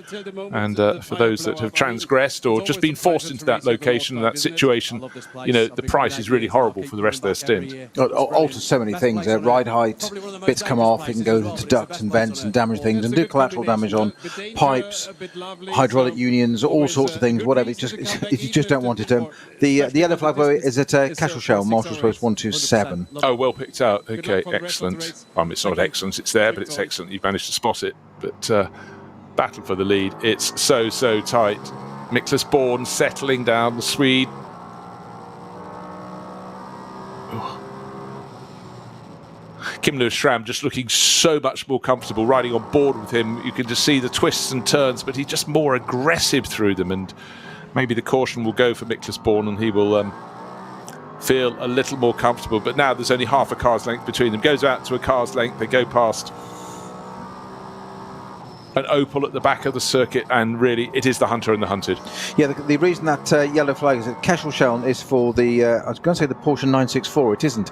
It's number 964, which is a Porsche 718, but it could be a 964, couldn't it? All these Porsche nomenclatures. You got to squint. Yeah, but it's car number 964, which is a Porsche 718, and that is from the Aim Point Racing by Rofus. And I'm just going to try and establish the driver in that, because I've got something different on my entry list. So it gives me 2 seconds, and we'll tell you who's actually at the wheel of that car as it's pulled over to the side of the track and stationary at Castleshell. which is currently only a code, what's a yellow flag 120, and it's clear almost immediately after, so it may well just be parked at the side of the track out of the way. So many places to take a look to find cars, but now let's see at the sharp end of the field. Walkenhorst Motorsport still pressing on and going faster and faster. Christian Cronjes has got the gap down to 20. Well, just seeing what it's down to, but the thing is, his lap is, he has the fastest lap of the race already, 7 minutes 57.1 seconds, and he's not going to improve this time around because he's just come into the pits, the curse of it all. So Christian Cronjes, after 14 laps on the board, slots into the pit lane, and there will be a change coming up very shortly indeed in that BMW from Walkenhorst. So he did the opening stint, and we'll give you a choice of drivers who could take it over. We had Ben Tuck did the opening stint, then Christian Cronjes, then Andy Soucek, but I reckon Cronjes is handing over to Soucek. The reason I can't establish exactly the driver in the 964 Porsche is because there's two of them driving it, and there's Axel and Max Friedhoff. So it's one of the Friedhoffs, I can tell you that, but I can't tell you whether it's Max or Axel. Now, one of them started the car, one did 8 laps, and it doesn't tell us which one started the car, it's just Friedhoff on our surname, so apologies we can't tell you which of the 4 names it is, but therefore after the 8 laps when they did their first driver change, it became Friedhoff again. So was it a driver change or was it not? Because it's the same surname, but we don't know whether it's, I'm guessing it's father and son or brothers, but so I don't know who's that. That car currently is, there's an intervention vehicle there at the moment, so one of the Friedhoffs driving the 964 numbered 718 Cayman GT4 CS, which is parked at the side of the track at Kesselstone, and it has gone to a code 60 now, as predicted it might well do. Yeah, just waiting. You see that so many a time. You get a yellow flag and you think, okay, they'll assess the situation, see what comes good. Frank Stippler must be coming towards the end of his stint. We've got the Walkenhorst Motorsport car in the pits, but bear in mind that's had 2 drivers on board already. And now, of course, Stippler's been in ever since the start of the race. And windscreen's being cleaned in the pit lane, and still things continuing out on the circuit, and it's just a really good little battle between Kim Lewis Schramm chasing down Miklas Born in Schnitzleham Racing. Of course, different speeds from different drivers, different experience around the course of the lap, and just simply their experience on this circuit. And again, when you're new to a team, new to something, you don't want to be the hero who goes out and throws it off on cold tyres after just 3 corners. No, but you also want to make your mark as well. You're there for a reason, you're there on merit. But you don't want to become sort of quietly sitting at the back and be that wallflower. It doesn't really go with being a racing driver as well. And it's that fine line between taking a risk or not, and I can do this, and beating your teammates and whatever. And you've got to know what team you're going into and how well established the drivers are and get their history to make that measurable. Do you sit there and take your time and build up to it, and people say, well done, you're not the fastest, but you're a safe pair of hands? One of the worst things a racing driver ever hear is you're a safe pair of hands, because it's actually great for a team, but from a driver point of view it just means slow. That's the interpretation. That's the translation. Whether it's accurate or not, it's not necessarily the case. And a team needs that as well. That's the whole point. But you don't want to be identified as that. No, exactly. So sort of, it's not even damned by faint, but it is sort of damned by faint praise in so many ways. Right, the Walkenhorst Motorsport BMW back into the race. Just check the screen to see that I think we spotted the driver change. Yes, Andy Soucek has taken it over. We could see they've rotated through all of their drivers, so they'll get to point in the race. We're actually within a whisker of 1/3 distance in this 6-hour race. The number 7 Lamborghini from Conrad Motorsport is in the pit lane. Jelmer Berman brought that in. I think I spotted Michele Di Martino getting on board, but we'll wait to see when we get another inboard shot for that. So a bit like a sort of 400-meter race on an athletics track, the stagger is starting to unwind, but of course we have this constant difference by the mandatory minimum pit stop time according to when you make your pit stops, and by coming in very early for your first one you have a very short pit stop, and coming in very late for your last pit stop, which is the opposite way of doing things, then you are the one that gets the shorter length of pit stop. So you sort of rob the bank early on, or do you rob it late in the race in some ways? And the teams have to work out their tactics according to where they are in that opening stint in so many ways. Terrible pun coming up here then. You rob the bank depending on how quick your getaway car is. Yeah, that's true. And who you're no, I see. Right. I hadn't realised the thing we forgot to mention was Jelman Berman in the Conrad Lamborghini, unless you mentioned it earlier and I missed you saying it, Bruce, of course was replaced on the entry list. Axel Jeffries was in that car. Yeah. And he hasn't been this weekend. Normally is. Yeah. And was on my entry list. So it was Maximilian Hecklander who did the opening stint. Jelman Berman did the second, and therefore Michele Di Martino. Yes, so it is. He goes in as runner number 3. So we saw that driver change. I was just waiting. It looked like his eyes in the gap in the helmet, but many is an entry list here that gets changed, often on race morning, because just understand the top GT3 runners running in the SP9 class are in big demand everywhere around the world. There's, I think, an international GT Open meeting this weekend. Some of the regulars here might be taking part in that, and certainly let's think, where's next weekend? There's a GT3 race at Suzuka next weekend, the Fanatec GT Asia Series. That'll take some of the drivers from here, and so on and so forth. And then, of course, the Spa 24 Hours is coming up at the end of the month, and an awful lot of the drivers from here will be taking part in that. Julian Apostolos, by the way, has taken over the number 55 Mercedes. That's the Landgraf car that was driven so well by Luca Sandro Treffs in the first couple of stints. And then that will be driven later on by Patrick Assenheimer, who is basically, there's nothing he's not won at this level in an SP9 class car, and so many successes in the long distance series races over here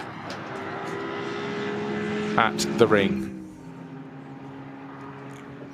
Tim Heinemann, it has, that's taken over the number 4 Falcon Motorsports Porsche. I was looking at some of his history a little bit earlier on. He's DTM Trophy champion back in 2020, 7 wins he had. Well, worth explaining, DTM Trophy is not the DTM, it's a GT4 class category.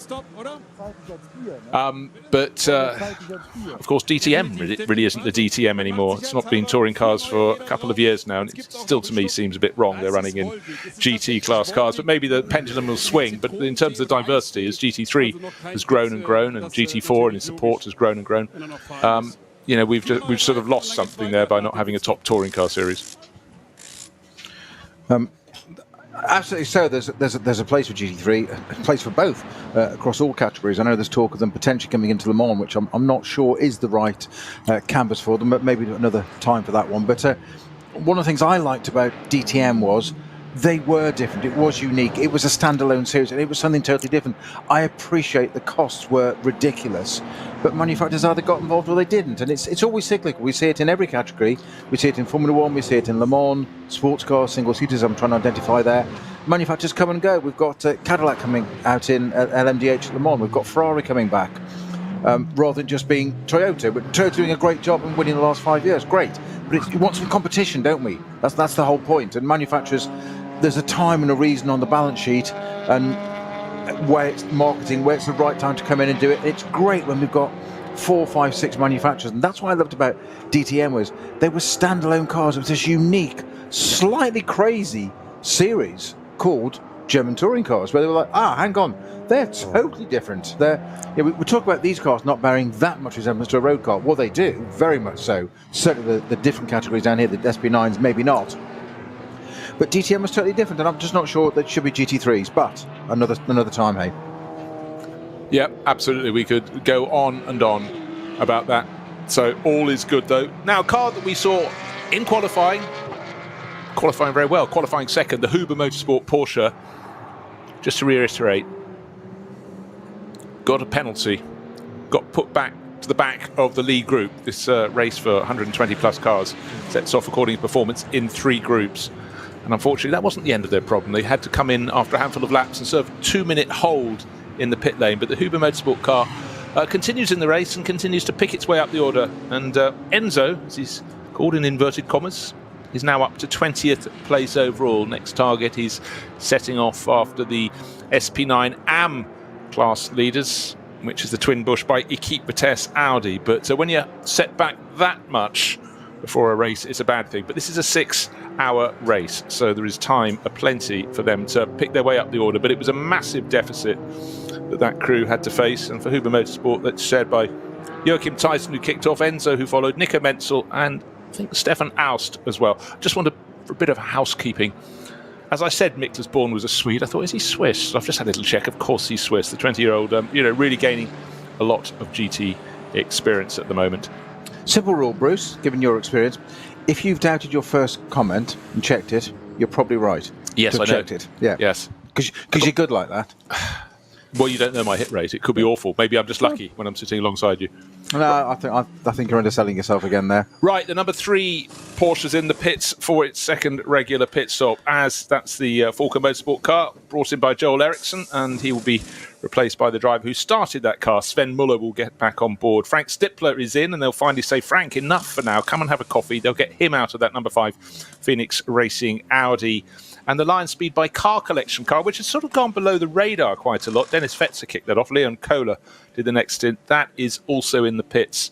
So they've managed, a lot of the teams managing to follow their first stint with of 5, 6 or 7 laps with an 8-lap stint. Bear in mind, a lot of these stints get affected by whether you've got a safety car period, whether you've got a lot of code 60. But actually, he says, touching wood, we've had a lot of clean running. We've had some little isolated areas. One very brief code 60 area. There's now a yellow flag at Brunchen. Don't know what's happened there as yet, but certainly we've had clear running. And actually, sometimes the only way you can stretch the difference between 7 and 8 laps is by having a code 60. But we know the teams are running right on edge, but you can't afford to be nearly right in this. You've got to be convinced that you will get the entirety of what you're trying to do. And then with a nearly 25-kilometre lap, if you've got enough for 23.5 miles, 23.5 kilometres, that's not really good enough, is it? Not really. No, it's not. It's not really going to bring the result home, is it? So Miklas Born, 7.3 seconds to the good.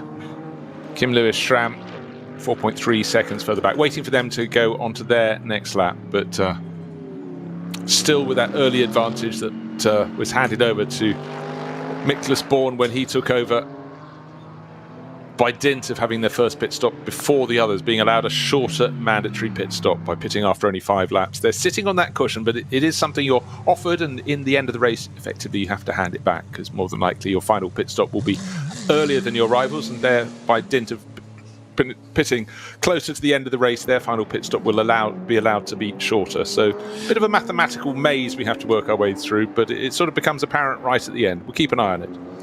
Vincent Kolb aboard the Shearer Sport Team Phoenix Audi now. Having left the pits, and right behind it is the Falcon number 3, which has Sven Muller back at the wheel, does it not? Yes. Yeah, we saw the driver change going on there. Now at this point it's a case of looking to see who is being quick, but for a lot of them it's another lap until we can do that. After their pit stops, you get this very long lap time, if you look on your screens, for including the time of the pit stops, for example. So the 964 Porsche, that was the 964 numbered, my apologies, Porsche, has now been removed, so we're back to a full course green, Bruce.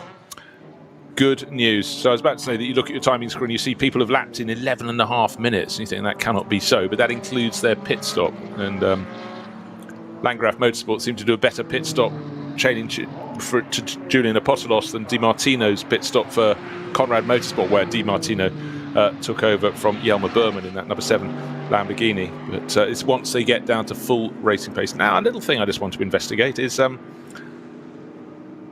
unfortunately back in the pits, maybe this is a standard one. I wanted to see if that number 17 Pro Sport Racing GT3 Aston Martin Vantage, it was in the pits for ages after it limped in front right corner. We said, oh dear, we got a car crabbing, a Porsche Cup class car crabbing along Dossinger Höhe. Everybody else going by at rapid pace. 2 course vehicles have come up to close behind it, but it's about 10 degrees out of true. Hazard lamps on, flashing away. Still got a good kilometre to the end of the lap, but massive right rear tyre failure. It's going to struggle to get that back, to be honest, because that is now delaminated. What it needs to do is get that carcass off the rim completely and get rid of it, stop it doing any more damage. It's better to run lower and catch a little bit or grind or whatever on the surface than have that tyre going around doing all sort of untold damage work there. It's everything that's under there. It's all the ducts and vents and things that are all related and just stop things working efficiently. There's the 17 Aston GT3 out there, the Pro Sport car with a punch written on the rear. Not a suggestion, just an advertising slogan on the back of the car. Well, just looking about the number 17 Aston Martin, it was a regular pit stop, so it's now in the hands. It started with Jean Gloria, had all the problems, looks fantastic in its dark green and yellow Skylux livery, but it's Castrol colours, as I call it. Other oil brands are available. Well, so they say, indeed. So that's now in the hands of Maxime Dumoret, another Belgian driver from Ghent. Good to have that back. We need the manufacturer variety, and Aston Martins have always been very popular. You think back to the sort of N24 model they had probably a decade ago now, good grief. And more. Yes. 15? Trike came out in 2005. A couple of years ago, in my mind. Right, code 60 now at the Dottinger Her. Well, we know why that is, because of the it's just been put on the official screen for that Porsche limping its way, an odyssey of slowness as it limps back. Is that the 57 car? Yeah, could well be. That's yes, it could be. That could be in the SP7 class. RPM Racing? I think it is. Okay. In fact, I think it's now stopped on the Dottinger Her. Well, it was all but stationary when we saw it. It was really down to next to nothing. So it got towards Tiergarten, hadn't it? It was nearly there on the rise up to Tiergarten. But it's a long shot. It's a long shot. Foreshortens it. It's still a long climb. So go to who's on board. Milan Kodidek, Bob Wilwert, or Chris Cools. But for any of them, with that tyre, they wanted the carcass to actually get spat to the side. Then they could run on the wheel rim. But it was flapping around within that. Of course, the other element of that tyre going, a front tyre, you lose steering and braking. The car's going slowly. It doesn't matter that much. But on a rear-wheel drive car, when you lose one of the rear tyres, you lose half the traction. So you've got to try and get up that hill on one tyre that's going to be at an angle anyway, and it may not like it. It may just say, no, thank you, enough. Chris Cools is the one of the trio driving that car, and it started the lap in 39th position, probably higher actually, but now it's going another lap down. But is it stationary, or will they get it up the slope? But anyhow, going super slowly. So all the little corners they've cut and things they did to improve their lap times out of the window.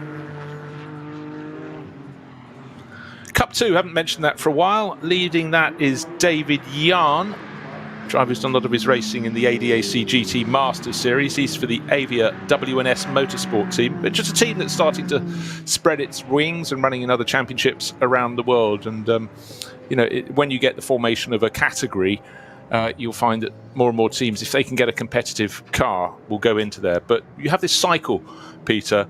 Let's just take the GT4 class at the moment. BMW M4 sort of seems long overdue.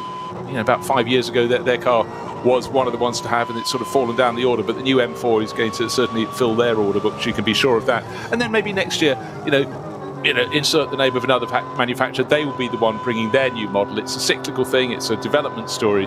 But right now, a lot of the teams like WNS Motorsport are going, we can try that championship. We've got a car that's good for that. We might have raced it in the German series. There is all sorts of debris across the circuit, marks on the barriers. Someone has clouted the barrier. Whether that, I can't tell you where that is precisely, but the number 112 Porsche has just worked its way through. That's one of the ones in the Porsche Cup class. Adenauer Forst. Coming up the hill to that.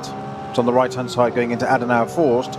Something's had a big issue, say, with a lot of unwanted connection with solid side elements of the track. Yeah, immediately jumping onto an onboard with the number 112, I was talking about that. That's the Cup class Porsche from K. Kramer Racing. That's gone past. There was a GT4 class Mercedes going slowly, but I think that's actually the relative pace of the car. Now, there's a slow-moving vehicle on the circuit, white wave flags up ahead, and all the drivers are going to have to back off a little bit. Can't quite see it. It's another car limping around.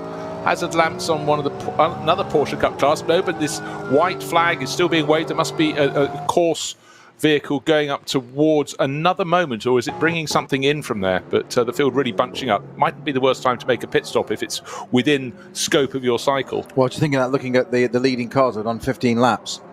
First 10, 15 or so cars. So perfect time to take a pit stop as you can, but I'm intrigued to see what it is. The Porsche that's got the flailing tyre is... something 57. It's 57 and it's almost back in. Chris Cools is in the final corner now. He's got a course vehicle behind him. He's going behind a bunch of trees, and then he'll be on the pit straight.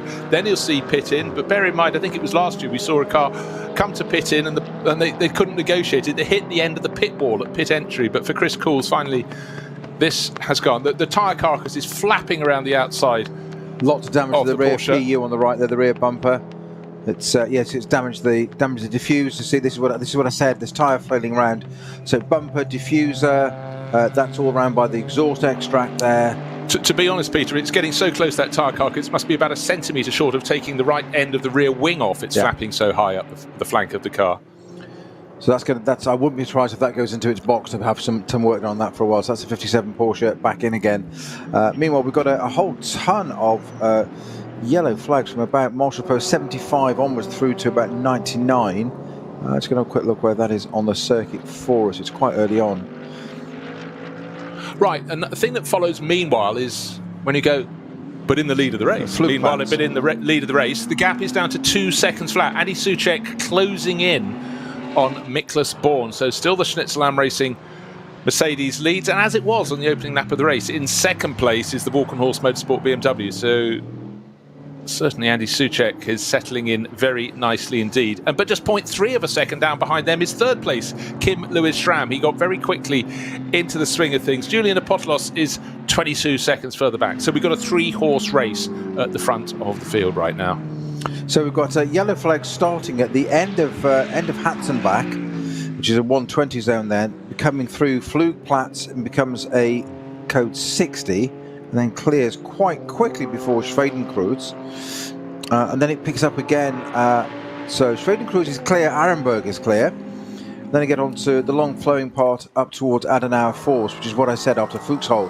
After the Foxhole, you come down to that dip there, rise up towards Adenauer. It's a very fast approach into Foxhole, the dip, and rise out of it. You come out of it, you spat out of it like a roller coaster. We all talk about the carousel.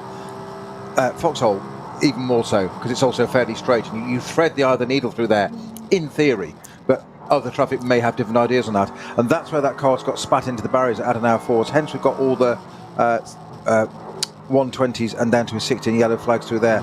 I still can't identify 100% which car it was, but I just know where it was. That then clears for Metzgersfeld.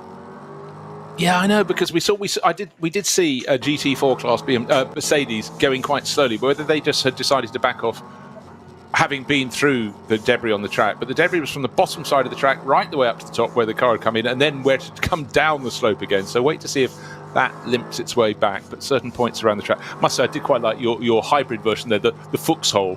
Yes, sorry, yes, yes. Anglo-Germanic. You can have Franglais. We can presumably have Deutschglais.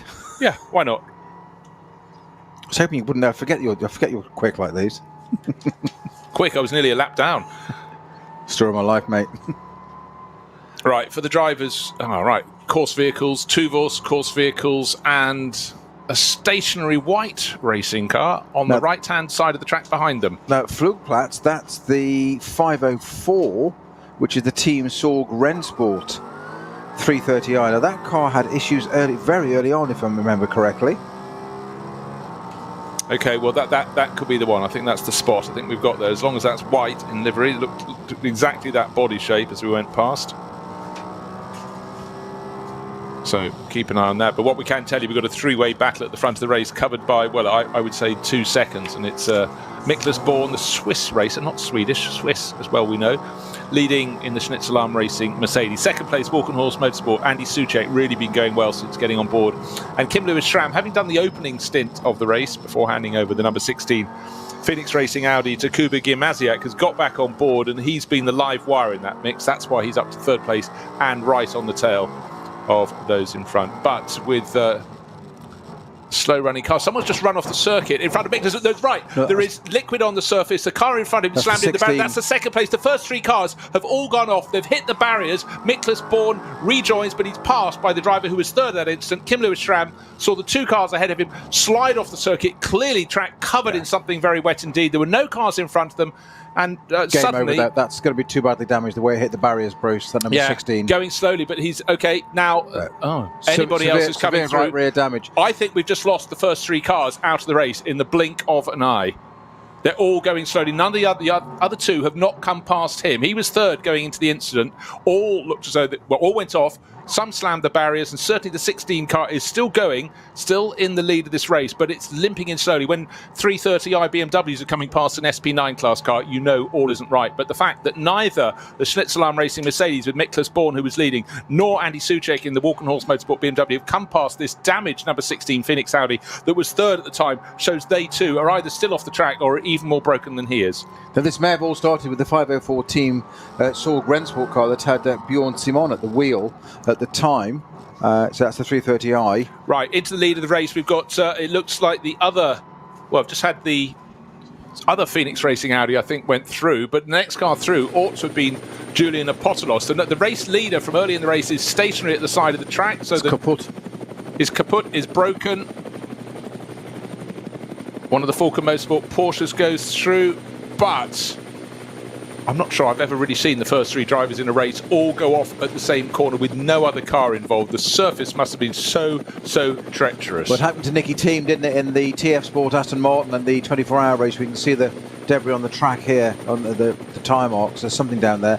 Nicky Thiem was leading the 24-hour into the night. Exactly the same thing happened. Oil off, done. Swipe the barriers, car out. The way that Phoenix Audi hit, yeah, just look at the Kim Louis Schramm at the wheel of that. It swapped ends immediately, but it clouted the barrier with the right rear really hard. Bounced straight again, and we just sort of saw the onboard, didn't we?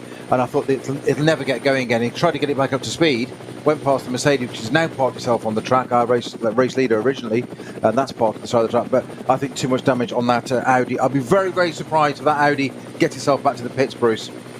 Well, I can't actually see any damage on the Schnitzelarm Racing Mercedes. I wonder if its engine just blew and it went off on its own oil and the others just followed him in, because I couldn't see any other example. We can see a huge mark of darkness on the track. You can see the liquid sliding across the surface from one side to the other, but to have all three cars go bang, bang, bang off the circuit, something very untoward occurred down there.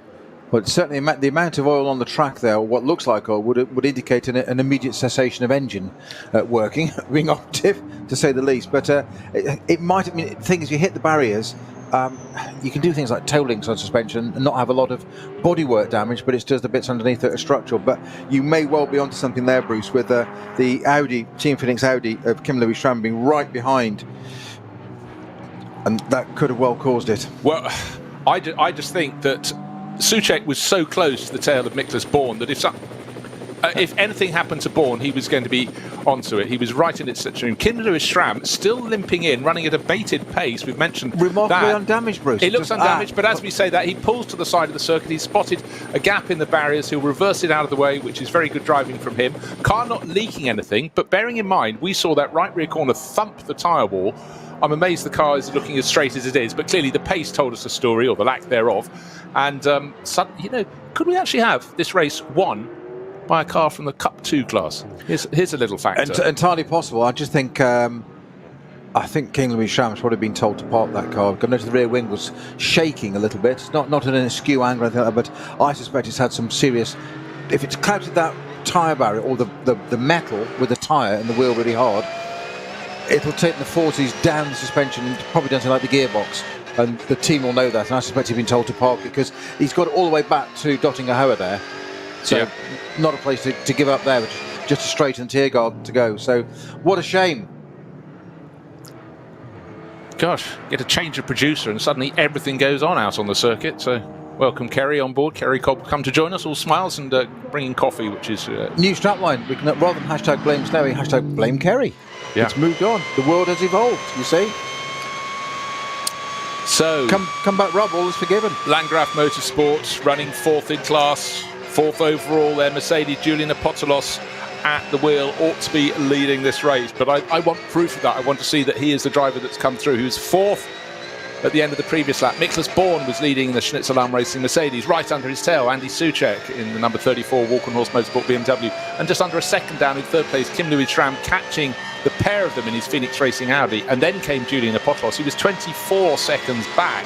However, as far as we saw, he hasn't clouted the barriers, where all three went off in the blink of an eye. So just waiting to see. I can hear a rumble, I can hear a groan. It looks as though the Landgraf car is about to come through and become the new leader in this race. Julian Apostolos through the final sequence of corners. Car number 55, that's the one taking the lead of the race. So he will be the first to complete 17 laps, and we're fairly sure the trio in front of him will not have that honour. One parked to the side of the circuit, that's the Schnitzel-Arm Racing Mercedes. We still haven't seen where the Walkenhorst BMW has got to, but we did see the Phoenix Audi being pulled off, nearly limped its way around the lap, but clearly running slowly and out of the race. Now, Julian Popolox and the Mercedes taking a very cautionary turn 1, turn 2. He's just inherited the lead of the race. He's up behind a couple of different class cars, and he's just so carefully just I'll wait, don't worry, not a problem. We've just got the lead of the race. Let's not lose it. Hold on, the Walkenhorst Motorsport BMW appears to be running at full pace. It seems to have got going again, and that could be coming through. Well, the gap between first and second is 16 seconds, 17 seconds effectively between Julian Apostolos and the number 5 Phoenix Racing Audi that Vincent Kolb took over from the driver who didn't want to relinquish the wheel, Frank Stippler. Porsche number 3 from Falcon Motorsport, Sven Muller in 3rd. Andy Soucek will not be in 4th because he hasn't completed the lap. Now he has. Andy Soucek has completed the lap. There he is, Walkenhorst Motorsport BMW. So I was just looking to see where it was. So we've got Mercedes, Audi, Porsche, BMW, Lamborghini. 5 makes of car in the top 5 positions. But doesn't appear to be any damage on this flank of that Walkenhorst Motorsport BMW, or on the other flank to my eye. There's tyre marks on the front of the car, but that must have been a very, very lucky mistake. But maybe there's a problem restarting the car because he's lost the best part of a minute as those came through. Nice to see the Lamborghini up there in top 5. So Di Martino at the wheel of the 7 Conrad Motorsport Huracan. Great to see that, friend. It's always there. It's always got the potential. But I just so want that car to deliver for their sake. So Snow doing his best to put the hex on them. He's trying not to, but well, no, it's moved on to blame Kerry now, so it's fine. Right. As long as Kerry doesn't start commenting, we'll be all right. OK, how much time do you reckon the Walkenhorst Motorsport BMW lost in that incident? In second place, chasing down the race leader. When the race leader went off, so did Soucek giving chase, so did Kim Lewis-Schramm. He's the only one of that trio to continue. But his lap time, 10 minutes 14. He lost about a minute and 15 seconds before he got the car going again. Let's hope the car hasn't suffered any damage that might manifest itself. But suddenly at the... Just looking, second place could be about to change because Vincent Kolb is being caught very, very rapid by Sven Muller, who's half a car length behind. They go past the driver from another class, and really the money is on the Conrad Motorsport. Sorry, again, it's that turquoise livery, the Falco Motorsport Porsche. But he's being careful here because he'll log it in his brain that just a little further around the lap there is an area that was suitably gripless and slippery. And that's why we lost the 3 front runners going off into the barriers, not too far ahead of where they are now. So as long as he's remembered, around 25 kilometres, that there is a slippery road up ahead. Has the well, in fact, suddenly Vincent Kolb thought a BMW he was passing was coming across on him. He backed off the power, and then suddenly second and third were very close. Now slippery point, a high, coming to a slow zone, okay, or whatever it was, because suddenly that second place Audi got very, very twitchy indeed, as shown from a high-up shot. Car stationary in the road up ahead. It's a course vehicle. They put loads of concrete dust, cement dust down to dry the spill that pitched all those cars, the first 3 into the barriers. What Vincent Kolb did there was very clever with Muller just behind him. What he did was then he actually slowed him up a little bit before the back marker and then accelerated away again. So he actually almost brought the Falcon Porsche into him, then accelerated away into the slow zone. So the Porsche's got to do the same. Therefore, you've got to go at the same speed. It's created the gap already. So created a 3-car length gap between them. Very, very astute driving there. Well, that takes the driver's eye. There's just passing, as they get back up to full speed, just passing the other car that didn't come good in the end, the Schnitzel-Arm Racing Mercedes, pulled up at the side of the circuit. But you really feel that in the number 5 entry, Vincent Kolb is a sitting duck because Sven Muller looking far more attacking. But he's got to find his place in which to pass in this battle for second place. He's got the pace. He's been very quick in that opening stint, but Vincent Kolb showing, good battlecraft that Peter picked out. I thought he'd simply made a mistake, but Peter rumbled that one. But I think by a good exit from...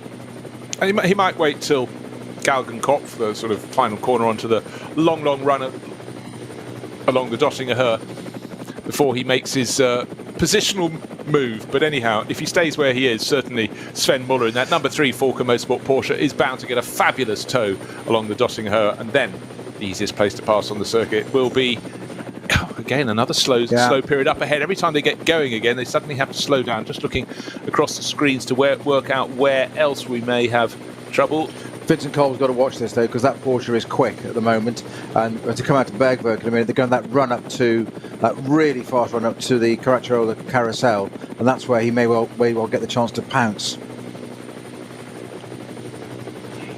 Right, they have to also identify where it goes green again. And has already indeed, but it's also experience that dictates the likely, the distance between marshals posts. You have to be aware of them, because it may be, right, next one, show them it's green, but it could be 200 metres up the track, it could be 400 metres up the track, but, well, half a car length down, proper toe being gained, and Vincent Kolb pulls across the nose of the Porsche. You know what that does? It gives it even better drag, so there you go. No, it doesn't. It disturbs the airflow over the Porsche. But they were still cornering. You saw the front of the Porsche. They're losing front-end grip. It had a little bit of understeer there because it was tucked up too close to the Audi wing. Yeah, good point. I picked that up as I was saying that, because I thought they were slightly further around the lap than they were. But again, going around a Porsche 17 came. And let's try both sides. Beautiful job done by the Audi driver there. Absolutely superb. Stitched the Porsche up perfectly behind the back marker.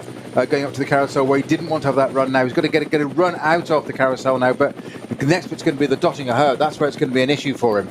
Right. So Porsche's the quicker car of the two at the moment, but I've got to say that the Audi's doing a better job of the driving. Vincent Kolb, extraordinary, just outthinking him all the time. And this is what we said earlier on, wasn't it? It's all very well driving this perfect lap on your own, but you've got an equal peer behind you who wants to get past in a slightly better car. Yeah, Sven quicker car. Sven Muller's looking the quicker of the duo, but certainly the brakes. And just to explain, there was a back marker and they ended up going either side of it, but Vincent Kolb in second place had worked out the shorter line was the inside line around the back marker, and unfortunately for Sven Muller, his ambition took him to the high side.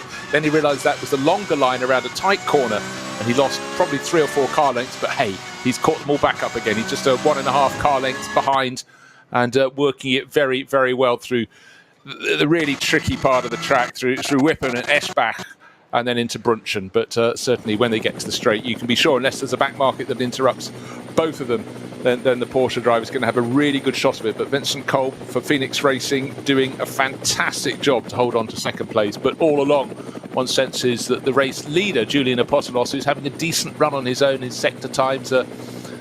Actually, no, as I say that, they're swinging to and fro according to slower cars, but the others not gaining. There's 17 seconds or thereabouts down at the start of this lap, and I would sense it's probably gone out a little bit in the race leader's favour.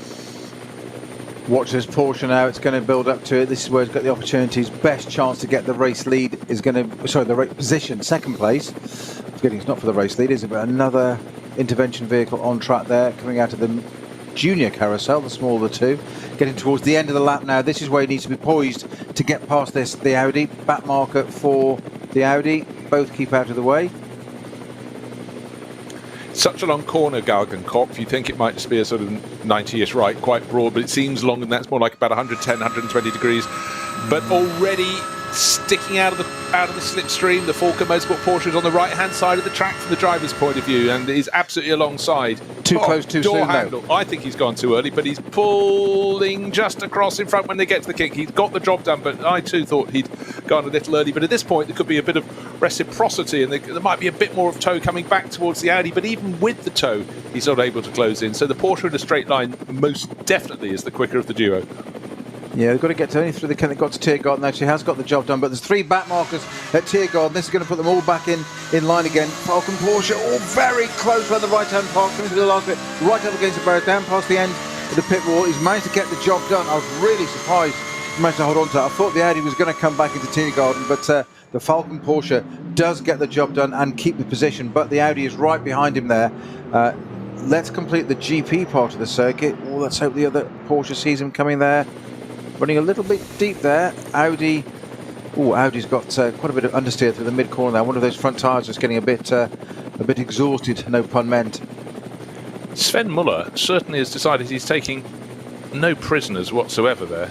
I think he probably took a few risks that might have not been sort of what you'd want in any form of racing, but a 6-hour race. But anyhow, he's got the job done, so who am I to criticise? He's got a second advantage already. It was always clear that when he got ahead of the Phoenix Racing Audi, the number 5 entry with Vincent Kolb on board, he would pull away. But even just starting that most recent lap, he really stuck his car in a position where any compromise, and there would have been a problem.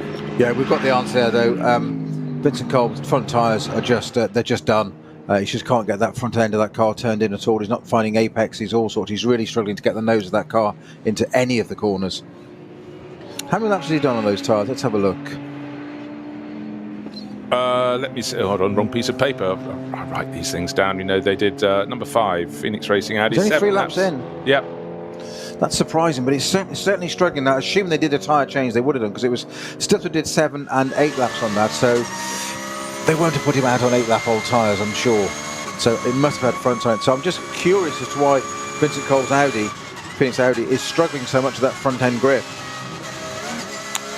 Yeah, interesting one. Now, we didn't really talk about, as we were absorbed in that fantastic battle for second place between the number 3 Falken Motorsport Porsche, which moved ahead of the number 5 Vincent Kolb-driven Phoenix Racing Audi. While they were out there doing that, they actually took maybe got the better part of 13 seconds out of the race lead. It's down to 5.5 seconds now. Muller has the pace definitely to close in on Julian Apostolos. Julian's still leading the race, but I think maybe traffic affected him as well. We've certainly had a handful of incidents in the last few laps. We've had that the area where they're clearing up all the oil and fluids that got put on the circuit, where we think our race leader had his race come to an end. The first 3 cars just a lap and a half ago slamming into the barriers at the same point. We think on oil that came out of the Schnitzelarm Motorsport number 11 Mercedes engine, but certainly to have the first 3 cars covered by about a second and a half, and then suddenly see not 1 but 2 but 3 of them, all 3 off into the barriers. Extraordinary. Blink of an eye, your eye almost gets confused and think, am I seeing what I've just seen? But we were riding on board at the time with the car in 3rd in that group. That was Kim Lewis-Schramm in the Phoenix Racing Audi, but his car is now parked, didn't quite manage to limp back to the pit lane, didn't look too damaged from the exterior. Any shots we were shown, but it was running at a bated pace. Now Sven Muller all over the tail. He's caught 5 seconds out of the race leading Julian Apostolos in, half a lap. Apostolos hanging on for Landgraf Motorsport in the black, white and orange Mercedes, but the Falken Motorsport Porsche looking super, super handy on its tyres. 2/3 the way around the lap. Already fainting to go up the inside. Got the job done. Julian Apostolos saw it and decided, go through. You're way faster than me. I mean, way, way faster. Already accelerating away, clear in the lead of this race. Well, that was very, very gentlemanly, but first has become second. Give him another handful of corners at the rate that Apostolos is dropping back by, then the Phoenix Racing Audi might be coming through. But actually, he's got the Porsche in between them, which is not so relevant to the mix. But suddenly, you picked up on the fact that Vincent Kolb has no grip in the front end of the car. He really doesn't, does he? He is losing ground now. You can see it adding lock through some of the corners, adding extra lock on to get it to turn. There's just something not right with that Phoenix Audi. Right, it's not just any Porsche in front of him, it's the Huber Motorsport Porsche. This is the one that Joachim Tyson started the race, was thrown from second on the grid down to the back of the pack for a transgression. And unfortunately, and then had to serve time in the pit lane, a 2-minute stop and hold, but he's going very, very well now. Now, there was another car facing backwards in the track, unfortunately. Didn't identify, but another area that is a slow zone. That is at X-Müller. So the driver's having to be very, very aware there could be something around the very next corner. That's halfway point in the lap. It's before you get to Bergwerk.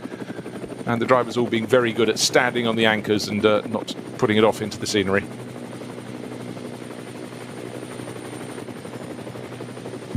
Well, things keep on happening. The first hour and a half of this race, remarkably incident-free, but now the race is gathering apace. We've nearly done 2 hours and 40 minutes of this 6-hour race. Yes, you get 2 bonus hours. It's not a regular 4-hour race. It's the full works, and it's being led by Falken Motorsports. They look really good in the opening stages of the race. Their cars work their way forward up through the top 10 into 2nd and 3rd positions. The number 3 is leading the race at the moment, Sven Muller. The sister car, number 4, is back in 6th, but that, bear in mind, was brought in for having to be penalised and to serve time in the pit lane for having tyres fitted on the grid, which is a no-no. But Tim Heinemann's going well in that, and certainly in Alessio Picariello, his teammate, who has far more experience. This is Tim's first outing for Falken Motorsports. Certainly you feel that car will continue to chip away. And about an hour or so ago, when it wasn't the Falcon Motorsport car in the lead of the race. I thought they stood a good chance, but suddenly to lose 2 of the 3 cars that were ahead of them in this race, that's certainly made it look far more likely that Falcon Motorsport could come away with a 1-2 here. It is still possible. Not pulled away from the Landgraf Mercedes, I thought he would. No, got past it very easy and very cleanly and gently, as you put it, which I think was absolutely the right thing to do. The Mercedes let him through. You've got the lead for a minute. Don't get the glory of it too much. And then the Mercedes had just been massively blocked by the 2 cars, the TCR Audi and a Porsche Cayman, and he wanted a gap between them, was provided nothing of the sort, and had to literally hit the brakes, and that's gained suddenly about another 2 seconds in the lead for Sven Muller. And behind in 3rd place and getting the better of the traffic was the Phoenix Audi, Vincent Kolb, who gained a bit of sustenance there, so he's got through those without being compromised. But really, unfortunately for Julian Apostolos, the doors closed in front of him, and he had to sit and just wait until 2 corners later before he could get on his way again. I'm actually very impressed by Julian Apostolos. He's only 21, and he's got some experience, but not masses. Fair bit around here, but I'm actually very impressed with some of the driving he's done there. Yes, he did get balked by 3-4 cars there, but he, as you said quite rightly, hit the brakes and got out of it rather than trying to force a gap. But once he got into the middle of that pack, it was then, well, I'm here now. It's pretty obvious. I'm in a big GT3 Mercedes. You must all know I'm here. So he did then start pushing a little bit of, come on, get out of the way, because you're all holding yourselves up as well as me. And that he's got every right to do, rather than just sit there and acquiesce and wait. It's not a... It's called racing for a reason. It's competition. No, absolutely so. But of course, he has experience of racing a car in a junior class here. He's competed in TCR, so he actually has that understanding of what it's like for them. But right now, he's got the understanding that he's got someone behind him who's catching him, who's worked the traffic a little bit better. It's Vincent Kolb. And again, both these cars somewhat compromised on their tyres, or so it seems. Certainly the Falcon Motorsport Porsches seem just more dialed in. And at any point in the race, they've looked very, very good indeed. But Julian Apostolos holding down 2nd place, started the lap in the lead, but that wasn't something that lasted very long. The Landgraf Motorsport Mercedes down in 2nd place at the moment, and being caught, but only just by the Phoenix Racing Audi. Well, one of the 2 Phoenix Racing Audis, the number 5 entry in 3rd place overall, Vincent Kolb. But behind them, just checking on the pace of Andy Soucek. Bear in mind, he went off the circuit when fighting for the lead on the oil that we think came out of the Schnitzel-Alarm Racing Mercedes engine. And he's fighting his way back. He's lapping very much at the pace of the front runners, in fact, closing them down. So maybe the Walkenhorst Motorsport BMW will come back into the mix. In fact, I think I fancy, and I possibly saw it in the background of the shot as we looked at 2nd and 3rd across the start-finish line. Let's see if my eyes were with me. Yeah, 13 seconds further back. So he's closing in on all of them. The top 3 runners are being caught by the driver in 4th place. The Conrad Motorsport Lamborghini, has just moved ahead of Andy Soucek. Sorry, that's the one that's 13 seconds down, just half a second up. So he's passed just as we started this lap. Di Martino, number 7 Conrad Motorsport Lamborghini driver, just gets past Andy Soucek in that Walkenhorst Motorsport BMW. But even looking at those lap times, let's just check. So the time I thought had been set by... okay. So 8 minutes 17 with those slow zones for Michele Di Martino, the Conrad Motorsport Lamborghini, quicker than the first 3 runners. 8 minutes 19, also quicker than the first 3 runners for Andy Soucek. But the big question to me, Peter, is there any damage being carried by Soucek in that Walkenhorst Motorsport BMW? It got involved in that lead battle where they all came to grief. He's got going again, but actually looking at it, that BMW looks pretty all square. Car number 34. It looks unmarked, which is amazing. It's the greatest escape since the Second World War, isn't it? From cold hits. If it has missed everything, that's quite extraordinary. I really don't know how it's done that. It must have just rotated around on the grass and missed everything, because there isn't a mark on that car that we can see.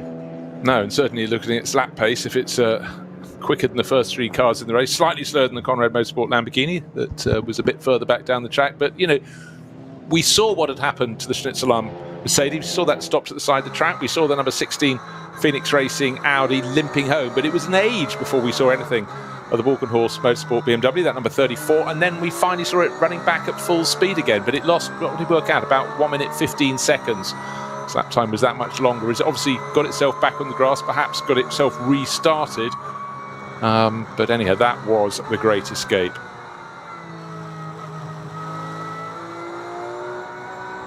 Checking the pace too of Tim Heinemann. He's going very well in 6th place. That's the number 4 Falcon Motorsports Porsche settling in very nicely in his debut for the team. Well, it might be his debut, but he's not shy of the curbs, I'll tell you that. Down through Hats and back, he was using you can do a few bits of that there, but you've got to make sure there's some you can, there's some you can't. And you've got to memorise and sear into your brain the sequence of where you can and where you cannot. So you get one wrong, it's not good. No. It tends to result in ignominy very quickly. Yeah, exactly. So that's where the experience comes around the circuit. So all is set, but at the moment it's Falcon Motorsport leading the way, and it's Sven Muller.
Können wir progressiv beschleunigen?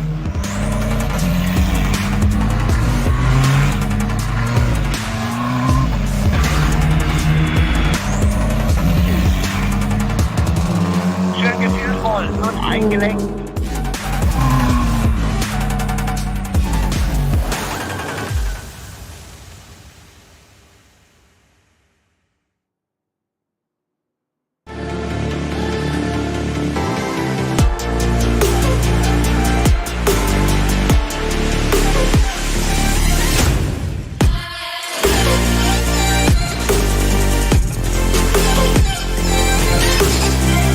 Falkenreifen.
Liebe Fans, besucht unsere Social Media Kanäle auf Facebook, Instagram, YouTube, Twitter und TikTok. Willkommen zu NLS.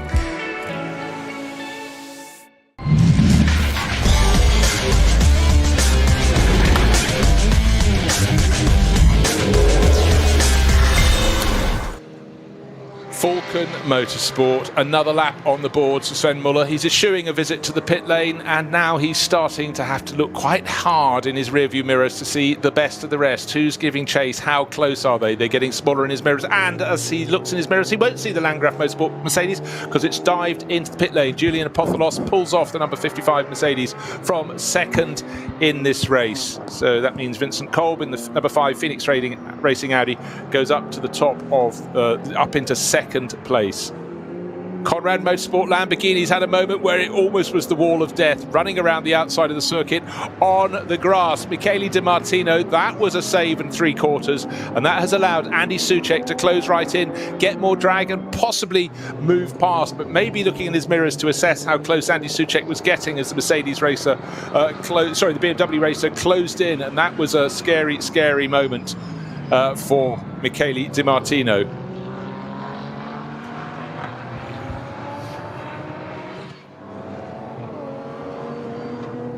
So, how is it unfolding? Let's see the pace around the last lap. Again, we've had so many slow zones and yellow flags that actually the race leader, Sven Muller, gained 7 seconds on that last lap over Vincent Kolb. There might have been traffic in there as well. So 11 seconds is the gap between first and second. And bear in mind, Julian Apotholos in the pits. That's the Landgraf Motorsport Mercedes, looking very smart. You can tell it's an Auto Arena car. You can tell it's a Patrick Assenheimer car with Auto Arena written on the door. He's the driver we haven't seen in that car as yet, and one would feel that since Julian Apotholos did the second stint, Lucasandro Treff did the first, it will be Patrick's turn. They'll wheel him out, put him on board. Certainly just done a driver change, certainly. Right, still that battle for effective third place now. Conrad Motorsport Lamborghini, Michele Di Martino. What a save. He ran off the circuit, he didn't panic. Corner was turning, arcing very gently to the left. He ran all 4 wheels along the grass, and the grass strip is only as wide as the car. Kept it off the barriers, but all along, while that was happening, and I would suggest before that was happening, Andy Soucek closing in for Walkenhorst Motorsport. His BMW now just about half a second. Many years now racing on the Nordschleife. Hopefully he can get his heart rate back down and understand why he went off. But it goes to show, Peter, at this point in the race, we've got many areas where there is fluid, there is liquid, there is a slippery surface, and we're having drivers going off accordingly. Well, it's always the same here at the Nürburgring, isn't it? It doesn't matter whether it's a 4-hour NLS race or a 6-hour race, 12-hour race, 24-hour race. Any combinations of hours, it doesn't matter. It's always going to throw different things at you all the time. It's always changing. So yellow flags now down at Foxhole. Double yellow wave there. So, and slippery surface. And into a code 60, catching out for a minute. Not too much of a problem, but catching out the number 3, Sven Muller, Falcon Motorsports Porsche. Hamilton took up behind 330 BMW very dramatically, waiting for the green to get out the other side, looking poised either side to do that when he gets the green flag, but he can't do it just yet. I don't know what that red that is for down in the foxhole. No, just having a glance, but it's oh gosh, in fact, Michele Di Martino very nearly clipped the rear of the Porsche just running up in front of him, which I think is the Huber Motorsport number 25 car that's effectively a lap down. And that these moments when you come into a slow zone, you've just got to be on your toes, haven't you? You've got to bear in mind the car in front. And just if you think, I'll just check my gauges, you don't do that around a twisty part of the circuit. And the Lamborghini very nearly took itself into an area of problem. They're just going past the point where there is a flatbed truck, and still that's the point where we lost our first 3 runners with oil dropped, well, everything dropped onto the track. The fluids were very, very serious there, and the first 3 cars went off accordingly, one on its own juices. That was the car that pulled off after Callenhart. It was the Schutzlam Racing Mercedes, and a shame. Great to see that team, the team supporting this championship so fervently and having their car at the front. It was a brilliant opening stint by Phil Ellis, wasn't it, Snowy? It was extraordinary. It was a brilliant start, let alone a first stint. But you had him third on the grid. I didn't have him as third on the grid. I had the... No, he was second in the end because number 5 went backwards. Of course. That's why, got the penalty and got moved out. Yeah. So he dived down the inside of the pit and took a very brave move to sort of... Never mind elbows out, it was breathe in. Sorry, third on the grid. I can't read my own writing. The number 5, the Phoenix Racing Audi, went up to second on the grid. Yeah. It was the 34 Walk-on-Horse Motorsport BMW in pole position. Alongside it was the Huber Motorsport Porsche, but that got put to the back of the group plus a penalty. And so everybody else moved up a position.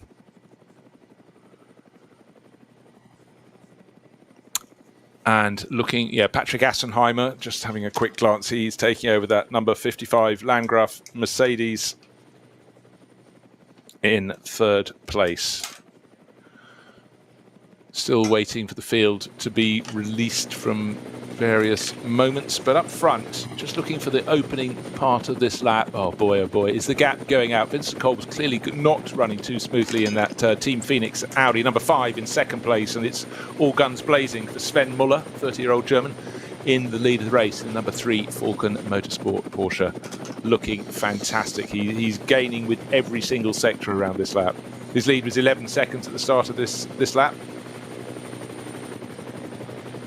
I'm just trying to work out what's going on there. Suddenly we've had the Huber Motorsport Porsche is a lap down. It's let Di Martino through, and suddenly Di Martino, instead of having really close company from Andy Soucek, has got a car between him and his chaser. And it was almost though, right, I've got the restart, off I go. But for Andy Soucek, he's coming up the hill towards the carousel, and he's just got to, he's not going to pass the Huber Motorsport car. So this is buying time. This is relieving the pressure for Michele Di Martino. He's probably still a bit rattled from his run over the grass. A long way. I reckon he was about 50 to 100 metres running along the grass before he rejoined the circuit. And that was what allowed Andy Soucek onto his tail. But now, having got past the Huber Motorsport Porsche, suddenly Di Martino's bought himself a gap. Clever. Now this is always the problem. You've got 3 cars in the same class here, running line of stern. But of course, the middle one of the sandwich, the meat and filling in that sandwich there, is a lap down. But it's the same pace as the other 2 ahead of it. So why should he back out of it, or she? But as the third place car there, you kind of want to say, get him out of my way, get him out of my way. I'd be on the radio saying, get it shifted if you can, because you're not actually in the contention of the race. So why spoil it for everybody else? But you want to make a way up again. You can tell you're nigh on halfway through the race when you come across another car that's almost entirely swathed, the rear end, and swathed and swaddled in duct tape, and that was the Matilda Racing VW Sirocco we saw taped up not once but twice. But by now, maybe what they could do is they could use a different colour tape for each the time it comes in to get repaired. I think they used black to start with, then they moved on to white, so just to keep us informed. But so difficult when a car is damaged aerodynamically. Good to see, though, the Pro Sport GT3 Aston Martin, I was going to say is on the track. As I say that, it peels back into pit out. This was a car that had its problems for Jean Glorieux, Guido Guimarães taking it over, and he comes in, so at least they've got 14 coming up to 15 laps on the board. At least they didn't throw in the towel, because we were worried about the body language in that pit garage until we worked out, of course, they share the pit garage with other crews. That's why the other crews were sort of saying, is it 2 sugars or 1, as they walked around the garage. But the Aston Martin crew from Pro Sport Racing got the job done. It looks like a standard stint, and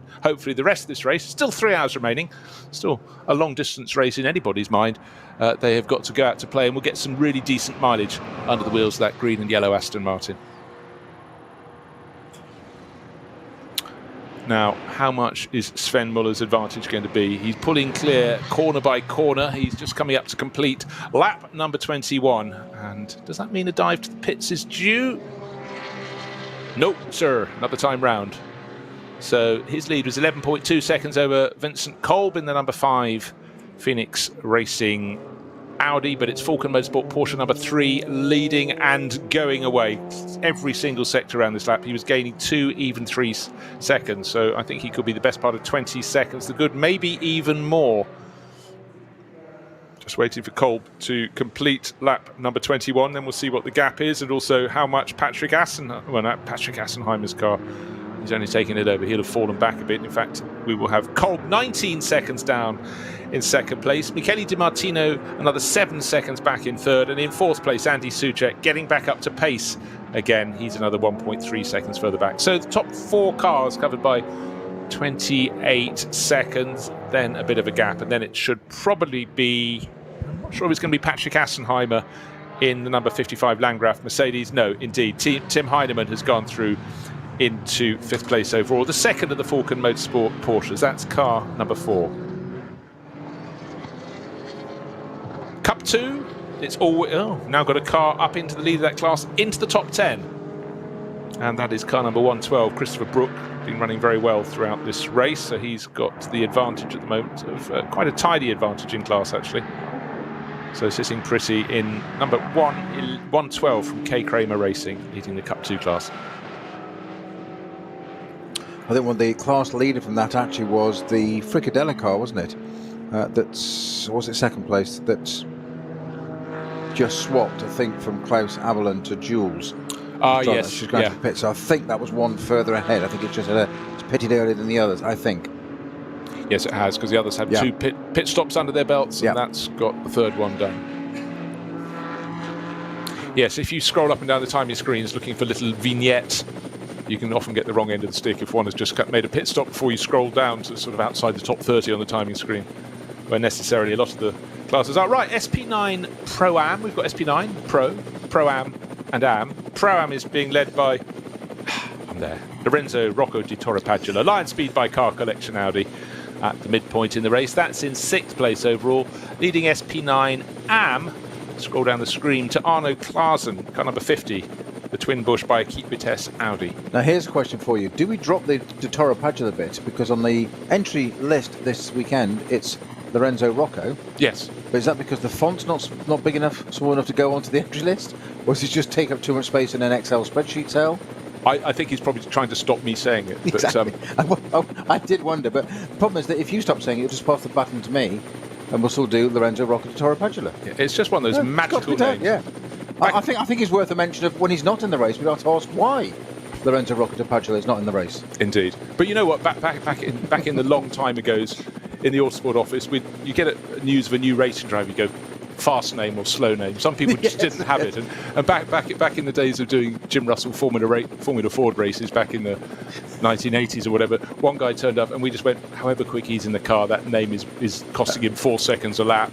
It just wasn't a rapid one. It's like being back at school, isn't it? It's an instant decision on the name, just instant classification. You always felt though that certain drivers, Italians, always came out of it very well. A lot of their names sounded very, very quick indeed. But Lorenzo Rocco di Padula just sounds, he's of Toro Padula. You can't go wrong with that. So, right, another slow area on the circuit. The drivers really have to be on their mettle. You're homed in on the car in front. You're zoning in and looking where its advantages are, where your advantages are. Then you have to slow right down because still course vehicles, I think they're still trying to remove the slick that was put down at the corner where we lost our top 3 runners. And for the BMW in frame there, that's Andy Soucek, running now in 4th place, probably due a pit stop at the end of this lap. That car, not with him at the wheel, went off, and just exploring the wild beyond. One moment you're just trying to gain a 1/10 of a second, the next moment you're across the grass and heading straight for the barriers on the outside. We think rotation probably saved the day, but whoa.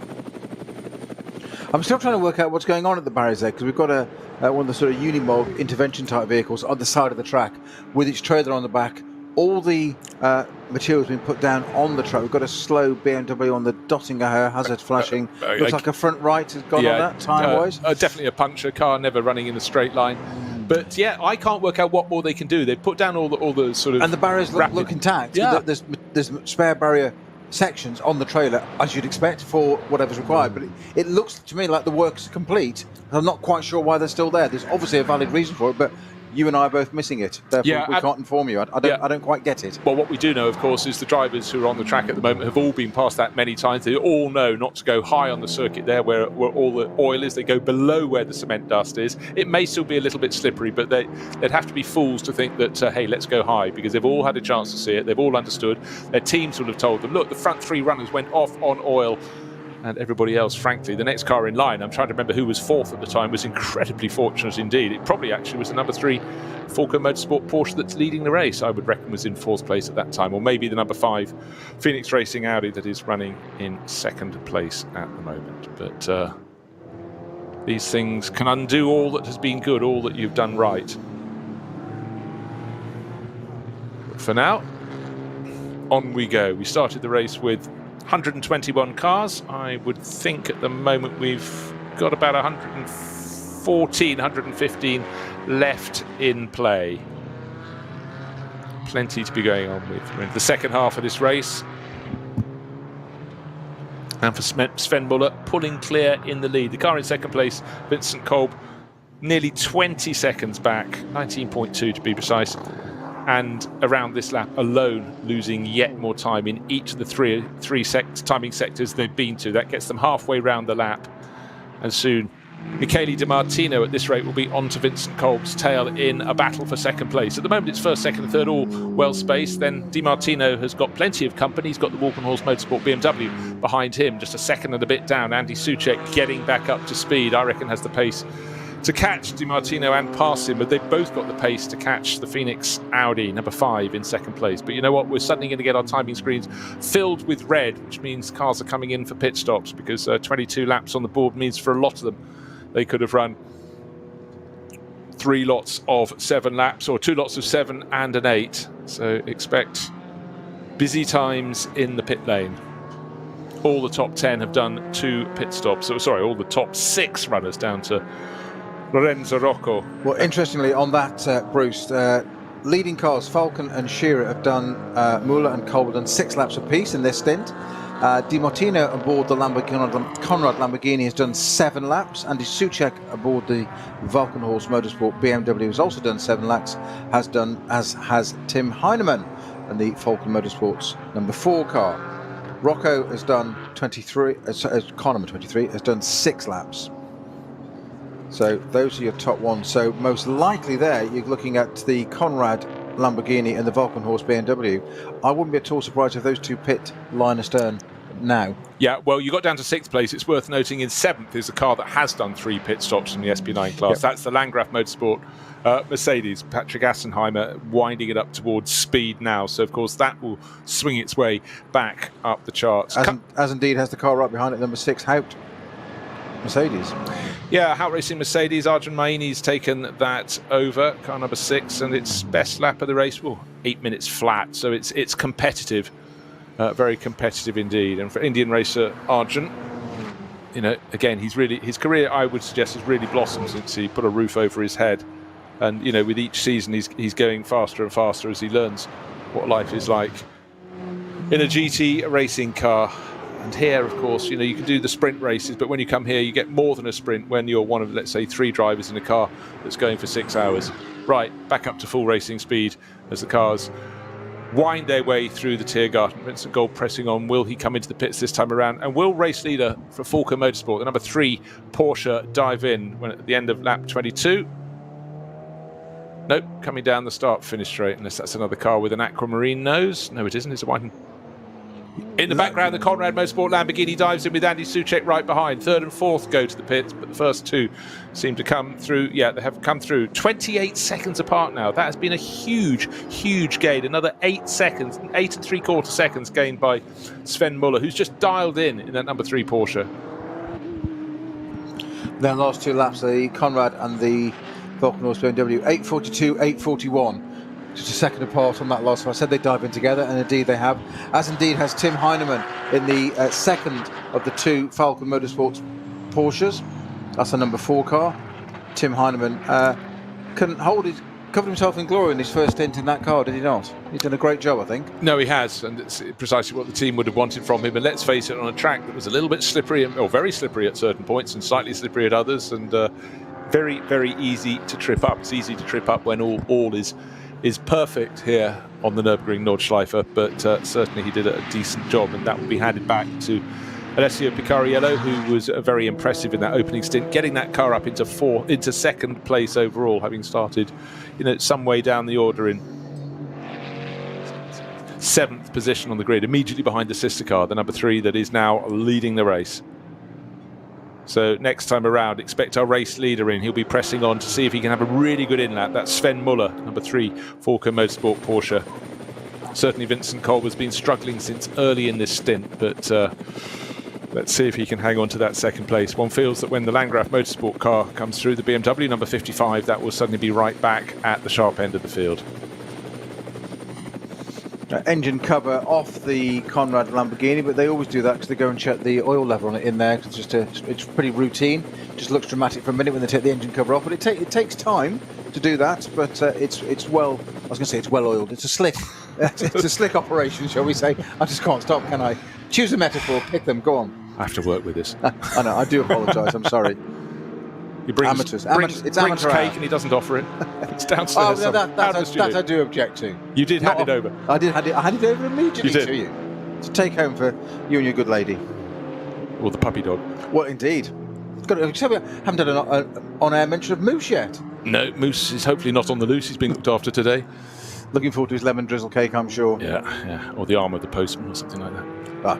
So meat first, cake second. That's right. He's got manners. Absolutely. We do have vague standards. I expect nothing less in your household. So, Falcon it is. A Porsche at the front. Third, fourth, and fifth are in the pits now. That's Di Martino, Soucek, and Heinemann. Lamborghini, BMW, Porsche, Conrad, Valkenhorst, Falcon. Teams respectfully.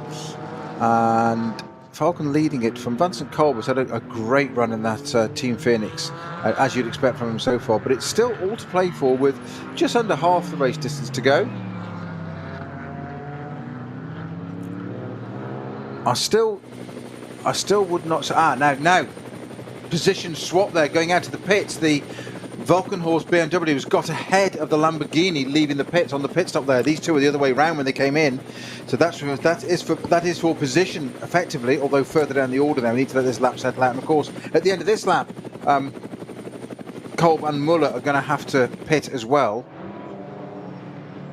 Right, what we've got there in that battle, I sense the pace is slightly better from the BMW, but Andy Soucek has stayed on board, so he's up to speed, almost has a little bit of a scare going through turn number 4 in the Grand Prix loop, whereas Maximilian Heckländer has taken over the Lamborghini from Michele Di Martino, a very slow-moving car as they go to the Grand Prix, the cut-through on the Grand Prix loop, driving at walking pace, but they both go past it without any problem. But I sense right now Soucek is probably going to be the quicker of these two drivers. It'll take a lap or two for Maximilian Heckländer to get up to speed in the Conrad Lamborghini, and that is just the opportunity that Soucek wants. And for Walkenhorst Motorsport, they did a great job in the pit. They got their car turned around faster than the rivals from Conrad Motorsport. But this is what we want. It's a long race. It's 6 hours. We've got nearly 2 3/4 hours left, and we have had incident. You can be absolutely safe in that, but bearing in mind the Walkenhorst Motorsport BMW that Soucek is driving went bounding across the verge when the first 3 cars, covered by just over a second, all went off on the oil from the leading car.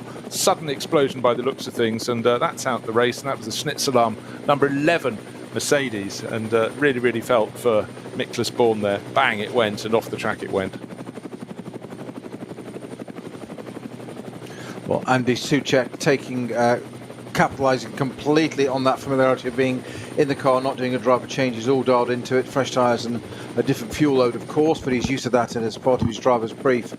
Whereas Lamborghini just struggling a little bit by comparison going down the Hatzenbach, and this is where Andy Soucek has really made out some, 10 car lengths easily, and continuing to do so as well. Yeah, I sort of felt he probably would, because that car has had its setbacks, but bear in mind that when it had its problem, it was fighting for the lead of the race. It was about half a second down on the race leader, whereas at that point, before the incident, had the first 3 cars going off, the Lamborghini, I think, was down in 6th or 7th position. Of course, it was 7th, wasn't it? It was car number 7 in 7th position. That's right. So, in terms of the pace they've been achieving with that, then I think they've been, there's a natural pattern there. And the sort of primacy of that group. But lap times at the moment, because of the various areas on the circuit where there are still course vehicles parked, instead of lapping, we'd expect at this point in the race about an 8-minute, 3-second lap or so for a pace-setting car, occasionally some quicker ones, but settling down to that average. Last time around, the lead car, 8 minutes 26, and that was fast. Second place car, 8 minutes 34. Third place car, 8 minutes 42 seconds. So lap times really down away. Now we've just got a new yellow flag, or one being shown for the first time at Callenhart exit. That's Marshall's post 108A. Have I gone mad? No, there are that many Marshall posts indeed. I think we get close to 200 Marshall posts around this long lap. Still the yellow flag, still Peter's got a very clever map. He opens and closes it and may identify whichever car has gone off at Callenhart. But 207 Marshall posts. 207, very good. There we are. More importantly, at the front, I think Sven Muller and Vincent Kolb are going to have to pit on this lap. They completed 7 laps. They're going to have to come in this one. So that's going to shake the order up properly towards to happen with the Lamborghini, BMW and Porsche of Conrad, Valkenhorst and Falcon respectively. So that'll be good to see what happens there with those two once they've done their stops. Just had an interview with Conrad Motorsport driver who just vacated the car to give it over to Maximilian Heckländer. That was Michele Di Martino, but he was actually all smiles, and I'm quite sure that Patrick Simon was just saying, to what it's like, what's this car like on the track, and what's it like next to the track when you were bouncing down the grass and just missing the barriers. It was super close, and in fact, looking at the right side of the car, there is no damage from contact with the barriers. That was probably the save of the day. The other save of the day, or moment of the day, to my eye, was the acceleration by Philip Ellis from third to first, going through the gap a whisker wider than his Schnitzelarm Mercedes to take the lead on the run to the first corner. That was really, really committed. Ex-Müller, yellow flag there now. Verschleifen to Marshall Post 114, 115. So it's still busy out on the track.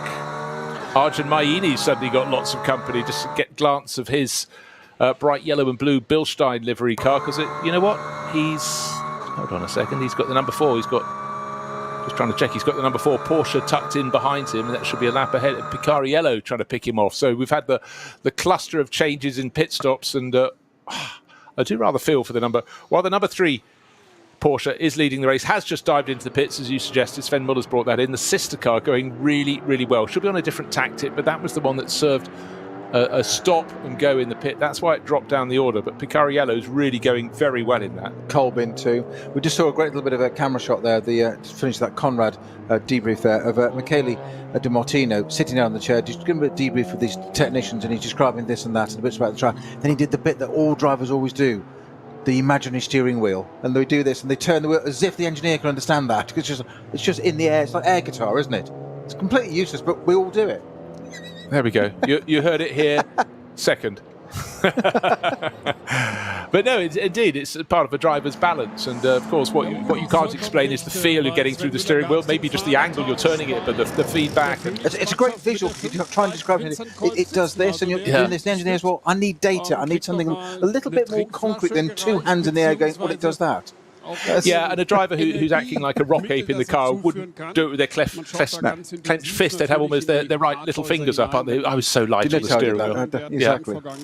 Yeah. Right, number 5 Phoenix Audi in the pits. It always looks, if you just turn onto a broadcast, look into the pit lane, and think, oh dear, looks they're almost retiring it. But the cars are parked in echelon formation in front of the pit garage, because there's not much space in this pit lane when you start with 121 starters. But that should be Frank Stippler getting on board. No, Vincent Kolb is staying on board. So Stippler did sort of almost like a short stint, 2 other stints, and Kolb is going to do likewise, but he's obviously hoping the fresh rubber they're putting on his car will give him a bit more grip. Dacia Logan into the pits. There we are. Sound the klaxon.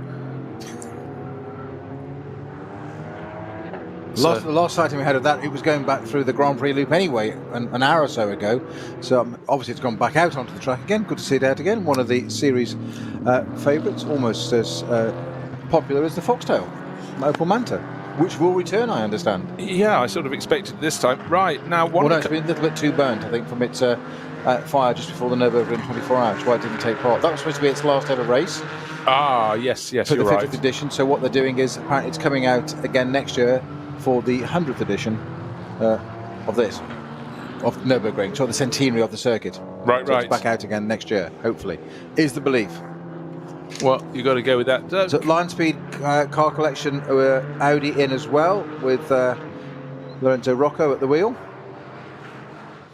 Right, just going to look down through the classes a little bit. The Cup 3 class, always really, really fiercely contested, and 969 is leading that. And it's obviously one of the Porsche Caymans. It's a class of Porsche 718 Cayman GT4s, and it's Mauro Calamia, Ivan Jacoma, and Kai Reimer, and it's Kai at the wheel, Reimer, in 24th position overall. He's got a margin of 17 seconds, so that one's been bobbing up and down, but most times I check that Cup 3 class, the 969 is in the mix, and at the moment it's leading it.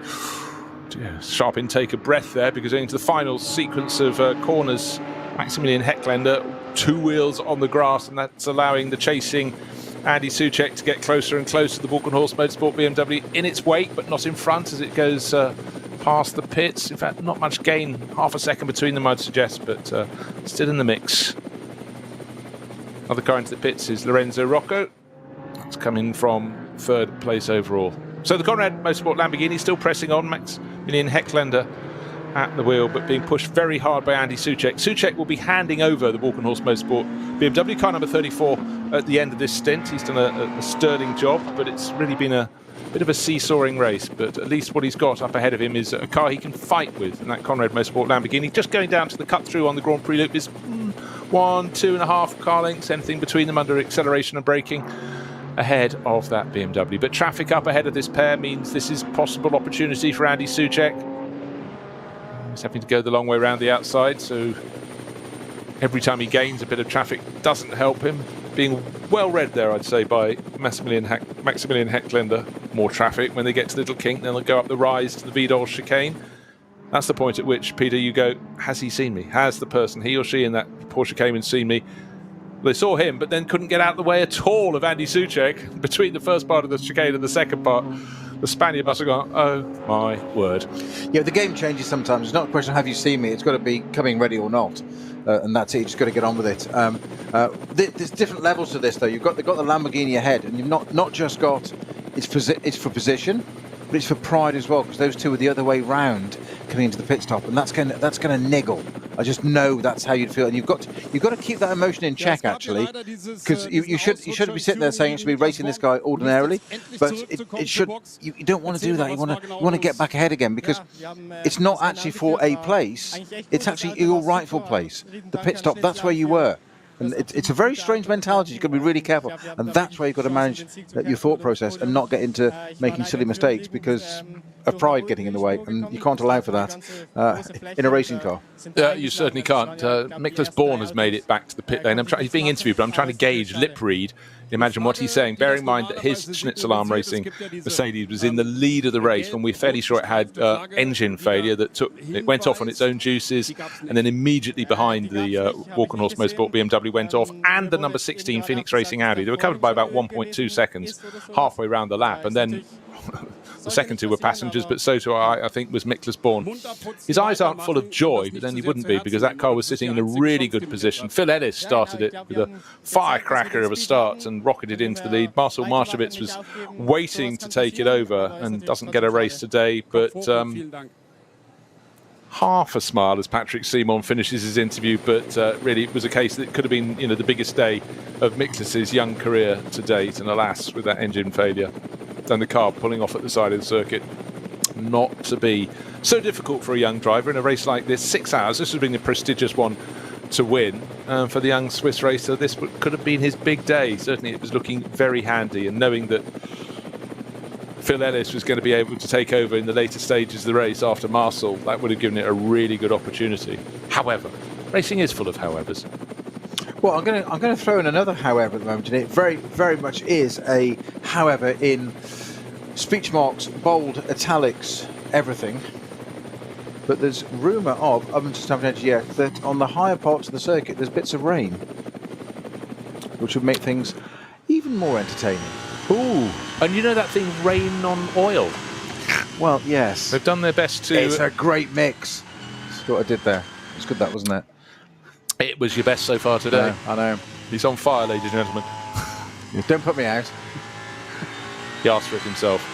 Right, but up front, however, the number 3 Falker Motorsport Porsche, it's looking like it could be a very good day, looking as though all could turn up trumps for them. Both cars, that and the sister car, 3 and 4, looking really, really good from the first into the race. Number 4, the sister car, however, had that time in by visiting the pits to be held for a transgression that has really come back to bite them. That's really unfortunate for them, and that, it turns out, was for changing tyres on the grid before the start of the race. It's a fairly standard rule.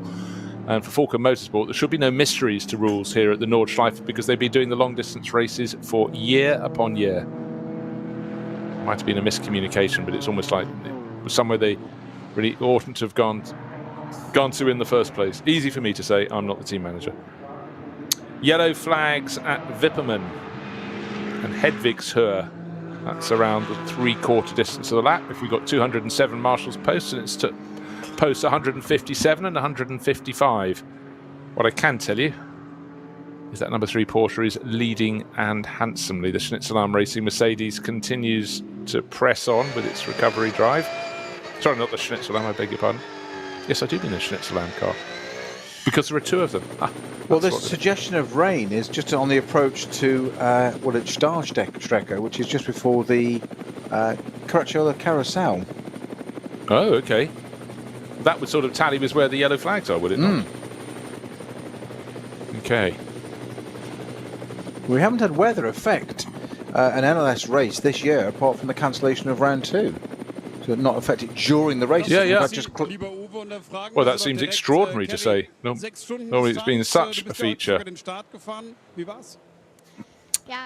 Now, Schnitzelarm, I sort of stumbled down that path because they, of course, they've got two of those in the race. Peter Terting is at the wheel of one of them at the moment, and Carrie Schreiner, his teammate, has just got out of one and looking actually pretty pleased with life. And stepping up to an SP9 class from what she's raced before has been, a big ask, and I think she did a really very good job. But Peter Terting, just with years more experience, is also getting going around the circuit at decent speed. But of course, for Schnitzelarm Racing, they wanted their lead car to be the one that was doing the winning today, and not to be for them, unfortunately, with that engine failure that I still can't quite work out how it didn't remove all three of the top three. In the end, it was merely two of them, with the Phoenix Racing Audi number 16 also not making it back to the pit lane.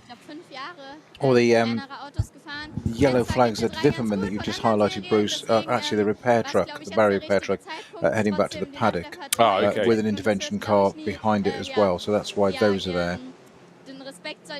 Yeah, just having a little quick look to see what else Carrie Schreiner's done this year. She raced in SP8-2 and now SP9, so moving up the power band, and been racing quite a long time now. It's Lamborghini Middle Eastern Pro-Am champion back in 2018. It's amazing what you can find on the interweb.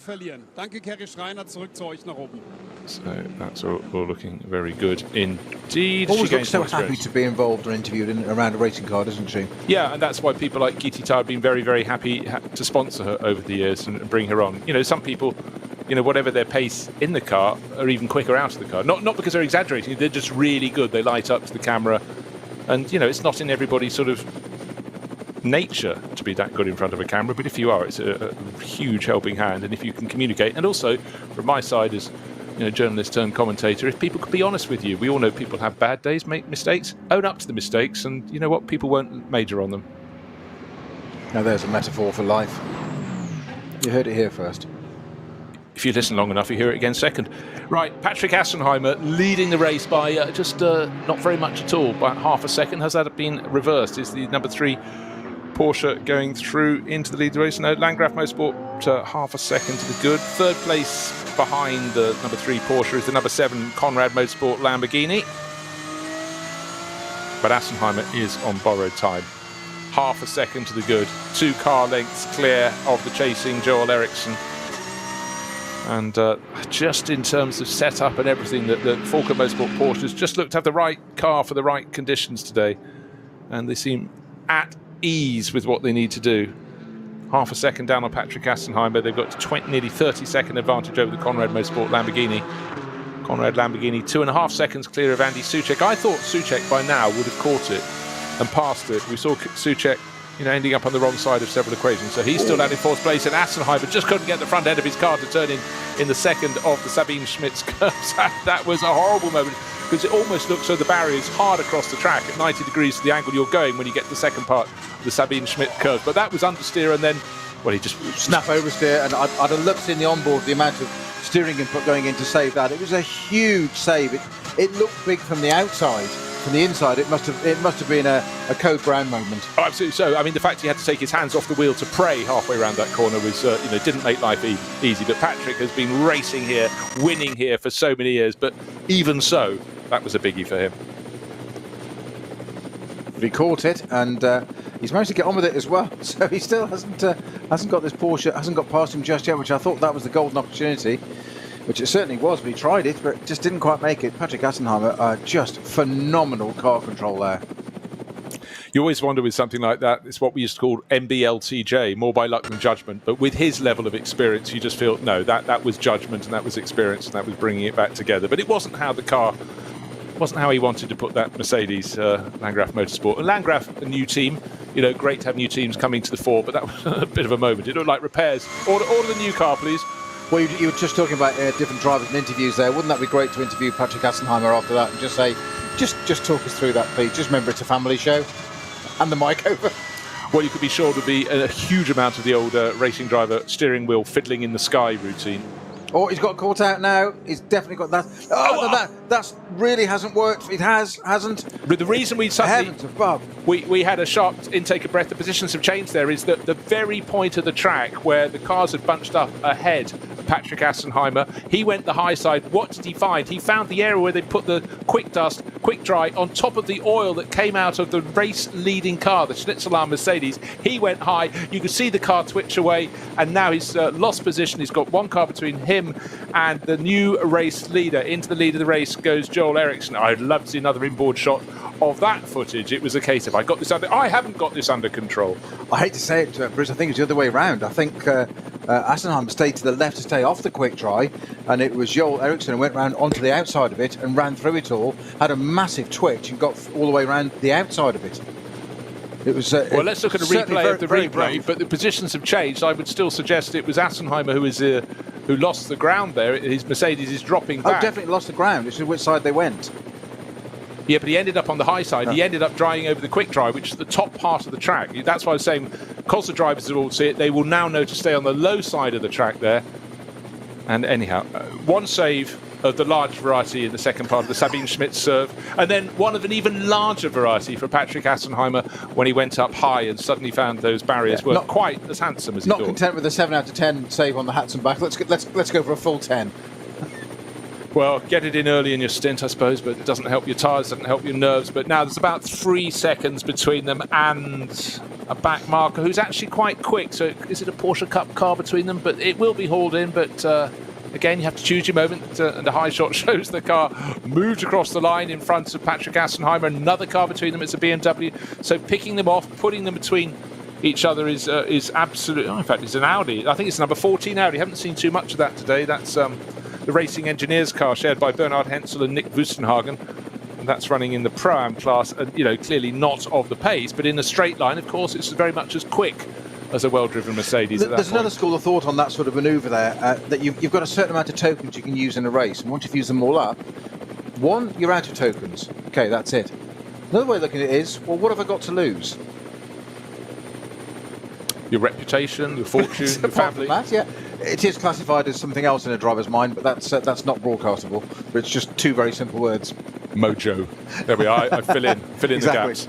Right, Patrick Assenheimer lost a fair bit of time getting past the number 14 Audi, driven at the moment by Bernhard Hensel. That hasn't helped his cause at all, because I would reckon that having taken the lead, Joel Eriksson has probably gained about 5 seconds before the Landgraf Mercedes got through. Still second on the road, but has lost a fair bit of time. Right, yellow flags now at Galgenkopf. Right, important corner, the one that leads the field, leads the lap, the track, onto that long run. The longest lap straight of the lap at Dottinger Höhe. So don't know who's taken a tumble there, but our front runner's getting around towards that part of the track. Joel Eriksson will be the first to get there from our leading group, because he is definitely working this lap the better than the chasing Patrick Assenheimer. Assenheimer had that 2 scares so far this lap, both going on the high side. Looking down through the class, he's still got, now got 2 Cup 2 Porsche GT Cup class cars in the top 10. Christopher Brook, K. Kramer Racing, that's car number 112, and 120. It's Travis Bickle. No, it's not. It's Avia W&S Motorsport, and it is Daniel Bickle. We've got something very slow on the Dottinger Höhe once again. It's a bit further. I don't think it's even reached the kink. No, it hasn't. It's staying over to the right-hand side, quite courteously indicating right as well. I just didn't get to see what that was. I've got a horrible feeling it might look like an Aston again. I hope it wasn't. It was a very, very long shot, so we'll have a look at what that is. Let me see if I can identify the car for us.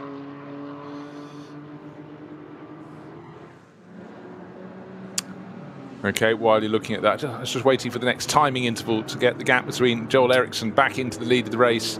Bear in mind, at the start of this lap, he was half a second, 0.6 of a second down on the Landgraf Mercedes, driven by Patrick Assenheimer. The order was reshuffled out around the back part of the circuit, and so he's gained about 5-6 seconds, maybe more by the end of the lap. The car was quicker, but it was in that second place. Then it made the move when Assenheimer got it in a wobble on the high side. Oh, you're quite right. Almost the slowest of the slow. That Porsche came and limping its way it's back the in. 420 Four Motors Bio concept car. Oh, right, okay. GT4 CS. Well, it's been passed by Assenheimer, who's got a Porsche Cayman right on the nose of his Mercedes as he goes into the combination. The weather is continuing to get a little bit greyer all the time. It was bright blue skies with fair weather cloud at the start of the race, but that was 3.5 hours ago. It's certainly much duller now. Still warm. Right, what's the gap first to second? Joel Eriksson, 6.7 seconds to good. He started the lap 0.6 of a second down. He's working his way through some back markers. A BMW, a Porsche picks them off through the initial loop, turns 1, 2, 3 and 4. So he's going well, and he's got Sven Muller, who's been, mighty in his stints in that car, waiting to take over when that car next reports to the pit lane. Conrad Motorsport Lamborghini is still in third position, actually gaining a lot on the cars ahead. I think when the slow zones are cleared up and the waved yellow flag areas, he certainly gained. So Maximilian Heckländer crosses the line. He's 24 seconds down on the race leader, 17 seconds down on Patrick Assenheimer in second place, but he took respectively 5 seconds and 12 seconds off Eriksson and Assenheimer respectively. He has company though. They may be far in front and he's closing in, but Adi Soucek is right onto his tail, just 1.2 seconds down, fastest of the lead quartet last time around. So it's Porsche, Mercedes, Lamborghini, BMW, Porsche. And the best of the Audis is in 6th place overall. It's the Team Phoenix car. Vincent Kolb, that will be handed over fairly soon to his teammate, Frank Stippler, and then it really, really will fly. Just trying to establish who's at the wheel of the 420 Bio concept Porsche. I think it's Bolashlev at the wheel of that. I'll take a little look for you. I'll scroll and scroll and scroll and scream some more. But don't be sick. Indeed. Christ. Okay, it is. Yeah, you're right. It is Bolashlev. Can't actually find 420 on the entry list, but I know it is in a unique class, and maybe that's why I've missed it. So it's not necessarily in order, but I just want to give the full name as well, rather than just his surname. Special class of Bio concept. There's probably actually sometimes the experimental classes are nearer the front end of the entry list than down at the back.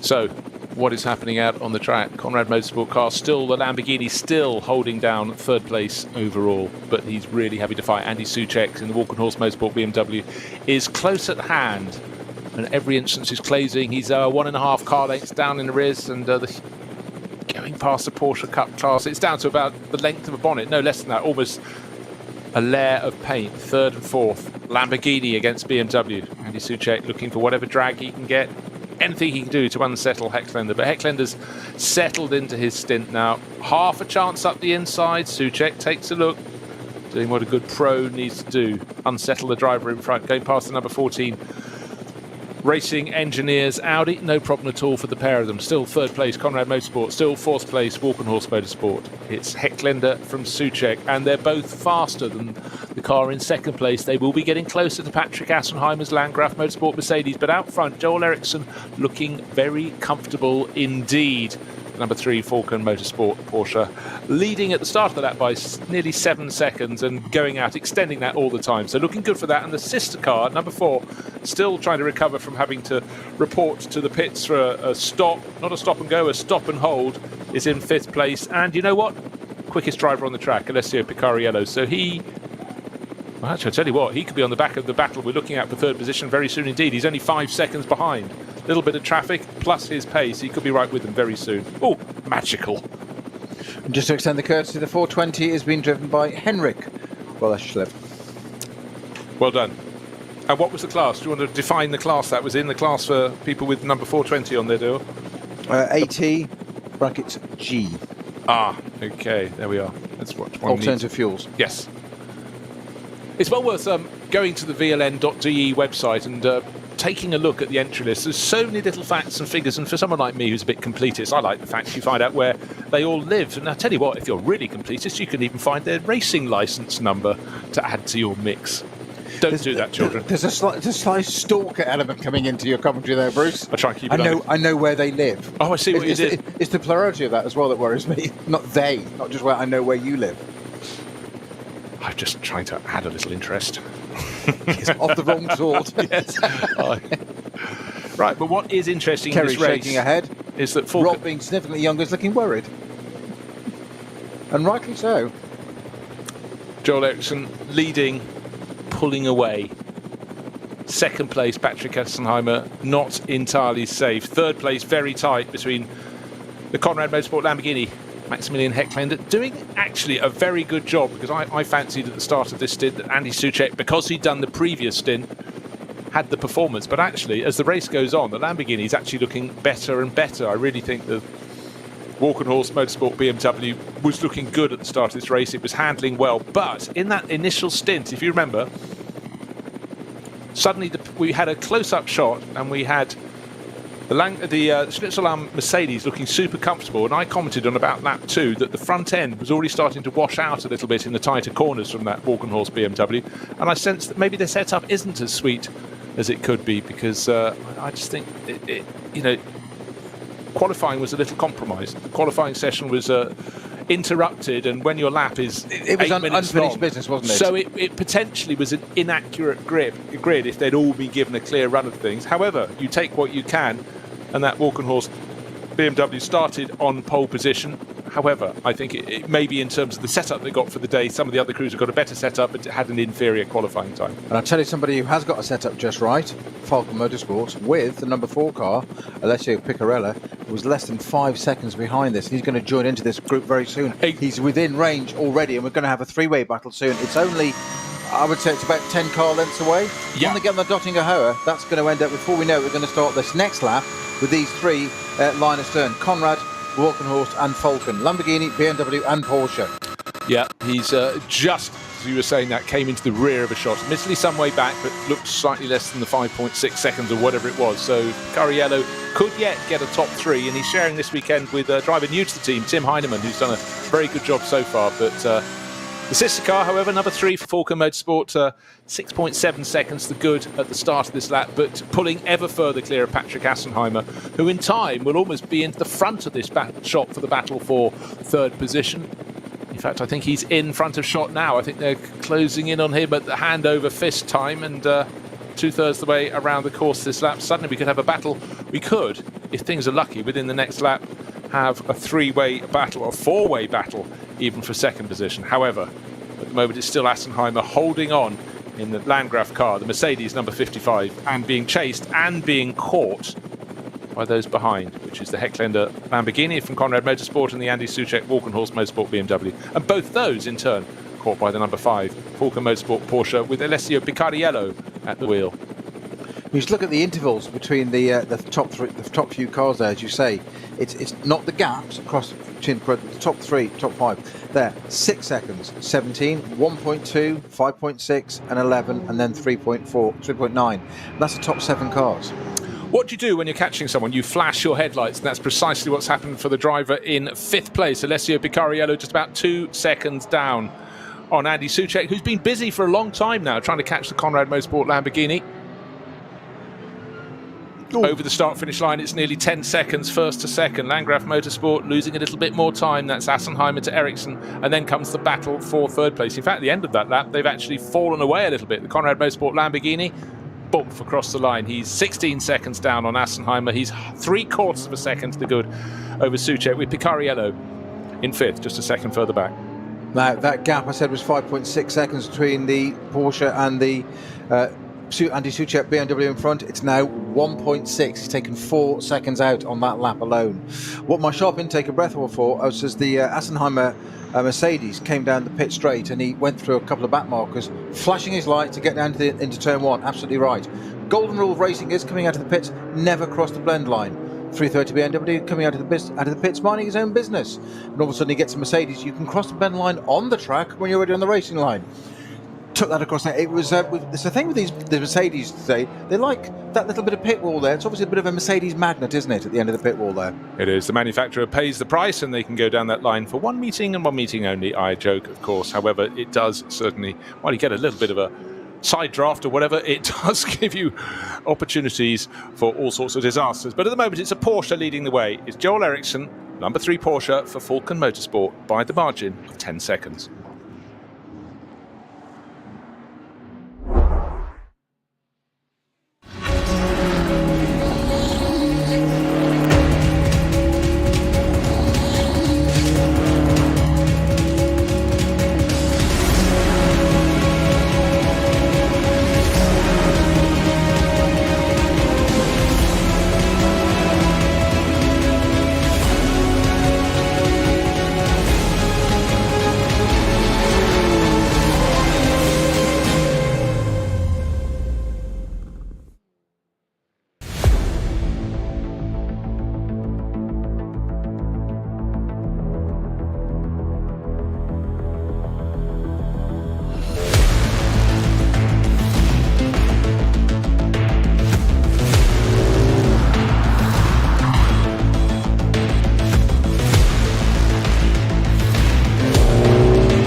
Können wir progressiv beschleunigen.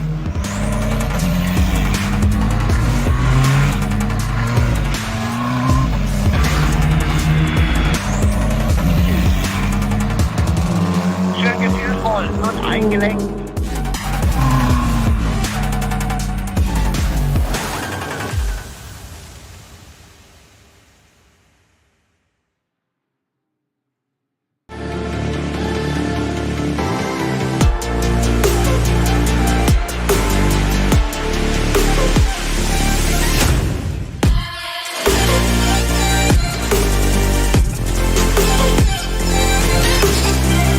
Falkenreifen.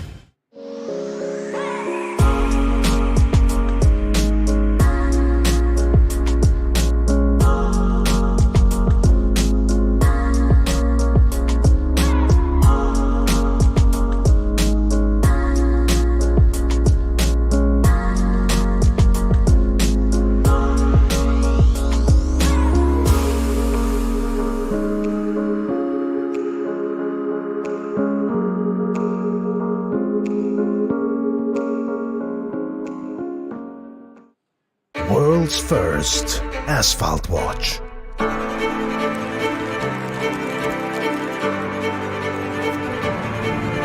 Die ersten Zifferblätter aus echtem Rennstreckenasphalt.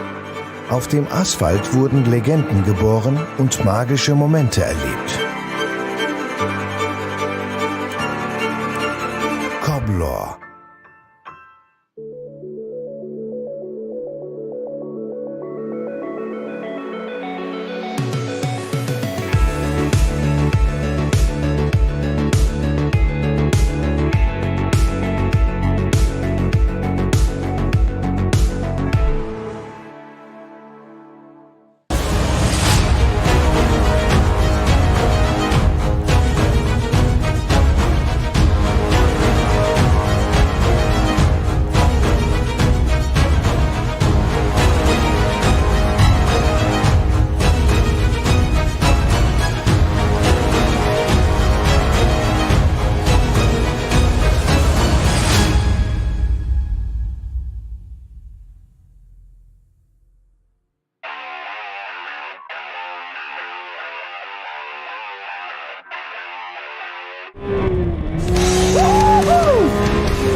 Liebe Fans, Besucht unsere Social-Media-Kanäle von Facebook, Instagram, YouTube, Twitter und TikTok.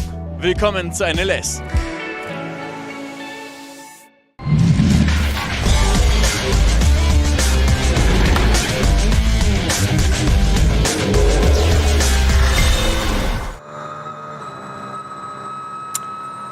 Falcon Motorsport number 3 leading the race. Falcon Motorsport number 4, I do believe, has just moved up a place. It's got the Conrad Motorsport Lamborghini in front, and that was running in 3rd place. So it looks as though Alessio Picariello has just managed to pick off Andy Soucek's Walkenhorst Motorsport BMW, and they will be almost nose to tail as they sweep their way onto the Dottinger Hoa, the sister car, the number 3 Porsche from Falcon Motorsport, all on its own. It was nearly 10 seconds to the good in the lead of the race last time around, and again has run untroubled at the front of the field.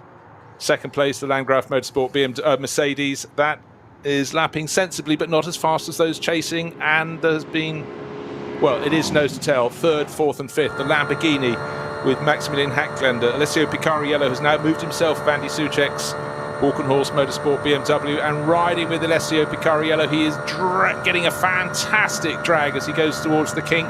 Is he going to look to the outside? Pretended not to, covered off by Maximilian Hackländer. There is a BMW just up in front of them, and Picariello was desperate to dive up the inside into the sweeper. He's surely not going to try it into the final corner. No, he doesn't. Discretion, the better path of valour. Now, where is that BMW going to go? It's forced Picariello to sweep to one side of the track and had a compromised exit from the final corner, and that has allowed the BMW he just passed, the BMW with Andy Soucek at the wheel, to tuck in behind him. He had a better exit from the corner, may even dive to try and get 4th place back. He's having a look down the inside into the first turn, and at that point so does Picariello. Dives inside the Lamborghini. Both of them go inside the Lamborghini, so I don't know why Hackländer left so much space, but one grabbed it, and as so often, Peter, the car in 3rd place in that group thought, well, I'm coming through as well. You're offline. Don't pull back across on me. And so he didn't.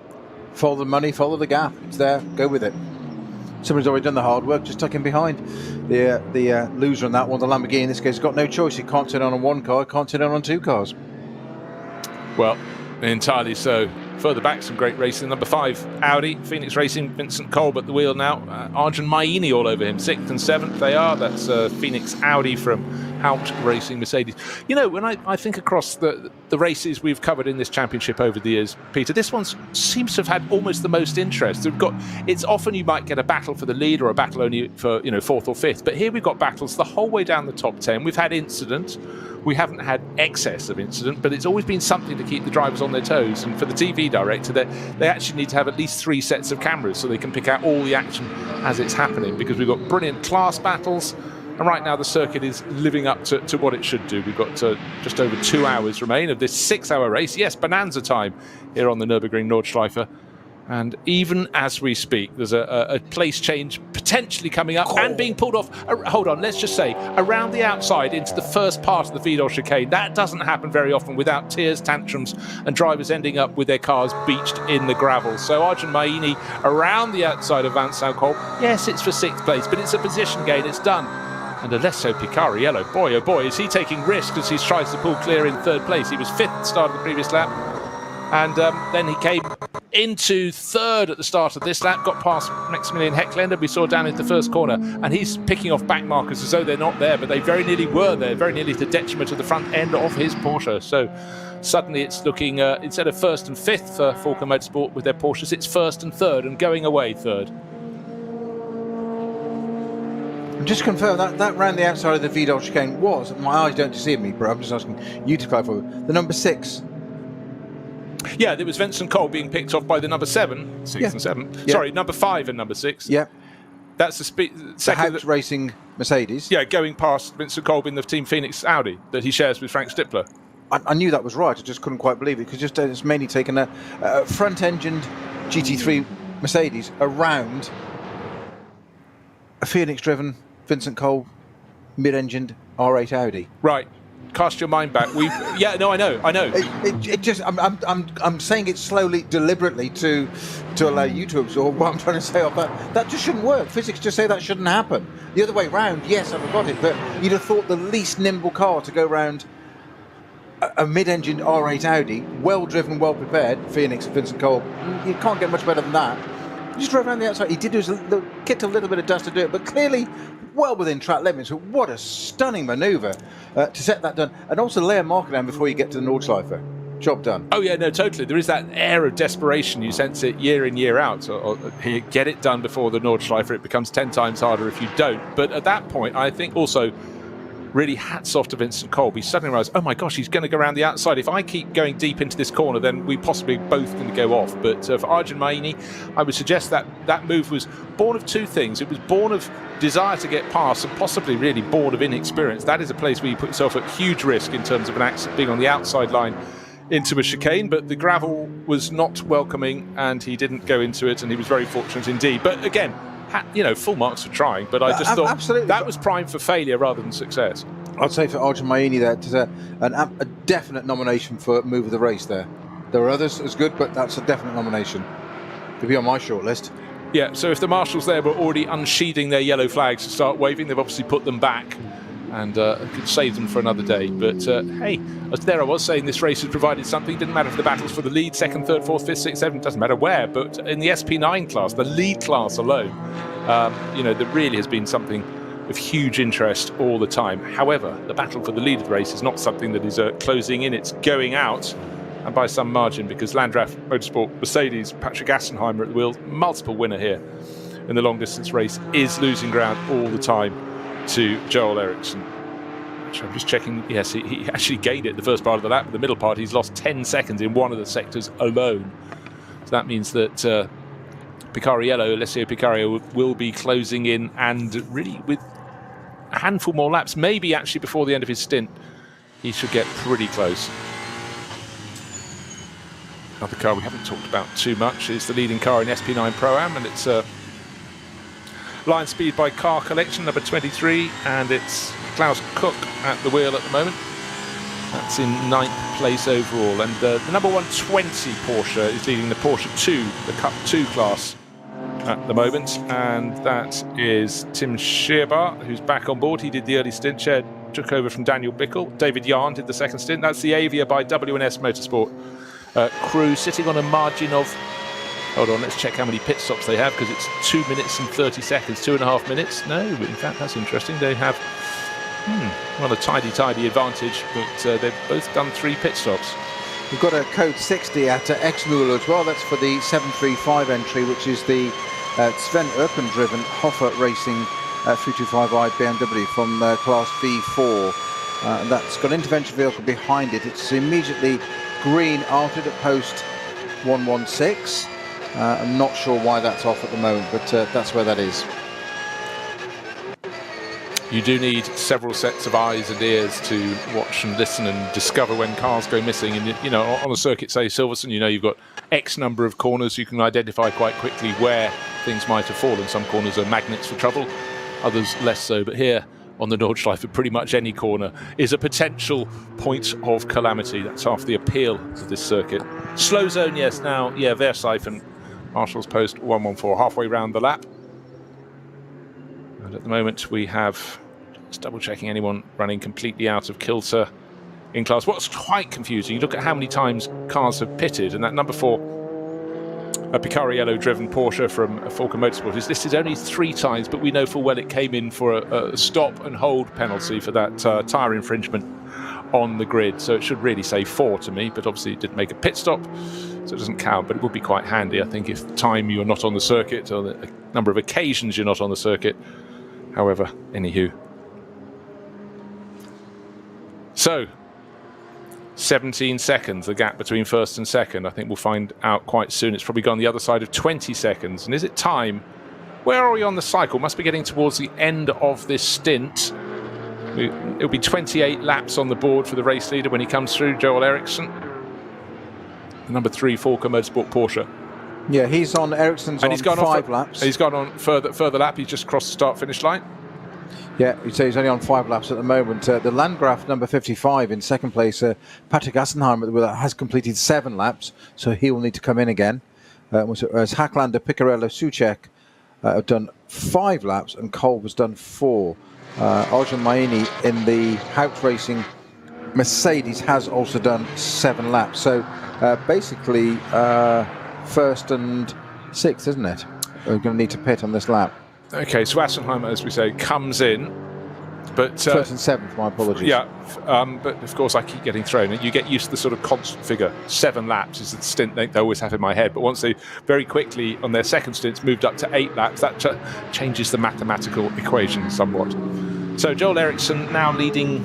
It's a Porsche, Falcon Motorsport Porsche 1-2. There's 36 seconds between them. And of course the second place car, bear in mind, did have that extra visit to the pits to serve a stop and hold penalty. So it just emphasises how good their performance has been. In and falling down the order now is the Landgraf Motorsport Mercedes, making its 4th pit stop. Likewise, the Hout Racing team, the number 7 car that Arjun Maini so boldly took around the outside. It was only the start of this last lap, wasn't it? Has also reported to the pits. Maybe they've called him in thinking, don't let him do anything more like that. But we enjoyed it, and the TV director picked it up absolutely beautifully. Because, you know, sometimes you're just accustomed. There is only really one line into a corner. You see someone taking a different line. I'll wind the clock back to, let's go back to 1996. Portuguese Grand Prix, final corner at Estoril. And Jacques Villeneuve overtook around the outside. Everybody else hugs the inside line. And afterwards people said, no one overtakes her. He goes, don't they? You know, the sort of inexperience. And of course he'd been racing in the States for a long time. And I think his junior Formula 3 racing never took him to Estoril. And, you know, I just love the sort of insouciance of youth. It was very much Jacques Villeneuve's style as well, though, wasn't it? Do it differently. Yeah. I mean, if he had a choice, he would, come what may. Now, at this point in the race, various cars bearing the scars of battle, not too badly, but the number 733 yes. BMW in great gold livery there, sitting with clear tyre rubs up the side. This is an unusual name, Dr. Stein's Phaeton Motorsport, and that's Dr. Stein himself and Maximilian von Goertz. Great looking car. I love the ones that, you know, largely the sponsorship is from their own pocket, and they can choose however their car looks. I'm actually becoming quite a fan of gold racing cars. Don't know where this moment's come from, but certainly looks good, but not quite pristine anymore. And the pit stop's not quite the slickest thing in the world. It'll polish out, it's fine. But it's about, you know, this thing, it's about people having a huge amount of fun, and that's what this series is about. All too easy to focus on what's happening up at the very sharp end of all of that, but you know, we forget a lot of people do it because rather than doing, you know, little sprint races, they can get into the swing of things here and get up to speed. And also, there is an element that, you know, you actually get to nurse your way around a problem as well. That's for some drivers, they find that remarkable. They'd rather not have the problem, but you can get the hero badge if you can work your way around it. When you say that, a huge amount of fun, but in a very well-disciplined series as well. Yeah. We talked before about the ring license. You can't just tip up here and just say, I'm going to have an M2 or an old 333i against these GT3 cars. You've got to go through a process of due diligence to get your ring license and be considered safe on track for everybody's benefit. And it's great to see. So yes, you can have the fun.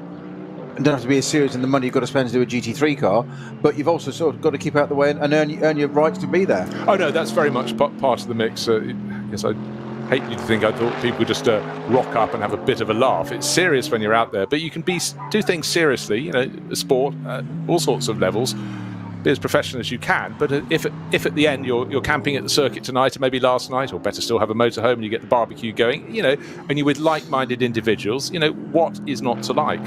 And I you know, we picked up earlier on the crew with a couple of Kiwis on board, showing with a driver from one side of the Ripple, that is the Pennines, and you know, they've come a long way to do their racing. And it's also, you think about over the years, we've had crews from Thailand competing here, we've had crews from Japan. A lot of people just come for the challenge, some from the States, and I think now that, you know, the pandemic that has restricted travel in recent years is hopefully gradually subsiding, but maybe not so, is going. It's great to have people coming up, and they go home, and you can be sure wherever they return to, there'll be massive sort of evangelists for the glories of racing on the Nürburgring. But as you say, it takes planning, it takes some money, and you need a certain level of skills. But I would guarantee that even in just, if you did one race here, you'd leave with, well, certainly more experience and certainly skills you never had to have before.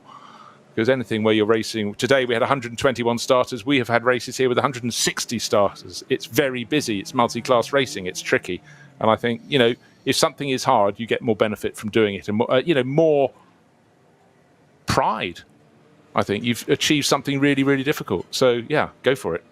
Yeah, you've got to have a challenge, haven't you? Otherwise, you're just driving around for the sake of it, really. You've got to have a challenge with it, whatever level it is. And some of these guys start low and work up through.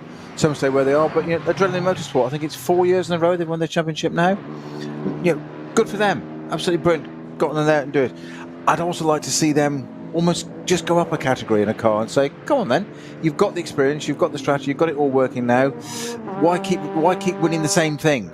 Yeah, I agree. But sometimes, at whatever level you're at, some drivers, in a trio of drivers who like to race together, one or maybe two might go, oh no, let's stay. And another one's, you want to have equal ambition, but it also means often equal sized pockets or the loot there within to afford that next level up. That's the next bit, isn't it? Yeah, yes. The money is always an issue. But I think if you can find something in which you're competitive, you've got good class rivals, you can have a proper battle, that is where I think you should race. And we've all seen it, drivers starting at the bottom with ambition way beyond their pocket and their talent, and they end up not being enormously happy. But if you're in something where you can be competitive, I think that's where the glory comes. And there's the alternative view, isn't it? If it's not broken, don't fix it. So you've got a winning formula, quite literally, no pun intended. You've got a winning formula, stick with it. Four VLN/ NLS titles, it's something to be proud of.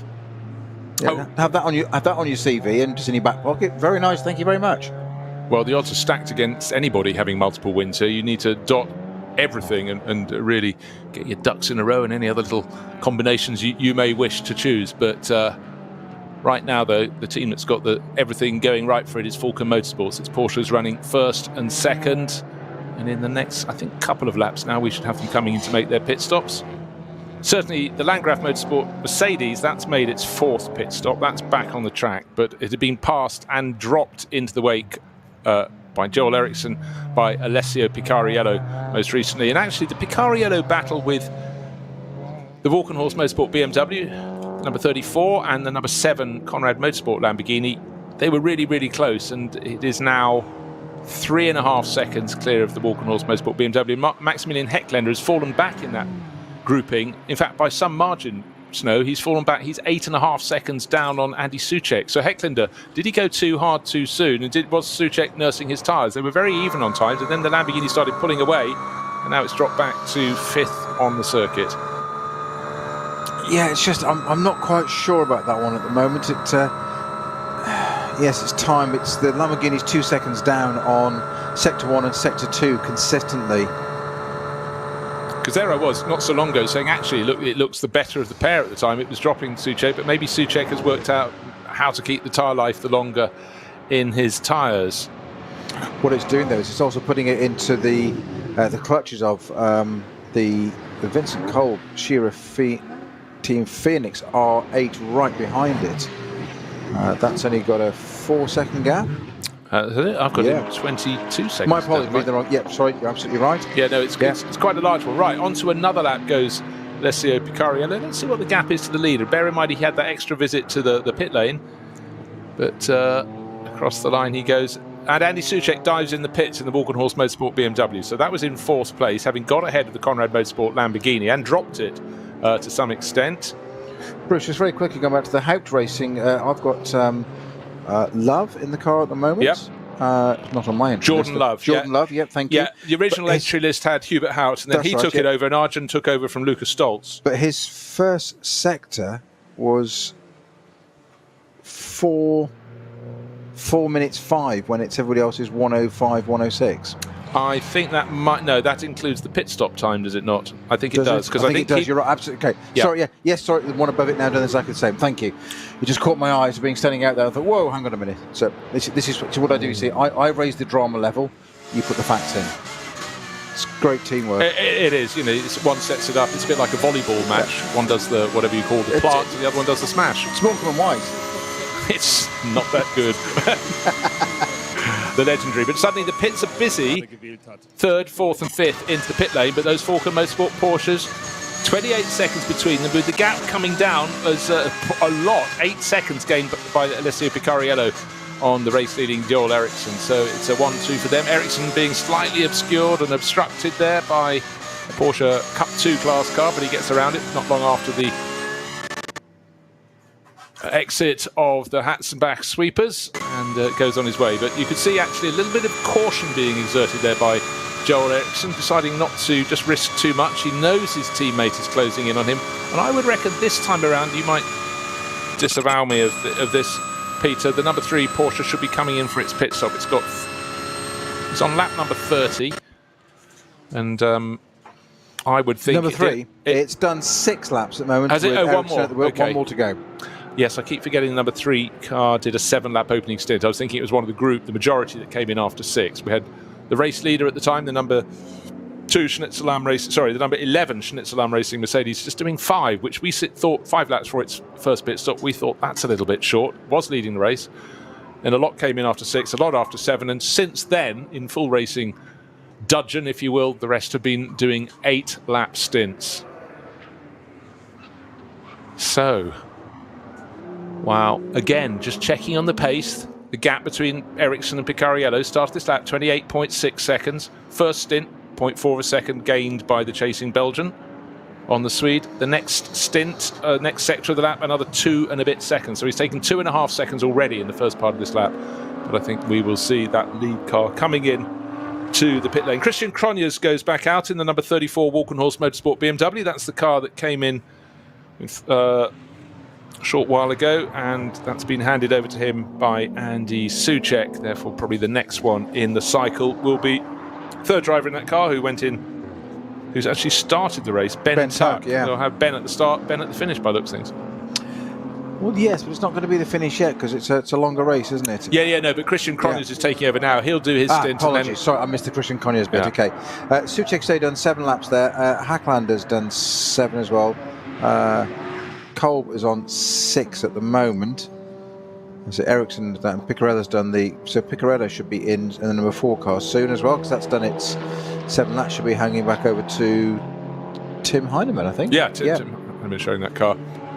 Obviously, what Falcon Motorsport did is it had 2 new runners in its cars. They split them between the pair. So Joel Eriksson joining Sven Muller, who I think probably wins the prize today for the most attacking driver. Certainly when it came to traffic, he wasn't taking no for any answers at any point. I mean, by small margins. Maybe it was just when the TV directors caught him in action. Right, TCR class. I think Philip Ellis was quite attacking at the start. He was, but he was attacking himself, if you will, because he was in the lead of the race. So he did the first 200 metres, he was incredibly attacking. Thereafter, he didn't have to fight with his rivals because he got into that position that most drivers like, leading the race and dropping those behind. They did start to close in again, but... it's in the job description. Drive fast, don't crash. Yeah, it's a simple thing. Not every driver I've known has followed it. Mysteriously not. Imagine that emotion getting in the way. So, running down through the classes, we know that it's a 1-2 before this next round of pit stops for Falcon Motorsport. The number 3 car driven by Joel Eriksson, the number 4 car closing in Alessio Picariello. Third place over, and let's go down to SP9 Pro-Am in 9th place overall, still in that position is the number 23 Audi. Lion Speed by Car Collection Motorsport, and at the wheel at the moment it is Klaus Koch. Leading Cup 2, in 10th place overall, it's still Tim Scherbart in that number 120 entry from Avia by W&S Motorsport. SP9 Am is still in the hands of the number 50 Twin Bush by Keep Vitesse Audi. And that is Michael Heinrich at the wheel at the moment. That'll do for now for the top class. So let's look down to Cup 3. That's always fiercely fought. And first in that is Mauro Calamia, the 969 Schmickler Motorsport came. And this is the one we saw with Ivan Giacomo really getting lost when he went off the circuit just on the Grand Prix loop in the cutback, when he sort of managed to recover an incident as 3 cars were fighting for the lead in the class. And then when he tried to go back on the track, he realised he was on the wrong side of the sort of escape road tyre wall and had to do a very tight series of turns to get round it. But clearly the class is in that car, and it's got itself back into the lead of the class. That's Cup 3. Actually, let's go on down. The Fugels always go well in that BMW M2 CS class, which is fiercely fought, and they're leading it yet again. So they're having a really good season. Car number 885, Dominic and Marcel Fugel. And they are down in just inside the top 40. And actually, we haven't really talked too much about TCR. Number 811 is leading that. That's Max Cruiser Racing and inverted commas Peter Hansen, top of that class in their Audi RS3. And actually, I think they've got a fairly big advantage in the TCR class. Yes, it's some distance back to the best of the rest. In fact, their closest chaser in the pits at the moment. And we talked about a gold racing car, and alas, it's one without the left rear wheel at the moment because that's parked on the grass. The car is on the right-hand side of the track from the driver's point of view. Just if they could wheel it back, I don't know if they're allowed to do that. And that's von Gortz. We saw it taken over from Dr. Tveten. But clearly something has either hit that or it's come off of its own accord, the 733 BMW at the side of the circuit. Yes, there's rear bodywork damage on that bumper, which it suggests to me that perhaps the wheels come loose. Although why it would stay on for so long, don't forget these are 5-stud wheels still. They're not like the GT3 cars where they've got a centre lock and you're allowed pneumatics. They're still on. You can have an electric drill, but it's battery powered, not air. So you've got to make sure you charge the batteries up. So it's got 5 studs. So it's highly unlikely a team would not tighten the wheel nuts up, or that the car would get all that way around again and virtually complete the lap. So exactly, I would suggest more like a hub failure or something, or a wheel itself failure. Look, you'd start to feel it a long way out, and if you're going in a straight line along the Dottinger Herd, they got towards the end of it and the drivers pulled to the side of the circuit, which is wise, but for a left-hand tyre to end up on the right-hand side of the road is a little unusual, probably overtook them, but that was Maximilian von Gortz. But luckily a rescue vehicle just pulled up behind it. There is a gap in the barriers just a little bit aft, probably about 50 metres aft. Maybe they can get it onto the verge. I know you're supposed to go with the angle, line of traffic, the direction of flow, but scary moment for von Gortz there. Yeah, but a car sitting on the crest of the rise on the Dottinger Herd there, as opposed to behind the barrier, then that's the far more preferable solution. Exactly. So, right, still waiting for Ericsson and Picariello, Joel and Alessio to come in with their Falco Motorsport Porsches. But if this race is going to have a change in the lead, I can't honestly believe with an hour and 40 odd minutes, 43 minutes left in the race, Picariello's car, the number 4, can catch the sister car. No, Ericsson not listed as having come in yet, but Picariello is from second overall. The gap was listed as 55 seconds. It was nothing of the sort. That was including it slowing down to enter the pits. So Ericsson going for one further lap in the number 3 Porsche. Ericsson at a standstill in the pit lane. Normal pit stop procedure being undertaken. I presume there's going to be looks like he's staying on for a further stint. Of course, for the Falco Motorsport cars, they only have 2 drivers apiece, whereas if it was a 3-driver lineup, Alessio would have got out to make way for one of his teammates. And clearly, it seems as though Tim Heinemann will take it to the end of the race, but after this stint will be the time he gets back on board. Yeah, that's interesting because he did the first 3 stints in this car. Alessio did. Yeah, well, it's a short stint to start with. Now, it was 6 laps.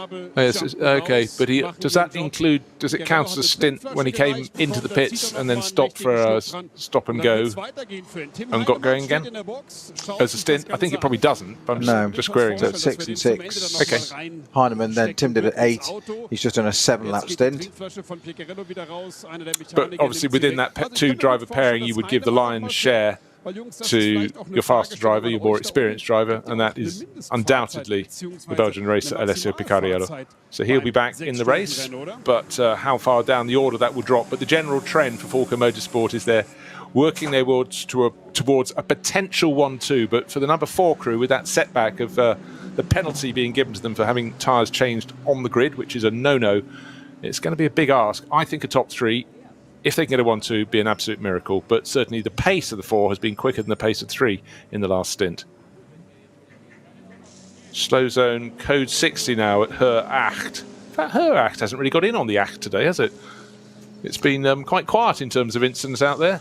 Interesting looking at the front right-hand corner of the number 4 Porsche. There's been contact with something or someone, but it could even be in a tyre wall. There's no rip to the splitter, but it's a massive kiss with the tyres. There's a lot of time mark on that turquoise paint there, but the anti-dive planes are still on the front right, so they would have gone if that had been contact with something more solid. So you're absolutely right. It's hit a tyre wall, soft, absorbed it. The anti-dive plane's got a little bit of damage on its edge there, but it's still there, the bulk of it. But yeah, that's was that me with the oil? We didn't get to see that one. Just gone off. It's it could. Right. It's that corner. Part of the corner. Yeah. I'm amazed those little straights on the front wing haven't been more damaged. There's slight damage to the outer edge of one, but it shows the compression against that tyre wall. Again, all depends on the angle, doesn't it? Yeah. It's the equivalent of a great big lipstick mark on a collar, a great big pucker up moment, a great big circle Got away with it. I think you say a kiss describes it well. Oh, did I go too far? I'm so sorry. Right, so Joel Eriksson should be in next time around. Falken Motorsport getting the gear ready for the next pit stop as the number 4 rejoins the circuit. That gives them, well, it effectively gives them about 5 minutes before the sister car will come back round at the end of this lap. The race leader, Joel Eriksson, and he's had a really cracking run today. He will hand over the number 3 Porsche back to Sven Muller, who was so mighty in the opening stint of the race as those Falken Motorsport cars work their way ever more forward up the order.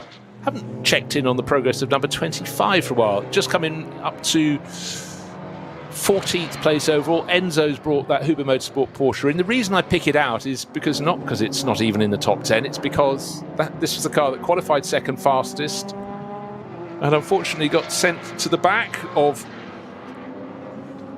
the class order. And then once racing got underway, had to come in and serve a 2-minute stop and standstill penalty, and that was for speeding in code 60 during qualifying. Code 60, there's a clue in the name. You're allowed to go no faster than 60 kilometers an hour. Speed achieved through section 116 kph, so there can be no complaints. It wasn't, oh, I was out by a whisker, so the teams had to take it on the nose. And for Huber Motorsports, they've just got to get on with it. And Nico Menzel, I think, has just gone back out on the track. Let's double check that. Yep, pit stop complete. Nico Menzel back on track in 14th. Will continue to climb up the order because there are 3 Cup 2 Porsches ahead of it, and also they will be quicker out on the track than the number 14, the blue and white Racing Engineers Audi that's shared by Bernhard Hensel and Nick Wustenhagen. So still with an hour and 38 minutes remaining, there is time for that position at least to change. So it could even get towards the tail of the top 10.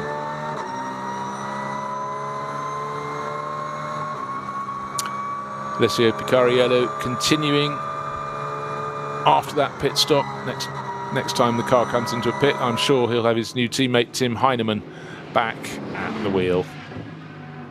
Up front though, Joel Eriksson presses on. Decent times through all the sectors. Actually, I was going to say, are we going to be clear of yellows for a while? As I say that, there are suddenly slow zones, yellow flags, so at Brunchen, Exmüller. Exactly what I'm just looking at. I think my GPS is teasing me here because at Exmüller I've got lagging. I'll tell you about how much is lagging in a minute. I'll tell you which car it is it's identifying. It's telling me we've got a code 60 at Exmüller for the 002 number, which is a Central Isle Mercedes. Oh, blimey. We're lagging by about 3 hours. I thought you were going to say it was Hans Stuck in an Auto Union. It's lagging by mere 85 years. That's what it's telling me. So that's a definite GPS glitch, because that car's been out, what, good 2 hours, I'd say. Yes, I mean, we've already had the driver being interviewed back in the pits about an hour ago, and he probably had the walk through the forest, staving off bears. It is there. I'm not going mad. Look, just says. It does indeed. Peter is not making it up in heat of the booth. So, just looking at the pace, you get a couple of laps. You get the sort of slightly slow time on an in lap, and then you get the slow time on the out lap that includes the pit stop time, and then you can see the driver changes. Who's really getting up to pace? Car we haven't talked about for a while is the Conrad Motorsport Lamborghini, and at the moment 6th on the circuit, 4 pit stops made, and of those in the SP9 class, only really Joel Eriksson, the race leading number 3 Porsche from Falken Motorsport, has only 3 pit stops on the board. But with 4 pit stops on the board, Jelmer Berman is 15 seconds down on Frank Stippler's car. What's happened there? The number 5 Phoenix Racing Audi has had a much better pit stop, has swapped positions. It's moved up to 5th ahead of the Conrad Motorsport Lamborghini. Why was that Conrad pit stop so slow? Well, it was almost identical actually in terms of the Walkenhorst BMW. That also was very, very similar time in the pits, about a second apart, but a lot of time gained by the Phoenix Audi crew. So Frank Stippler, who's taken that over. The number 5 car from Vincent Kolb should take it through to the finish of the race. Job well done. Joel Eriksson into the pits, and I would presume out of the number 3 Porsche, and hand that back to Sven Muller. Let's wait and see. 1 hour 35 minutes on the clock remaining in this 6-hour race. Yes, 6 hours. We normally have shorter races. They're still long, but this is much, much longer. It's been packed with incidents from start to finish. Some brilliant chases, some great and unusual overtaking manoeuvres, which we quite like. Around the outside into the Vidal chicane. Doesn't work for everyone, but it certainly worked for Arjun Maini. And, you know, Snow, so many times you get a brilliant move and then the driver brings it in at the end of that lap. But at least for him there, he still had another 20 kilometres to enjoy the revel in that moment before he reported back to the pits in the Haupt Motorsport Mercedes. But it made me chuckle. Now I'm just looking, this number 2 car, stroke 002 or 2, is of course the Schnitzelauer Racing Carrie Schreiner and Peter Terting car. That's the car that has stopped at Exmoor. Ah, I see. That's why. The sister car, right. Yes, the sister one. That's what we got confused on. So apologies. It is car number 2. Okay, that also explains why we've got a Cup 2 class car up to 9th overall. Because that was running 9th or 10th. I think it was actually running 8th, wasn't it? Yeah, well, we've had them 9th and 10th. And any moment now, when Carrie Schreiner's car is passed by the end of the lap, as we speak, that's happened. Tim Scheerbart is now in 9th. The 120 entry from Avia W&S Motorsport, their Porsche Cup class car, leads Cup 2 by, oh, crikey, quite a lot. 1 minute 18 seconds from Kay Kramer Racing. That's the number 112 entry there. So actually, yeah, things keep on changing in that class. The sky keeps on changing as well. Suddenly we had blue sky at the start, we had grey clouds, and now we've suddenly got a really deep shade of blue as you look up the start finish straight towards the final sequence of corners and Nürburg Village beyond. Will we have anything? Well, I've mentioned it already. I've mentioned it already about rain. It's due in about 30 minutes, a bit less than that now apparently.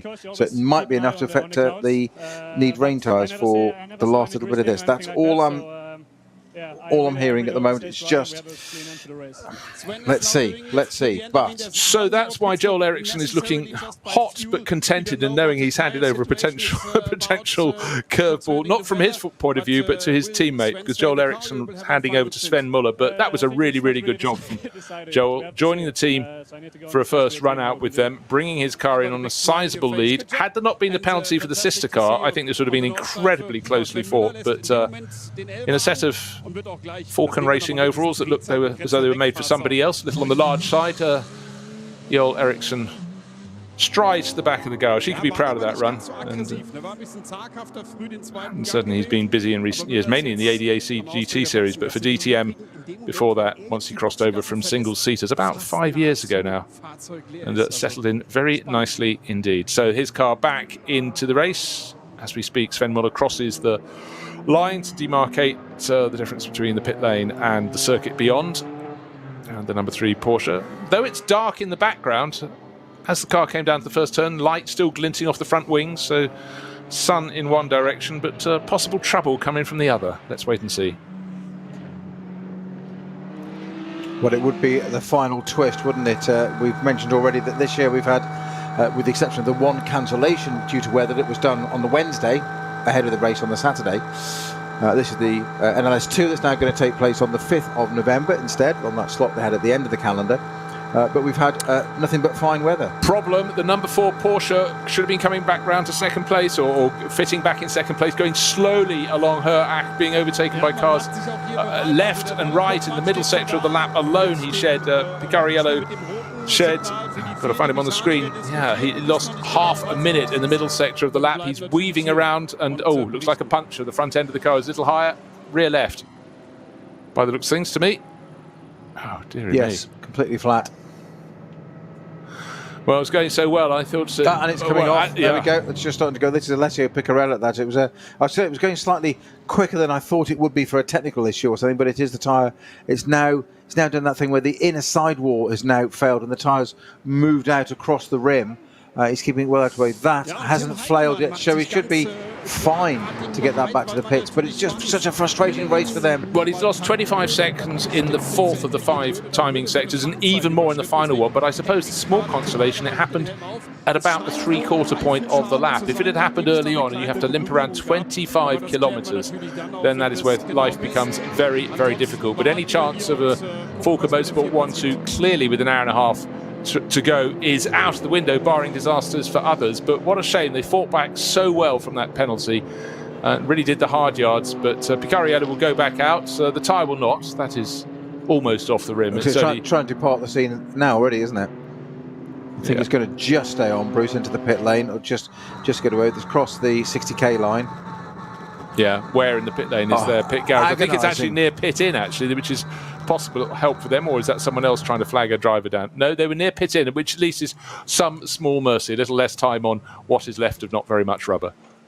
Of course, now luckily they've got air jacks, these cars. They didn't get it. No, they're doing a driver change, taking that opportunity. Bruce?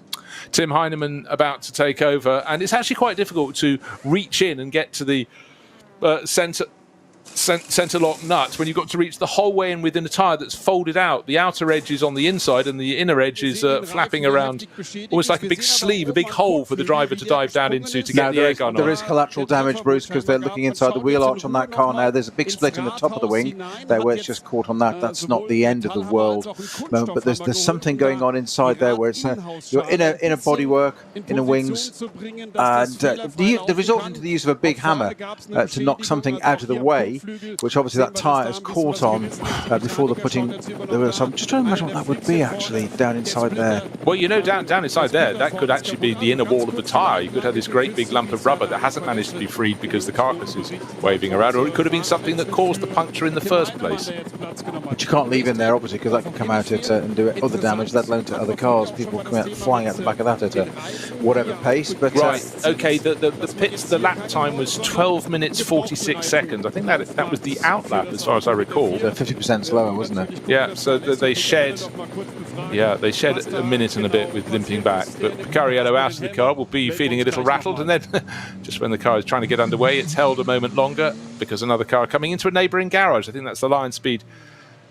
Yeah, by car collection Audi, as chance would have it, but another second loss isn't really going to make the biggest of differences.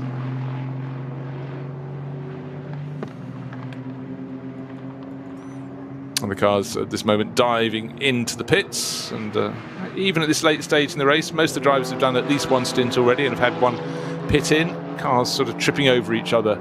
Anyhow, no contact, and they get into the pit lane. But suddenly for Falcon Motorsports, trouble for one car, the number 4, that's outside the top 6 now, and will fall further. And no problem at all for the race leading car. We've just seen Sven Muller take that over from Joel Eriksson, mainly a DTM driver, but has been driving in ADAC GT Masters in the last couple of years and going well here.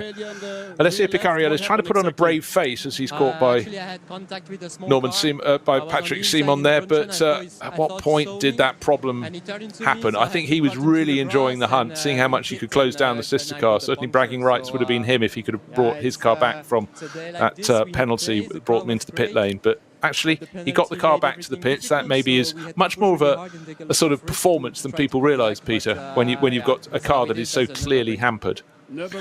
Absolutely so. It's the most difficult thing. We've said this before, because racing drivers, it's not in their DNA, nor are they trained to drive slowly, and you've got to put getting that car back and back out into the race and getting a result as a priority. But it is so difficult, and you don't know what that tyre's actually doing. That one was very lucky. We've seen far worse. The inner wall had failed, and it was moving out. You can see it was moving across to the outside as it went through the Tiergarten, and it was moving around and over and back, but it hadn't done too much damage. We've seen other ones that have done catastrophic failures and taken loads of bodywork with them in terms of collateral damage. At that point, the car's vibrating so much.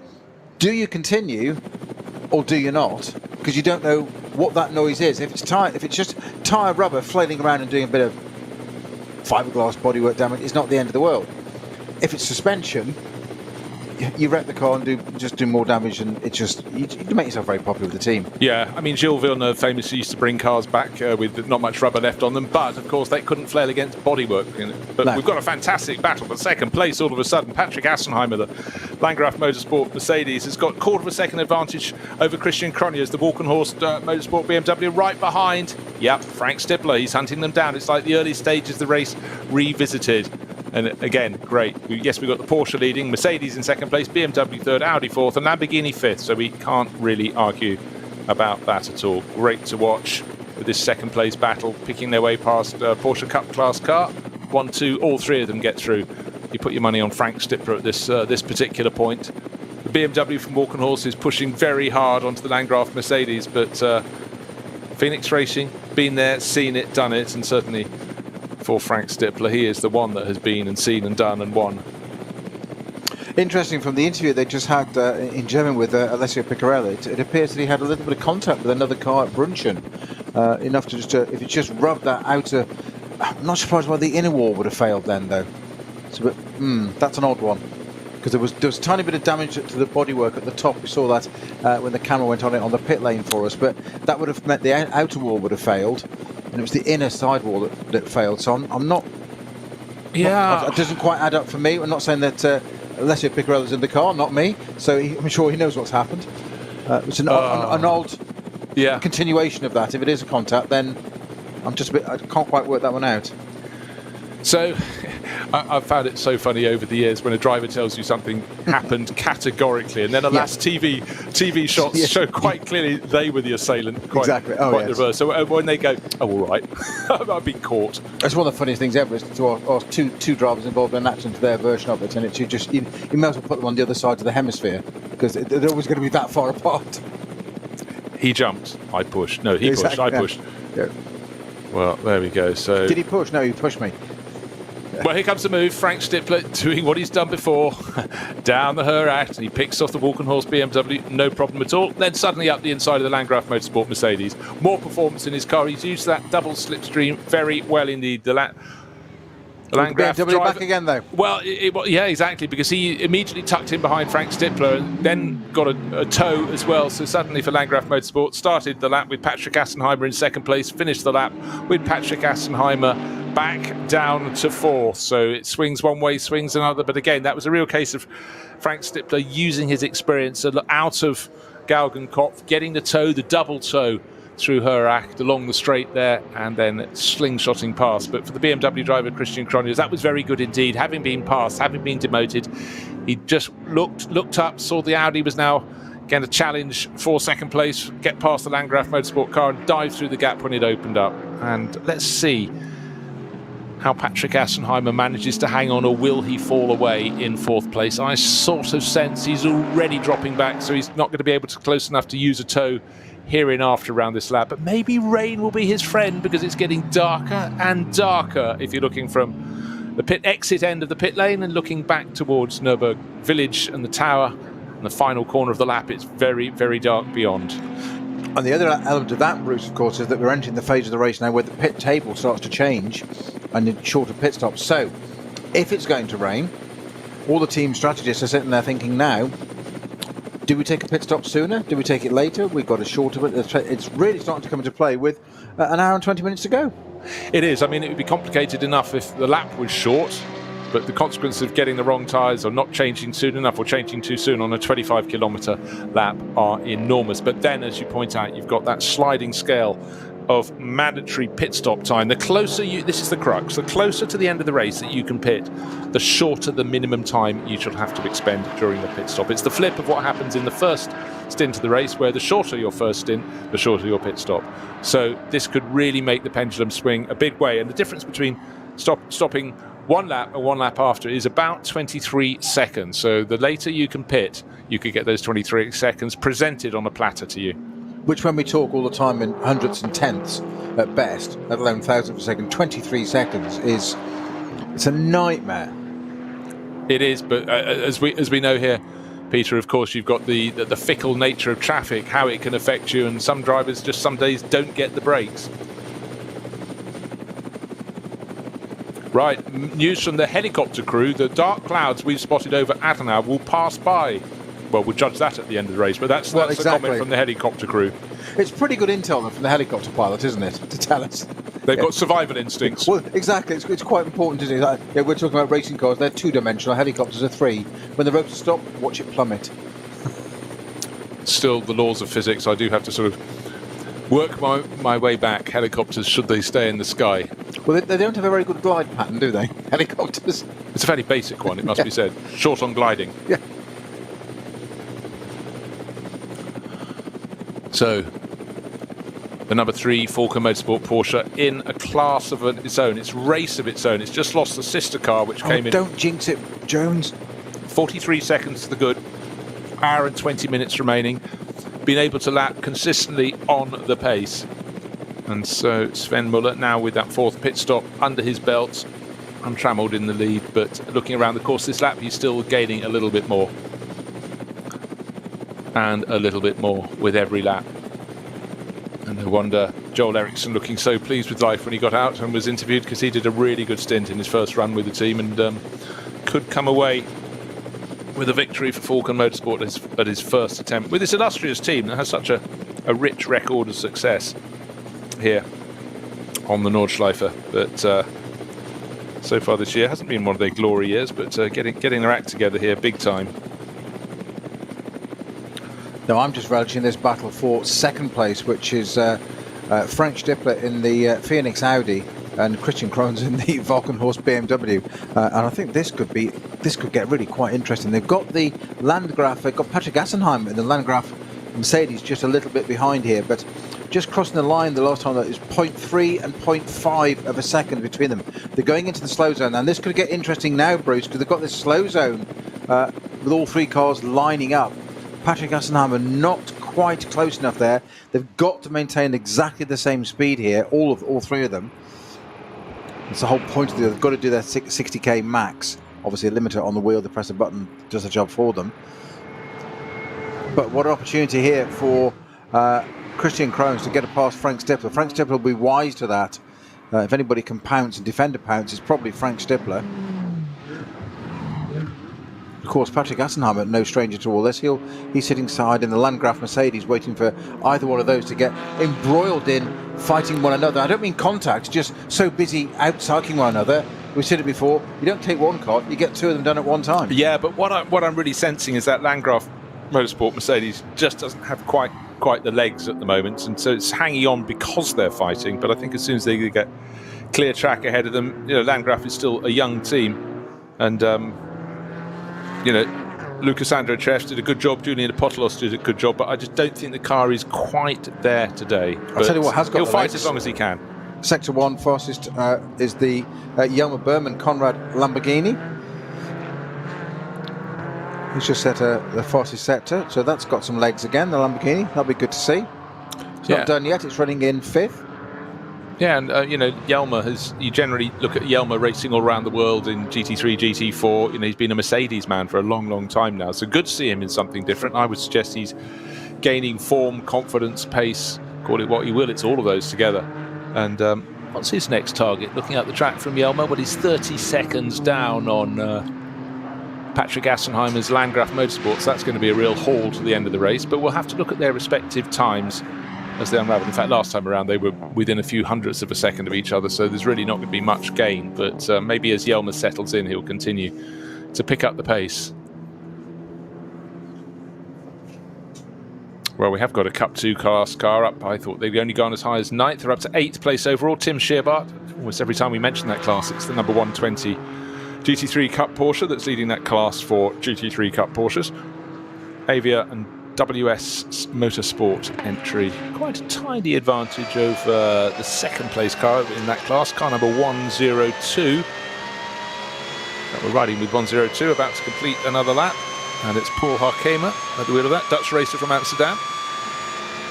Black Falcon Team Identica, one of the cars that, one of the teams that is based just across the road from the main buildings. In fact, pretty much parallel to the Dottinger Höhe, that long straight on the other side of the road where there used to be fields. Now there's an incredible centre for team bases, for tyres, for manufacturers, and maybe the original aim of this circuit was to get employment into the area. That was just to build the track, but now it really has brought employment. So Peter, have you been to those factories and things on the other side of the track, all the team bases at Moispath? Yeah, been to Aston Martin, unsurprisingly. Bruce, I'm just watching that 491. I think it's one of the Golfs. I'm not sure which class, but it's dragging a lot of bodywork. Now is that the Scirocco that had the incident earlier on? It's got its rear window. No, its rear window's just taped over like it's a 24-hour race. I thought it was it is something 91, which could make it the Matilda racing car. Yeah, it's bodywork hanging off the back. 191, I think. Oh, well, no, it's a Golf. You're right. Yes. But it's got most of a Golf. Well, its left rear is hanging off, and I'm sure the one that's following behind, which I think is McGann, he's going to be very wary of that bodywork suddenly coming off. Car 491. Are we sure it's not 491? Is that not a Could be. I think there's damage on the door. What I used to call a Hyundai in my unenlightened days. Yeah, the door we can see, the passenger door, the driver's door. I think you're right. It could be 491. Let's have a look at the bonnet on it. Yes, it is. Yes, it is 491. Yeah, the door is heavily creased from some other impact in the time mark. That's why I couldn't read the 4. My eyes aren't going completely mad yet. Well, very scary if you're running on behind. You don't want that great section of bodywork. Could be body whack, actually. Right, yellow flag shown at Kesselschen. So again, still incidents carrying on in this race. It's been like that from start through to the finish so far. We're not at the finish. We've got an hour and a quarter remaining. This is a 6-hour race. This is the ADAC Ruhr-Trophy 6 Stunden this time around. And we've got some big races later in the year where we go to double that, to 12 hours of racing. But right now, it's all about Falco Motorsport leading this race. Sven Muller, 42 seconds to the good. Next in line, Frank Stippler in his Phoenix Audi.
Können wir progressiv beschleunigen.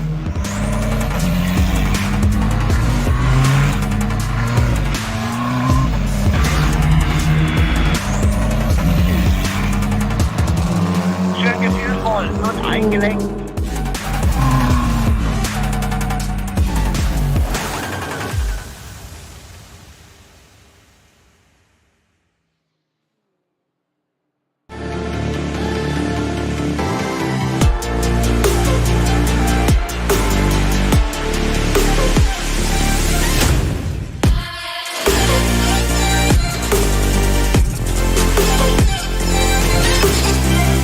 Falkenreifen.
Liebe Fans, Besucht unsere Social-Media-Kanäle von Facebook, Instagram, YouTube, Twitter und TikTok. Willkommen zu NLS.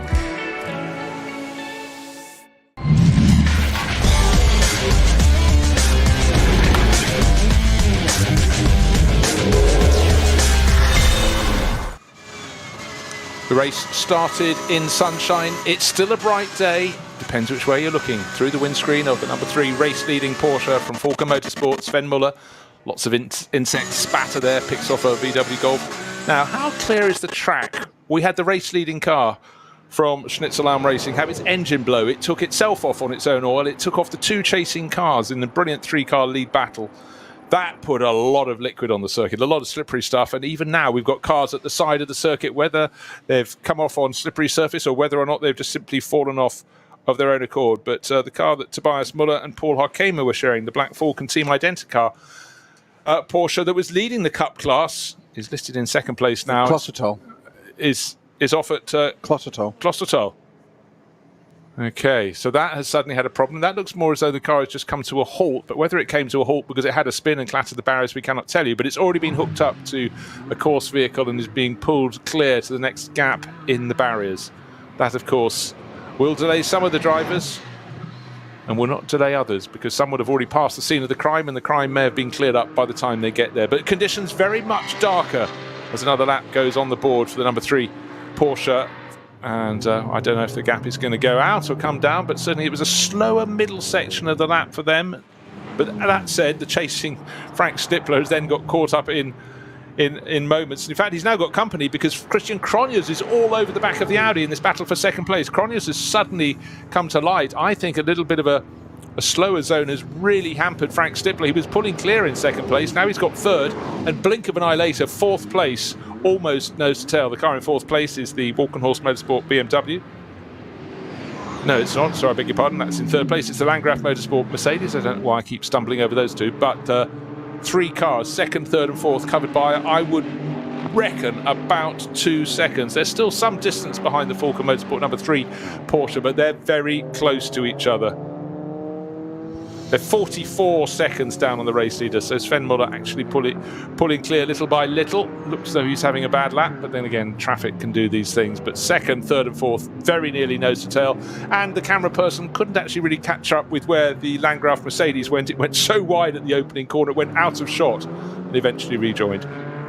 This battle between Stippler and Christian Krones, it reminded me of a Top Gun fighter scene there, a dogfight going on, the BMW just drawing in, sitting behind. He knows he can't intimidate Frank Stippler, and Frank Stippler's not going to do anything stupid either, so he just sat there and got closer and closer and closer. I don't think he got some tracing paper between those 2 cars. They went through the kink on the dotting over. And what that says about those 2 drivers is huge respect, huge trust between the 2 of them. They know neither's going to do anything stupid to take either of them out, either their teams out, but just sitting there that close, massive respect. It changes the complexion, doesn't it, a real scrap if you can trust the other driver. 100%. If it's someone you're not sure about, particularly if you're in a 3-car scrap, you're busy paying attention to the one who you do know. You know where they'll put the car, what sort of things they might do. But if you've got the curveball, the oddball, if you will, then that's where your problems could potentially come. Oh, near contact between second and third place. He's weaving past the VW Golf. The Landgraf Mercedes closes right in, but Christian Cronjes, going through the Vidal chicane, had to really adjust his line. Otherwise, he was going to tip into the back of Frank Stippler, which would really play into the hands of race leader Sven Muller. Would let him stretch his advantage yet more, and then, as they say, yet more again. Well, great racing. We've had these moments where things suddenly heat up. And that was yet another. Frank Stippler's Audi looking a little bit tattered. I think it's actually just the bodywork, the front left corner. Looks so some of the coloured tape had been battered by lumps of rubber being thrown back at it. In fact, the chasing Walkenhorst Motorsport BMW also looking a little less than new, but that had the sort of burnt out shades on its side. So it's early in this race. It certainly looks raced and rallied. And if you've never seen one up close, the Phoenix Audi that won the 24-hour Nürburgring earlier this year, it was at the Festival of Speed at Goodwood. And I went up close to it, and it's in that classic unfinished, as it finished the race. And you realise just how tatty it is. We talk about gaffer tape and cable ties and etc. And we talk about it, and we even see some images sometimes. It's not to actually stand by the car and just go, ooh, that's looking decidedly second-hand. They look fabulous. I've always been a massive fan of racing cars with all the sort of insects and whatever else they've got spattered on their front. But it shows these cars are often just a tick away from a mishap. Talking of a mishap, the VW Golf coming in, it looks like the rear bumper was being dragged behind it, but mercifully that enters the pit lane. Right, let's just run you down. SP9 Pro-Am still in 9th place overall. Lorenzo Rocca di Torre-Padula leads that. SP9 Am have to scroll down to 20th position. So Heinrich working his way up the order in that class, a fairly thinly supported class. But SP9 Pro, it's all about Falcon Motorsport. The Porsche number 3, it's got the advantage. The sister car with a penalty in the pit lane plus a puncture is down in 7th place overall, but actually lapping back at a decent pace. So the question of what might be and what could have been.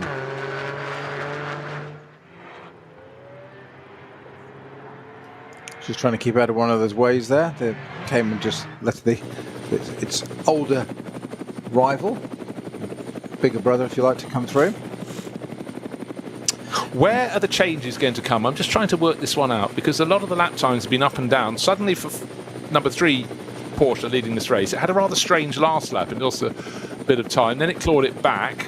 44 seconds clear, so it's sitting on a tidy margin with just over an hour to go, but it suddenly found its form again. It's suddenly setting really good sector time, so I don't know what was going on. Maybe Sven Muller just decided, I can afford a little caution. I'm sitting on this big buffer of time, and has sort of decided not to take the risk that he certainly took in the early stages of the race, when he was sort of the man who would throw things around and take the risk.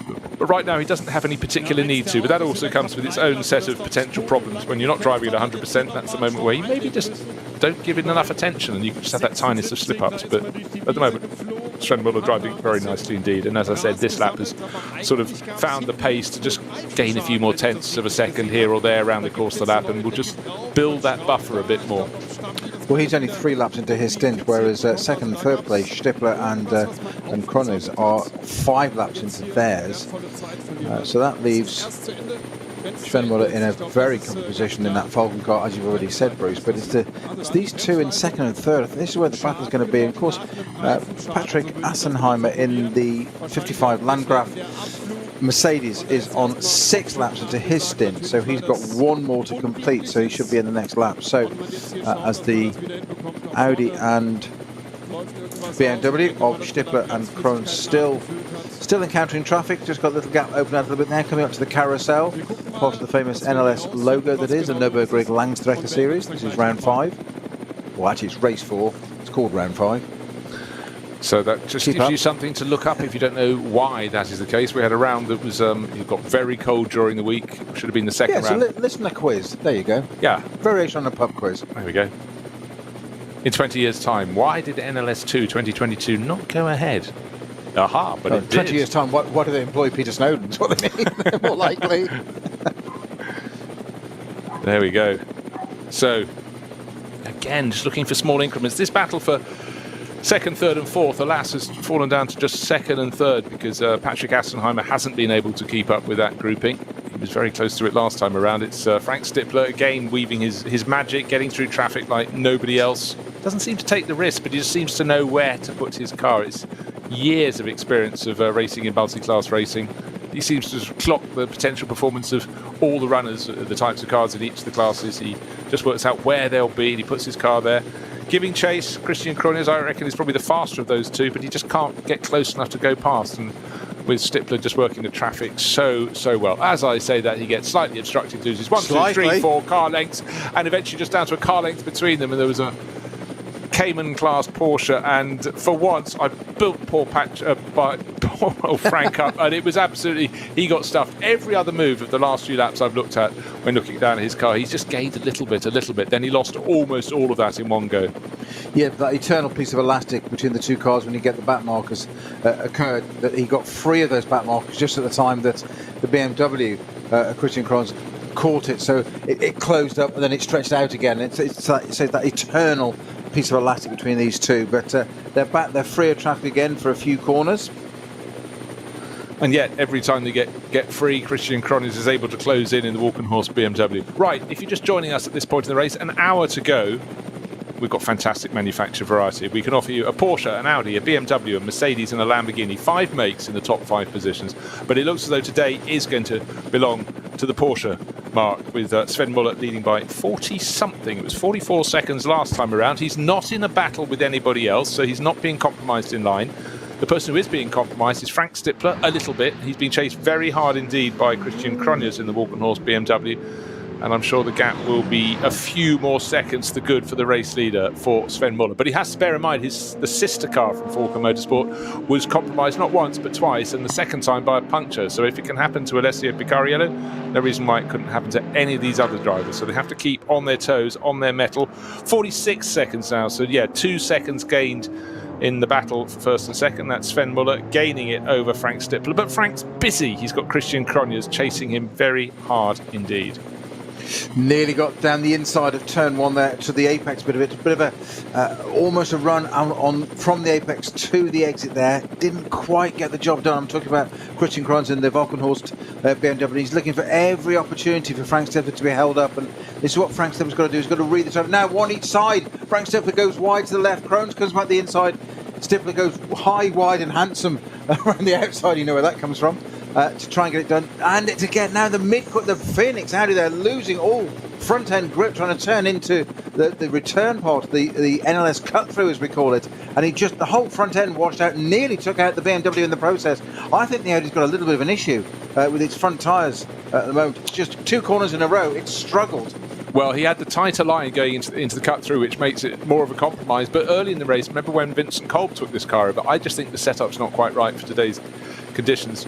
Far more neutral in Frank Stippler's hands, but it really did seem a handful when Kolb was driving it. And I think at this point, the tyres have got back to that state. And it's a question of time, or is it? Cronjes knows it. He's all over the back of this Audi. The Audi through the Vidal chicane there. He's having to straight line as much as possible. Christian Cronjes can just literally point that BMW wherever he wants on the track. Totally different. It's got the power on the straight, but you can't get it done on the hats and back that easily. There's no safety net, as we said many a time, on the hats and back. It's really, really narrow there. The Audi's quick in a straight line, but it just hasn't quite got the agility of that big BMW behind, which sounds a really ludicrous thing to say. Yeah, well, don't count anything out at the moment. We've seen all sorts of problems for all sorts of cars and drivers in the course of this race. And for Christian Cronjes, it's about trying to keep your enthusiasm in check. He's all but pushing Frank Stippler's Audi out of the Hatzens back. There's only half a car length between them, but he knows the Nordschleife is not the place to go. Just started taking a look as he half pulled out behind the Audi. He saw a slow-moving tail ender in the field and had to immediately tuck back. There wasn't going to be space for all three of them across the circuit. So great racing between the pair. But for Frank Stippler, how much comfort or discomfort is he feeling trying to get some hand and get some turning out of that number 5 Phoenix Racing Audi? Meanwhile, is what we say in this battle again, the race leader pulling ever further clear. Sven Muller, the number 3 Falken Motorsport Porsche, in a class of his own, in a battle of his own. He can concentrate on his lines. Frank Stippler is trying to pick up, predict what's happening with the traffic ahead of him, keep out of trouble, not lose momentum. Because if he does so, and it very nearly happened before, Christian Cronjes is there, not just to pounce, but to pass. But in a situation like that with Frank Stippler there, there's nothing you can do about it. You can't just only magic front end grip. I mean, it is, you've got what you've got. You've got to deal with it, and what you've got to do is adapt to driving around that and get a different style. And hard though it may be, and you hear this all the time in racing, that you've got a setup, you've got an idea. It's on paperwork in theory, but if it doesn't work on track for whatever reason, it's not working. There's no point in complaining and getting on the radio. You just got to adapt around it, and it's exactly what Frank Stippler's doing. Anybody capable of doing it, he is. But Christian Cronjes, I'm amazed the way he can just move that BMW around. And I think he's playing mind games with Frank Stippler. As in, he's putting the car left, right, he's filling the mirrors. He knows he's in trouble. Again, big issue there for him. Frank Stippler having a bit of almost mid-corner oversteer then. And look how that BMW just pounced straight away. Of course, while they're doing this, that should mean that Patrick Assenheimer, running in 4th place, should be closing in. He was 4 seconds down at the start of the lap, but he just doesn't have the pace. This is a chance for Christian Cronjes. There's 2 back markers in front. He's right on the back of the Phoenix Audi. He should be able to make something of this if he can. He can't quite get it done there. That was an opportunity, but car didn't fall quite the correct way. The traffic is kept out of the way. They're still in touch. Epic battle here with just under an hour to go, Bruce. Quite incredible. 2 totally different cars. Rear-engined Audi, front-engined BMW. Now that is the beauty. One thing in GT racing, you get balanced performance in various championships. They try and get the lap time down, but it doesn't say how you achieve that lap time around the course of a lap. So it's fantastic when you've got visual difference between cars. just in terms of how they look, but also how they handled. You can see, for example, you know that in a straight line in GT3 competition, the McLaren is very sleek, that's very quick. The Audi is normally very good. But then you get to the cornering, and quite often the Mercedes in mid-speed corners is the pick of the pack. It's made to be smooth and kind on less experienced drivers. And you know, if you watch enough, you can start to appreciate where someone is being an absolute hero when they're actually catching the car in front. Whereas at this point on the lap, that is where the driver in the car in front would have a performance advantage. So it swings one way and it swings the other in terms of advantage. But certainly Frank Stippler is not only in second place because of his speed, it's also about his ability to close the door in that gentlemanly way of his and make sure the position is kept. And gently is absolutely the perfect description. It hasn't put a foot wrong. It's absolutely professional driving. Superb job by both of these drivers. I just think, as you say, that Audi just isn't quite set up properly as they would like. Certainly got straight line speed though. Yeah, and it's very, very impressive in that. Someone's just actually set the fastest lap of the race for them. Oh, I think Krones might have just got down the inside there just as we switch to camera view. We've gone to our number 3, our race leader now, Sven Muller in the Falcon Porsche. And our camera was just following that battle between Stippler and Christian Krones. And I think he just had a little look down the inside there. There's a back marker in the way, so we'll come back to that in a minute when that does. Meanwhile, we've got our race leader intervention vehicle on track. Unabated speed, just straight past. It's there, we know it's there, it's fine, you're aware of it, white flag for that. Yeah, the marshal's really very, very good here, and the drivers, if they came here and just thought, well, I'll concentrate on yellow flags if I see them, the white flag is one they have to heed as very much as well. It's a slow-moving vehicle on the circuit. There's another vehicle parked on the verge on the right-hand side of the track, halfway around the lap as well, so you just need to react to all the visual cues that you are given, but you couldn't do this race successfully, safely without the input of the marshals, and you know, everyone always so appreciative. But it's about the drivers understanding the rules as well. Well, back to that Stippler-Krones battle. That Krones did get alongside, but not enough to capitalise on take, but he was certainly equally alongside Frank Stippler. It is still in the Phoenix Audi that's got the position, which is P2 for this. Remember, this isn't even a battle for the lead of the race. This is for the podium, second and third of the podium. Yeah, well, you know, some races you just find. I was just going to say, Stippler very messy and slow coming out of the carousel. Reason that being it's straight into a code 60. So well read by Frank Stippler there, and of course Christian Krones didn't collect the back of him. He just managed to stop in time. So where's our code 60 for that? Okay, and again, when you get a high shot and then suddenly the car in front is doing something a little untoward, you think, have they just lost it? We've been talking about the lack of handling for Frank Stippler, the number 5 Phoenix Audi. However, it's because they're standing on the anchors big time, but sitting on that lead of about only a second, if that, over Christian Krones. But Krones has looked very, very good indeed. He's a driver who's really improved in recent years. He hit the big time winning the Spa 24 Hours, you know, quite a few moons ago.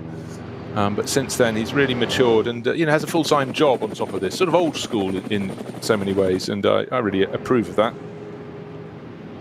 It's my apologies, it wasn't a carousel, it's Schwalbenschwanz, the code 60, and that's for the M240i of Adrenaline Motorsport. That's the number 651 entry, and just have a quick look who's in that car at the moment, because there's quite a big crew in that. 2018, by the way, was the year that Christian Krones won the Spa 24 Hours for Walkenhorst Motorsport. I still remember the emotion in the pit lane afterwards, sharing with Tom Blomqvist and Philip Eng. And here comes the move. Up the inside goes the 34 Walkenhorst BMW. Nose in front, around the outside in turn 2. Nose stays in front. Frank Stippler simply doesn't have an answer there. He's worked that out. There's traffic up ahead, and the BMW's in the right position to capitalise on that. So that was remarkably easy in the end. But from the outside, we don't realise what a great job Frank was doing. He's probably hanging onto a car that just didn't want to go where he wanted to put it. And that front end has been a big problem for a while with that Audi. Again, we see that at the cut through. It's still washing away. He's using considerably more exit curb than Christian has to in the BMW. Sorry, did I fail to mention their little scrap? Okay, they had that little slow zone they went into and had to back off. They lost 12 seconds, the race leader. So Sven Muller now best part, well, he's almost precisely 58 minutes to good, which in old money is very nearly a whole minute. And now that Christian Cronjes has got ahead of Frank Stippler, who's absolutely rocketing away, he's gained another second in the blink of about 2 eyes and 3 corners. Yeah, no, looking far more comfortable. Yes, again, he's nice and neat and tidy. They go into the first of the Sabine Schmitz curves and he stays on the track, whereas Frank Stippler's running out onto the white line slightly beyond on the circuit exit. So again, it's one of those things you really struggle to see. In fact, he nearly had the tail come around on him on the second part of the Sabine Schmitz curve. So clearly not just the front of that car not wanting to play, but the rear is now starting to go, you know what? We've got 49 minutes to go. Do you want to come in and do another pit stop, get some fresh rubber? Maybe make it safer through to the end of the race. 57.996 well, these two seconds. are both, sorry, first to second. That is a huge wedge. Sorry, Bruce, I cut across you there. No. Stippler and Krones have both done 7 laps on these tyres now, so they are going to need to come at the end of this lap. Okay, well, time is due. Will there be any other incidents around this lap? Will there be any problems? We've had, of course, one of the Falken Motorsport Porsches picking up a puncture and losing a whole host of time as it limped its way back in the hands of Alessio Picariello. That is now being driven by Tim Heinemann. It's down in 7th place. It's lapping faster than, well, you know, last time around it was faster than every other car than the sister car, the Falken Motorsport number 3 Porsche that's leading the race in the hands of Sven Muller.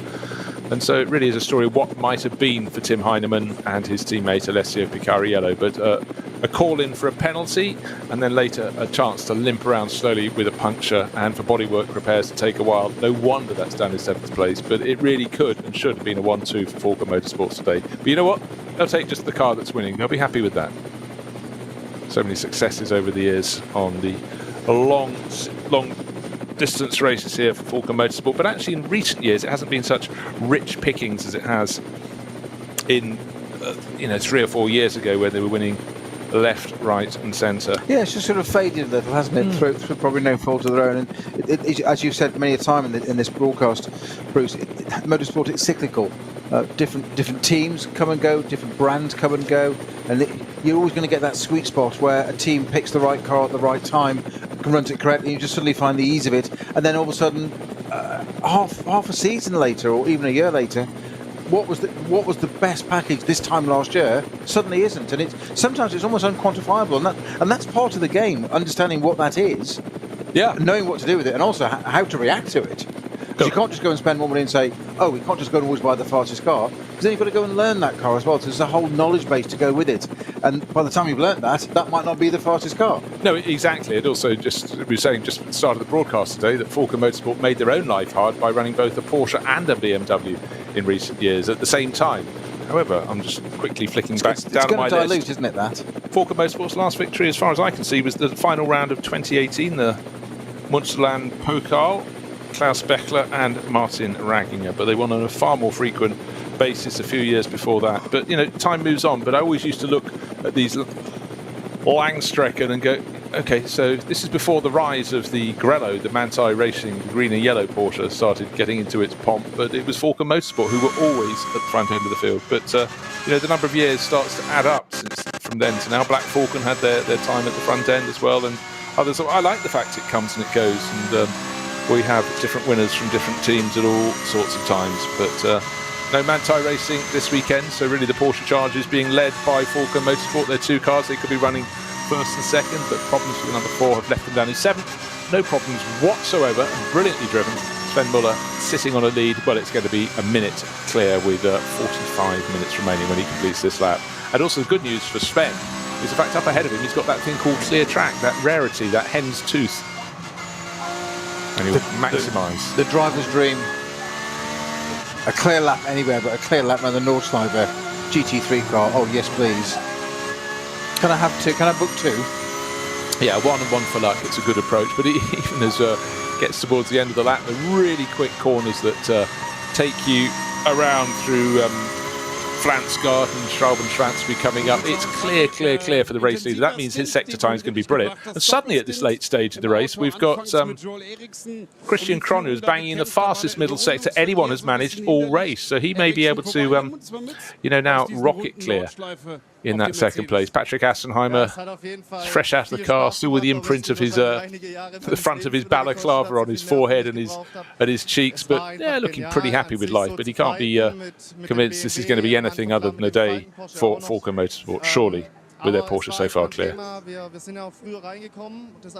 you know, it's good to have Landgraf Motorsport in here, and Patrick's had, you know, a lot of success on the Nordschleife. But, you know, sometimes the world moves on. New team, it takes a while to find its form, find its, you know, place. But I'm suggesting that Falken Motorsport have stepped up several steps this weekend. Maybe they guessed the conditions right, but actually, you know, we're not guessing rain or no rain. We're guessing, you know, set up on the car. And I think they've absolutely nailed it on both of their cars.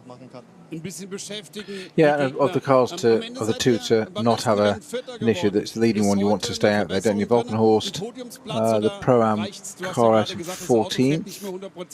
That's the other GT3 car they got out. That's just gone out of the pits. Von Bohlen at the wheel of that, car number 36. 34 sitting at the moment comfortably in, I'll say comfortably in third place. It's 0.1 of a second of being second place. But there's that slight obstacle of one Mr. Stippler at the wheel of a Phoenix Audi right in front. It might only be a tenth of a second, but it's a monumental task to get past him. That gap, I think, has opened up visually now quite a bit more. Yeah, just looking for the sector times. But that's with Christian Cronje's car going faster and faster. But anyhow, no debating about the pace of the race-leading car. 37 laps on the board. Rivals... Landgraf having a slow sector 3. But Cronje's streaking clear now in second place. Stippler back in third. So we've had a change for second position. It was coming for a while, and that is why Unleashed Christian Cronje has banged in that really brilliant fastest middle sector of the lap. No one else actually been terribly close to that at all. But it's almost time to dive to the pits, ladies and gentlemen. Let's take a look. And as I say, that in comes from second place Christian Cronje's fantastic stint for the Walkenhorst Motorsport BMW. Clearly the race leading Porsche continues on its way. Stippler right behind him. Stippler behind him as well, coming in to make that pit stop. So the place change on that lap, second to third. Will that order still be the same? And bear in mind, of course, the later you make your final pit stop, the shorter it needs to be. So our race leading 911 from Falken Motorsports, if it comes in next time around, will gain another 22 seconds or so. So really, they've worked their tactic very, very well indeed. That's the mandatory time for each of the pit stop. You can go faster than that if you want, take less time, but then you'll be penalised accordingly after that. Conrad Motorsport still in the hunt, but maybe they will get... Will they be able to catch... no, I don't think they're going to be able to catch the Landgraf Motorsport Mercedes that we've just had Patrick Assenheimer get out of, and Apostolos come in the Lamborghini clearly at this point. So anybody who can stay for an extra lap will suddenly gain much more of an advantage. And for second, third and fifth, the last thing they wanted was for the race leading car to gain a bonus 22 seconds, which is the amount of time by which its final pit stop is allowed to be shorter. So second, third and fourth in, that's Christian Cronje, Frank Stippler and Jelmer Berman in the Volkenhorst BMW, Phoenix Audi and the Conrad Lamborghini in that order. Right, another thing I just want to point out, by dint of having had that puncture, it does mean that the number 4, the other Falken Motorsport Porsche, when it comes in for its final pit stop, will be maybe another lap even beyond that. So they'll gain back a bit of their deficit, but certainly not all of it. And in fact, to finish in 6th place would probably be quite an achievement if they can manage that. I think given the calamities they've had this race, then yeah, absolutely, 6th would be phenomenal. I'd have put them outside the top 10 with that puncture, whatever, as in just on paper. They've obviously got it sorted. Yeah, great job. Apart from the two problems, they have run, it sounds a stupid thing to say, but they have run really, really smoothly. And not just that, they've run with great pace. I actually reckon that car, particularly in Picariello's hands, was the pick of the meeting. It seemed to be faster than number 3 by small margins, but then he's got a new teammate, Tim Heinemann. That was always going to, as Tim got up to speed, knock them back a little bit. But certainly if you compare the two new teammates, Joel Eriksson in number 3 and Tim Heinemann in the number 4 Porsches from Falken Motorsport, you'd understand that Ericsson would have less of a performance disadvantage. But I think that was almost counterbalanced by the performance of Alessio Picariello. However, it's not their day today, but it could be their team's day. So let's see, can Falken Motorsport stroke it home for another 40 minutes or so, then the checkered flag will be unfurled. Cup 2 at this point, we've probably still got some more pit stops to come. David Yarn leaving that. We've got this sort of elements of it going one way then going the other. 120 and 102 have been the cars sharing the battle in that, but at the moment it's David Yarn leading for 120, the W&S Motorsport crew. Very bizarrely, you've just seen that this battle here for in the BMW class. There's a 674, which is the Schnitzelalm Racing BMW. I'm just trying to have a look who was right behind him. This is 677, which is the ADAC Hessen car, and he was indicating, Schnitzelalm car was indicating to the left down the pit straight, and I thought must just be caught on whatever. Surely can't be getting out of the way for him. And I thought as we go through turn one, it'll still be on. It's not. The indicator was off. So almost like he must have just caught it, surely, but surely it wasn't indicating to let somebody through. Not at this point. 6-hour race. You're into the final hour. Just under 40 minutes remain. 39 minutes and falling. But this is a battle for second and third in the class for M240Is, and it's always a competitive class, but now they've got traffic coming past them. They have to watch out because those are the cars for 4th and 5th place overall. It's the Conrad Motorsport Lamborghini, Di Martino back at the wheel of that. Yeah, and it's got ahead of Julian Apostos in the Landgraf Motorsport Mercedes that has just gradually been falling back, and as I say, that suddenly Di Martino is back behind it again, so it's sort of going one way, going the other. But I think they're just fresh out of the pits. No, yes, they're both fresh out of the pits. No, Di Martino, sorry, is a lap further into his stint, so he's had that longer final pit stop. He's got his 24-hour Cyclops central light on that Conrad Lamborghini, just to illuminate the way and let you know I'm here. We talk about flashing. It's flashing the lights at the cars in front to let them come through, and not let them come through, just warn their presence. And until you actually see it on track in these, we talk about these M240Is and 330Is, and their bodywork is absolutely standard. It is the shape that you'll buy stock from the showroom. And then you sort of get a GT3 car coming up behind you, and a Lamborghini or an AMG Mercedes or BMW M4, they're big cars anyway. When you see them in GT3 spec, they are massive. They really are. It's a massive footprint of that car. You've sort of got that coming up behind you on one of the narrowest circuits to have with the smallest runoffs. Yeah, and one of the ones with the shortest distance between corner A and corner B. And I'm starting to see some raindrops on the lens of the helicopter camera with, what are we saying, 37 minutes remaining. They said it would pass through. Yeah. They didn't look behind them. More fool them, but it's not heavy yet. Easy for me to say. I was also looking at track surface thinking, is it a little darker? Then I saw the things on the screen, but actually when you look over the Nordschleife, you've got new sections of tarmac and less new, and you can see them going from black surface to grey surface, but definite flex in the second half of the lap. I think in fairness, in a racing car I'd be looking in the mirror behind me, but in a helicopter I would be looking down just to see how high up we are. Yeah, couldn't we be less down? Can we have less altitude, please? Yes. I don't like this third dimension. Stop it. No, absolutely so. And if you've never flown in a helicopter, you should, just to experience it. But it is something that goes counter to your brain and the way it works and how you should do it all. But well, in the stupidity of youth, I've actually jumped out of a helicopter. But there we go. That's another story. I remember... No, I shan't go down those stories. Out of a helicopter, that makes you perfect for the job of working in motorsport. Put it on a CV. There it is. Ran out of the back of the helicopter. Really did. Sorry, you haven't quite got the job. Can you offer us anything else? The helicopter story, that'll do. You're in. You're in, exactly. Right, race leader. Still not a minute clear. Only 59.7 seconds to good. Sven Muller and Christian Krones has really worked hard today, the BMW driver for Walkenhorst Motorsport.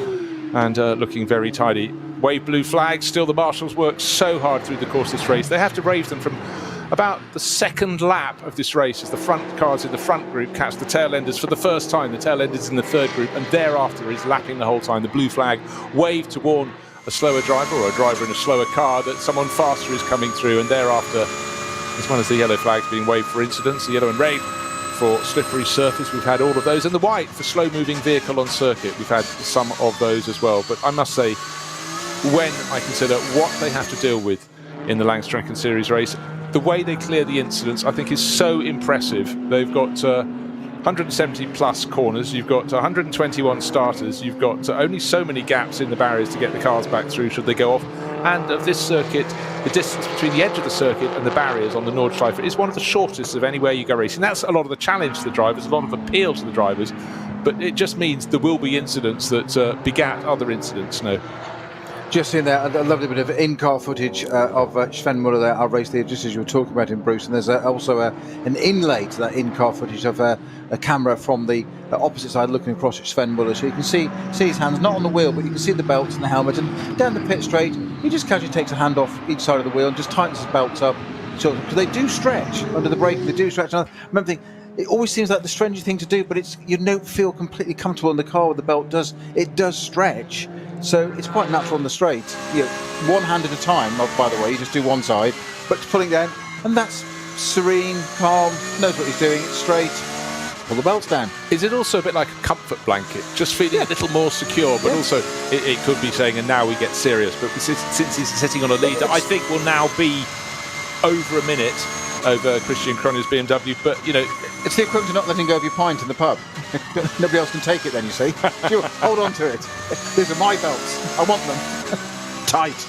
But again, that's been one of the things in the past 30 years, the improvement of onboard cameras and what they can see looking forwards. And I love some of the camera angles looking back at the driver. It's a chance you would never have got in years gone by once drivers became increasingly sort of hidden from outside view. It's not like the 1950s where you can see precisely what drivers are doing in Formula One cars. Of course, the body sides came up, the drivers sat a little bit lower, but it's great to see the drivers, and some are so super calm, and others just look a lot more hot and flustered. But when you can see how hard they're working the wheel, you just realise some drivers have got a handling issue they're trying to deal with, and others are just on top of their car, their input super smooth, and it really does augment the understanding of how hard a driver is having to work. I'm not saying you look in the car and they're not working hard at all, but if their car's handling well, and it's got all its tyres inflated, which isn't always a guarantee around the Nordschleife, then things are looking good. Sky's getting darker and darker. The battle for second place is suddenly down to next to nothing. Frank Stippler's gone from 2 seconds back to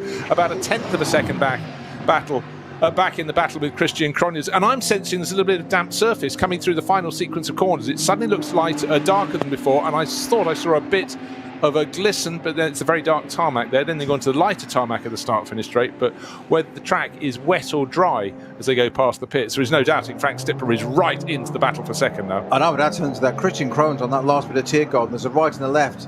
They go side by side into turn one, and there's got to have been, surely there was contact there, or did Frank Stippler just acquiesce and go off over the curb just to miss the side of the BMW? Just going back to what I was saying, Bruce, and your little bit of glisten on the track at Tiergarten, the last bit is a right and a left onto the pit straight, and I swear Christian Cronje had a little bit of a drift and power oversteer, rear wheel drive oversteer on that BMW, just going through the right hand part. It looked like he just had to catch a little bit of opposite lock, which I wasn't expecting.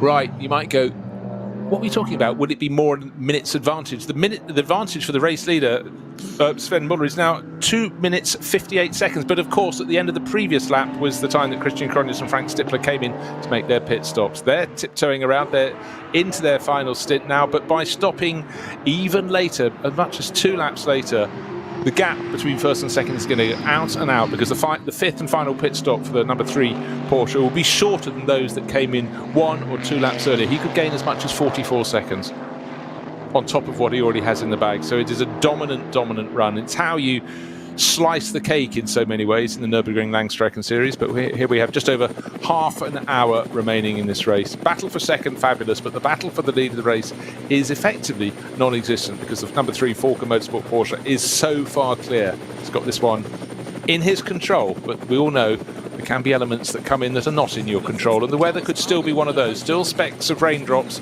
as we look down from the helicopter, but it's actually on a bright, shiny track. So, in terms of sunshine now. And just looking at watching these 2 cars going round, the BMW of Christian Cronje and the Frank Stippler-driven Audi, where he can, i.e. there's room to do it, Frank Stippler in that Audi is having to use so much more exit curb on the corners. He can't in some places like Sabine Schmidt's curb, because there isn't one, it's a barrier, so there he can't, which means he's losing time. He's using that curb to get the flow, open out the radius and keep the car momentum going, but the BMW isn't having to do that at all. Just before he came in to make the most recent pit stop, when he was going through the second of the Sabine Schmidt's curves, the tail of his Audi came right out, and that's the moment we saw earlier. It was Patrick Assenheimer, wasn't it, who had a big moment. This was a similar moment, but we saw it from a different angle. But really your options become very limited. But Frank Stippler's, if not a try, he suddenly got himself right back onto the tail of Christian Cronje. As at certain points in the circuit, we know in the straight line their performance is really good.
Seitenschwung können wir progressiv beschleunigen.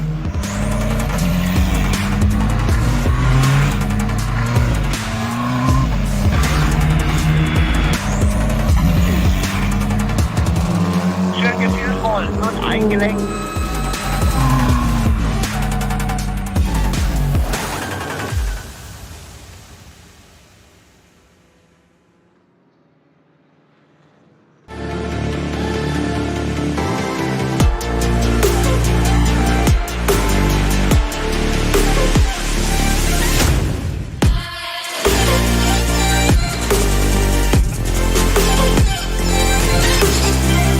Falkenreifen.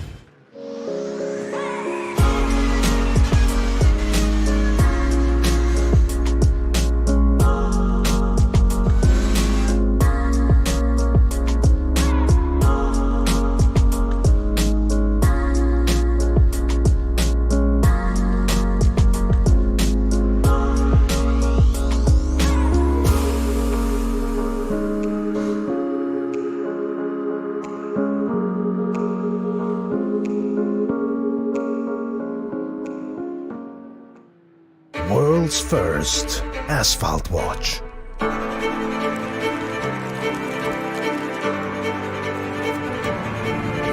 Die ersten Zifferblätter aus echtem Rennstreckenasphalt. Auf dem Asphalt wurden Legenden geboren und magische Momente erlebt. Coblor.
Liebe Fans, besucht unsere Social-Media-Kanäle von Facebook, Instagram, YouTube, Twitter und TikTok. Willkommen zu NLS.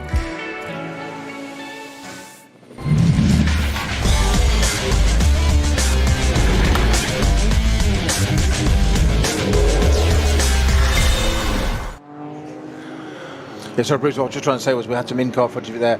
We're talking about were there spots of rain on the screen or was it insects more? That screen's been cleared now. They've got a tear-off screen like a visor on your crash helmet in open Formula cars, open wheel cars. So now we've got a pretty clear view. If we stick with some of that in-car footage we had last time, going down the Dotting Hill, we can see very clearly whether it's raining or not. Yeah, I'm not convinced it's going to, but we have 24 minutes to go.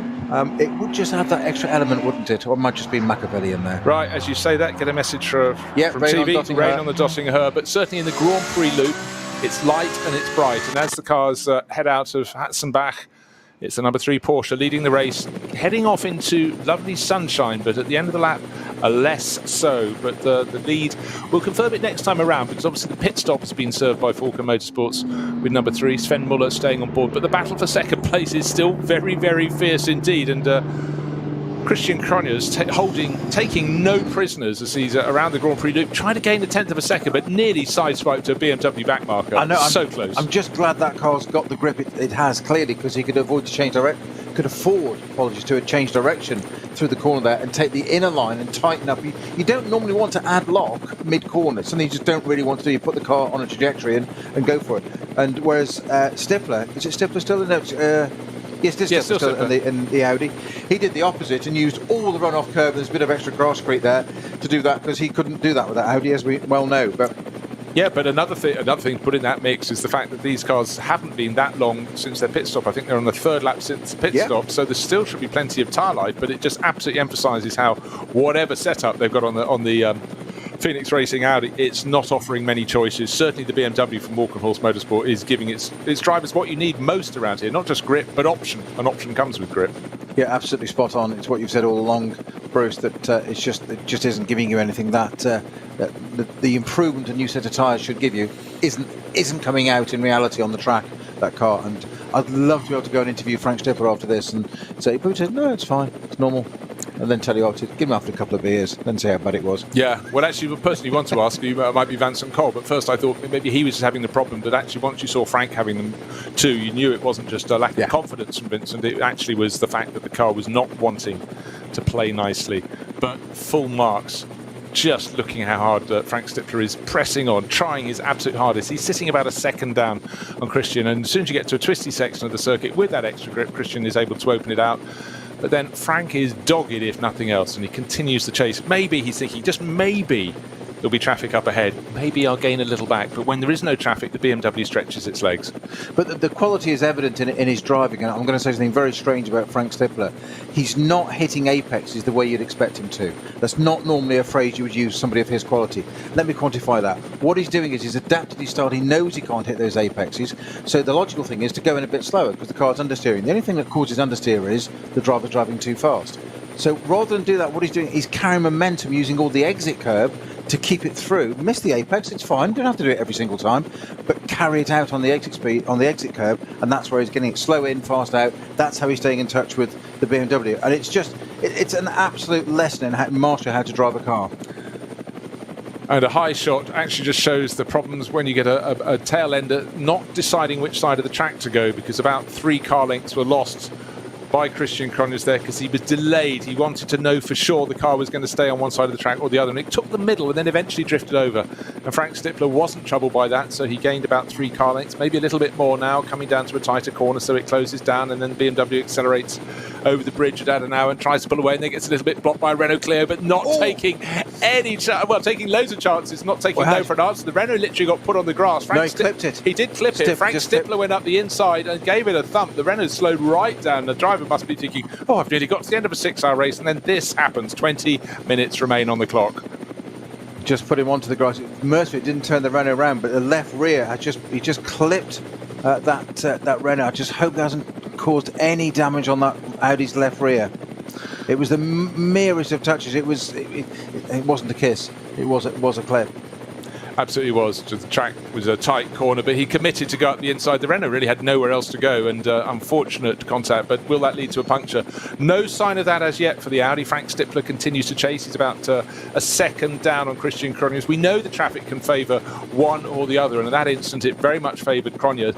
And just aware that he might have to go in behind the Renault, Stifler thought, no, I've fought too long for this. So he dived up the inside on the right-hander. There was definite contact, and the Renault Clio really had to back out of it. Going over the bridge at Adenauer, all neat and tidy. The BMW gets through, the track turns to the right, up on the curbing, and nearly got by, but left rear hits right front. Renault actually takes the grass. It must have nearly been in the barriers on the outside. Massive save, and let's hope there's nothing untoward. And certainly now, as we come away from the replay, Frank Stifler is just 2 car lengths down on the BMW. What a scrap.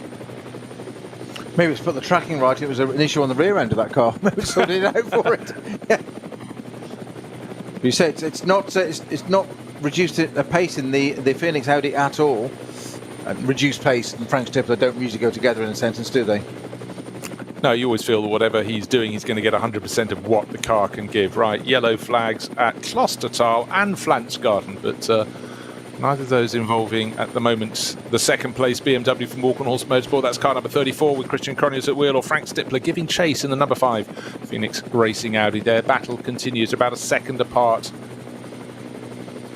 Now, was it a this is a question. I thought it was a Renault, then I thought it might be a Golf, and our producer Rob says, wasn't it a Golf? But it was a helicopter shot. Different game. Just motor racing, it's not golf. Easy mistake to make. Got my shorts on anyhow. Playing badminton later. It's getting his putts missed. Yeah, the BMW, they got absolutely chopped by a Porsche Cayman, which isn't a Golf, and in behind, suddenly Frank Stippler goes, thank you very much. But it looks as though we're slowing right down. So we're going into a slow zone. This is at Flansgarten, presumably. We saw there was a yellow new slow zone at Flansgarten. That's come up on the screen. So slow to almost a walking pace, or so it seems as one looks down from the helicam. But patience, my friends. And off we'll go. Meanwhile, I think this is for car 505. Okay, big question here, though, while you're just checking that. Was our race leader, Sven Muller, able to get through Flansgarten before the slow zone was thrown? Because the last thing he needs is an even larger advantage, but it might have just been handed to him. It might just about give him, I reckon, about another 30 seconds. I think there were a delay for about 30 seconds there in the slow zone. If he didn't have to drop down to that pace, he would have carried on at full chat, but perhaps he too was affected. But I think that slow zone... No, it's still there. It hasn't been cleared, but they've got past it. This is the battle for second place. This is Christian Cronjes and Frank Stippler. Looking to see how clear the traffic is up ahead. After we get their next sector timing. No, I think the race leader was also delayed. His, no, maybe not. I'm checking his sector time. I want to see their sector time through what I have as sector 4 on my timing screen. And oh, they lost about 16 seconds. And Frank Stippler makes a move alongside and gets his nose in front. Christian Cronjes pulls across on him, but may be able to tuck back in or keep his nose in there. He's on the left-hand side of the track, and the track kinks to the left. He's pulling back alongside, half a length behind, half a length in front. Frank Stippler's been there, seen it, tried it, done it, and that time he realised he needed to be on the other side if he was going to be able to hold the position through the kink. Frank Stippler still trying. He goes to the outside into Tiergarten, the land of diminishing returns, but he gets his nose in front. That is fabulous, fabulous racing from Stippler. That's how to get the job done there. He's been there, done it, seen it, as you said, but so has Christian Cronjes, and he wasn't having any of that. He stayed left through that kink to get that little draft through there, but it was a great job, rather like we saw the Van Toor brothers in the 24-hour going up into Tiergarten, one trying to go around the outside, the other. Frank Stippler blocks the line. Can Cronjes go down the inside? No, he's not. And this is where he did it last time. He got the outside run here, can't switch back, can't get the job done, but great driving from both contenders there, and it's now back in the Audi's favour again. Well, it really is. I mean, it looked as though just a fabulous job done, Stippler, to get past the BMW, but Christian Cronjes was on the left-hand side of the track and just got level, his nose level with the rear bumper, past the rear wing, past the door, got his nose in front, but then somehow Stippler just kept on going around the outside and got the move done. But again, he hasn't got the handling, and certainly Christian Cronjes in that Walkenhorst Motorsport number 34 really does. Going through the cut-through on the Grand Prix, there's a slow car up ahead of them, not necessarily slowed by any problem, just not in the hunt in terms of the overall pace. It's one of the Porsche Caymans in the GT4 class. That keeps out of their way. But where the performance is required, Christian Cronjes has it. Where the handling is required, he's got it. The Audi is quicker in a straight line. That certainly helps it, but there aren't that many straight lines around the Nürburgring Nordschleife. By the way, I thought I'd throw this into the mix. 1 minute and 31 seconds is now the advantage for Muller, Sven Muller leading the race. So he gained 30 seconds or so in the pit stops, as we predicted by pitting later. He doesn't have to run at the ultimate pace, and in fact I think he was actually more affected by that slow zone than those after him. He lost 6 seconds to the chasers, but you can do that when you're sitting 1.5 minutes to the clear. Yeah, and that slow zone was for the 505 QTQ race performance 330i BMW, which has got Robert Haub at the wheel. He's not pressing any pedals at the moment because the car's stationary. He's at the wheel still, but the pedals aren't doing a lot. He's keen, very keen. Now suddenly Walkenhorst BMW, gets the wrong side of the Huber Porsche. I think it's a Huber Porsche. No, it's one of the Porsche Cup class cars, yeah. And drops back to 2 car lengths behind. This battle is going to go all the way to the finish, into the final quarter of an hour, and certainly that is far from finished. But actually, it's almost as though Frank Stippler, having got back in front, has been rejuvenated. He's working the traffic very, very well. But for Christian Cronjes, super experienced around here, but a good decade short of the experience that Frank Stippler has. And he's just got to be cool, calm, collected. He's about 1.5 seconds down in 3rd place right now. But really the question is, will there be any more slow zones? And in many ways, I'd say a slow zone is the friend of the car in 2nd place, of Phoenix Racing and Frank Stippler. at full unabated racing pace, it gives an advantage to the BMW. It's got more handling, it's got more performance at this late stage. In this 6-hour race, yes, get used accustomed to the shorter ones, but 6 hours of racing, and it's been absolutely fabulous. Now, what's happened to Christian Kronegs there has dropped a good few car lengths back from the Audi. Yeah, he went back to about a second and a half down, just looking at things. He's gradually a tiny bit back. 12, 15 car lengths. It's opening out, if anything. Maybe he's having a moment or two to think about it. We've got just under 13 minutes to go. So it's going to be this lap and another, isn't it? Yeah. It is. I'm looking for any further change further down the order. Landgraf Motorsport holding down 4th place, Julian Apostolos, but he's been caught by the Conrad Motorsports Lamborghini, but only by a 1/10 of a second here or there. So they're 4th and 5th. Lucas Auer, the Austrian driver, nephew of Gerhard Berger, Hout Racing Team in 6th place overall. And he's got, next in line will be the second of the Falken Motorsport cars, the Porsche number 4 that was delayed not once, but twice. Once by a penalty, once by a puncture. Tim Heinemann, in his first appearance with the team, is running around in that, but nowhere near close enough to catch that before the end of the race. The closest margin is 2nd to 3rd, and the second closest margin is 4th to 5th. So it's Kronius trying to catch Stippler, and Di Martino in the Lamborghini trying to catch Julian Apostolos. I'm just watching where our race leader, Sven Muller, is. He's just down through Wipperman, because obviously he dictates how much more this race has got to go for when he crosses the line. We're talking about 2nd and 3rd there. They don't get to decide that. Our race leader does. So he's just coming up to Brunchen, isn't he? Yeah, so he's got 3.5 minutes till the 6 hours come to an end. But I would think within 3.5 minutes he will cross the start-finish line, meaning there'll be one further lap beyond the next one. So 2 more laps in this race. He could afford to back it off by a minute and just have one further lap to go, but that's not really how it works around here. Yeah, the problem that backing off, it seems logical on paper, seeing it as a layman, just saying watching it, but that's when you start to make a mistake. And you think, oh, I'll stroke it home. Yeah. I'm leading this 6-hour race, and I'll just ease it up. That's when it all goes wrong. Keep at the pace you know what you, just keep doing what you know best. Now, the BMW of Valkenhorst has got back in touch again. This is Christian Kronegs, got back on the boot lid of Frank Stippler's Team Phoenix Audi as they go up into Carousel. Into Carousel, indeed. Also, come out to Carousel. They went in, they came out, they're that fast. That's good. While you were speaking, but in and out is a good thing. But just mentioning, if you're sitting on a lead of 1.5 minutes, how much do you slow when you have a puncture? Could be way more than 1.5 minutes. Still got cars going off the circuit, so course vehicles packing the field up. It's one of the BMWs. That doesn't narrow down the field a lot. It's a bit like saying it's one of the Porsches. No, it's not one of the M240. I think it's one of the 330i's.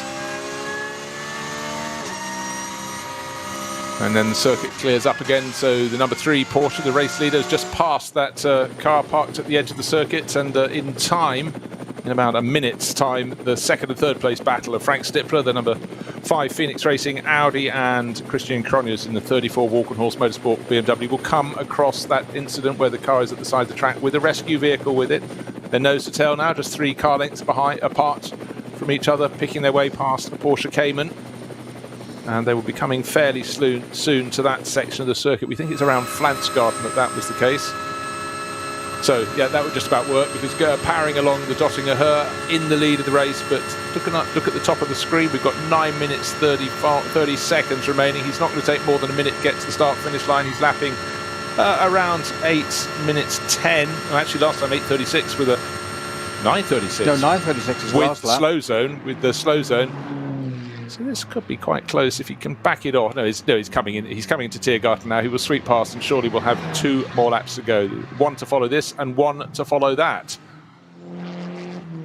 Unless we see him suddenly slowing almost to a standstill on the start-finish straight, but no, going past at unabated speed, about to put another lap on one of the VW Golfs. But this is as big a margin as I've seen in an NLS race, and the fact it's over 6 hours, maybe of course stretches that, but it's also down to an exemplary performance from our race leader.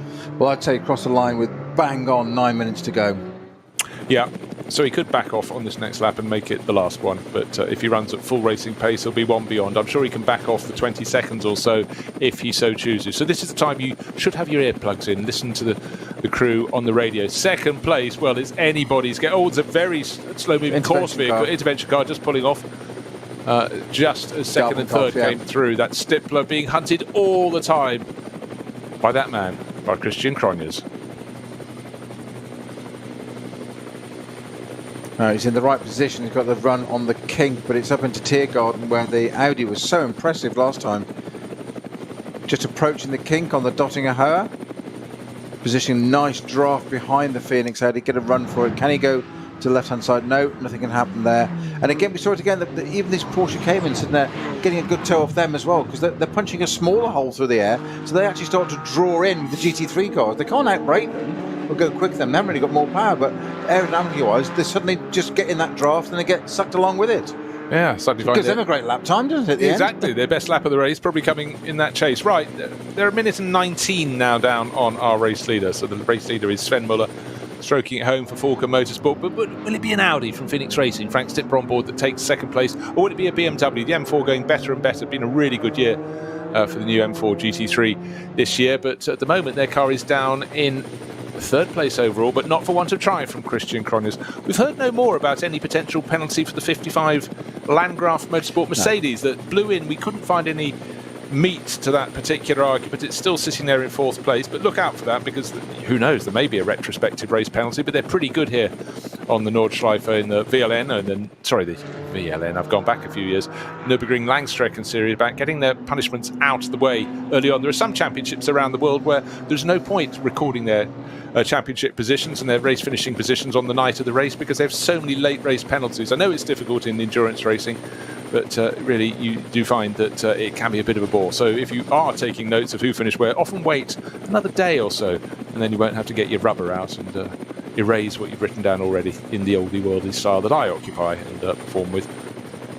Oh, he's lost, a spin from third place. Christian just lost it coming out the Vidal chicane there. Oh, well. Don't know what happened there. Just got on the power and just lost. And he's going to go into the Nordschleife. He had the option there, but just the most gentle, slow rotation round. But that settles out. Frank Stippler can back off now. And have a big sigh of relief, but just don't know what happened with Christian Cronjes there. Most unlike him. Well, really unlike him, but it's also, there was the car with the superior handling. Maybe at this later stage in the stint, suddenly it's gone back away from him a little bit, but either way, on one of the less difficult parts of the track, I think in the heat of the battle, just thinking I've really got to get close going onto the Nordschleife, and maybe I'll make a move here. Maybe I won't try an round the outside move like Arjun Maini tried earlier in the race, but just when we didn't expect it, round went the BMW, very close between part one and part two of the chicane, and literally as he turned into the right-handed part, around it came. Yeah, all on his own, no traffic, not avoiding anybody, didn't even use excessive amount of curb, nothing different to normal, but it just round it went, as you say. It didn't even snap.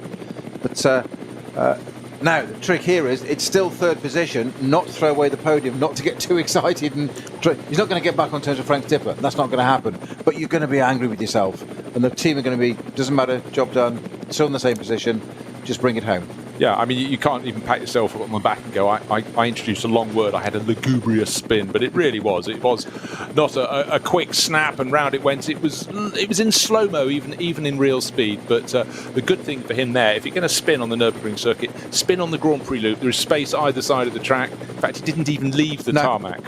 But if he'd done that in the same area round the back of the circuit, it would have been very interesting indeed. But for the number three, Falken Motorsport Porsche, we've got 4.5 minutes left on the clock, and he's gone past Adenauer Bridge. He's halfway around the lap, and the sun is now shining. Any chance of any further spits of rain seem to have moved away. But is he going to get to the end of this lap before we get to the end of 6 hours? If he's backing it off now, he's got to slow it down a fair bit. But leading the race by 1 minute and 20 seconds at the start of the 40-second lap. It's been a dominant run from Falken Motorsport.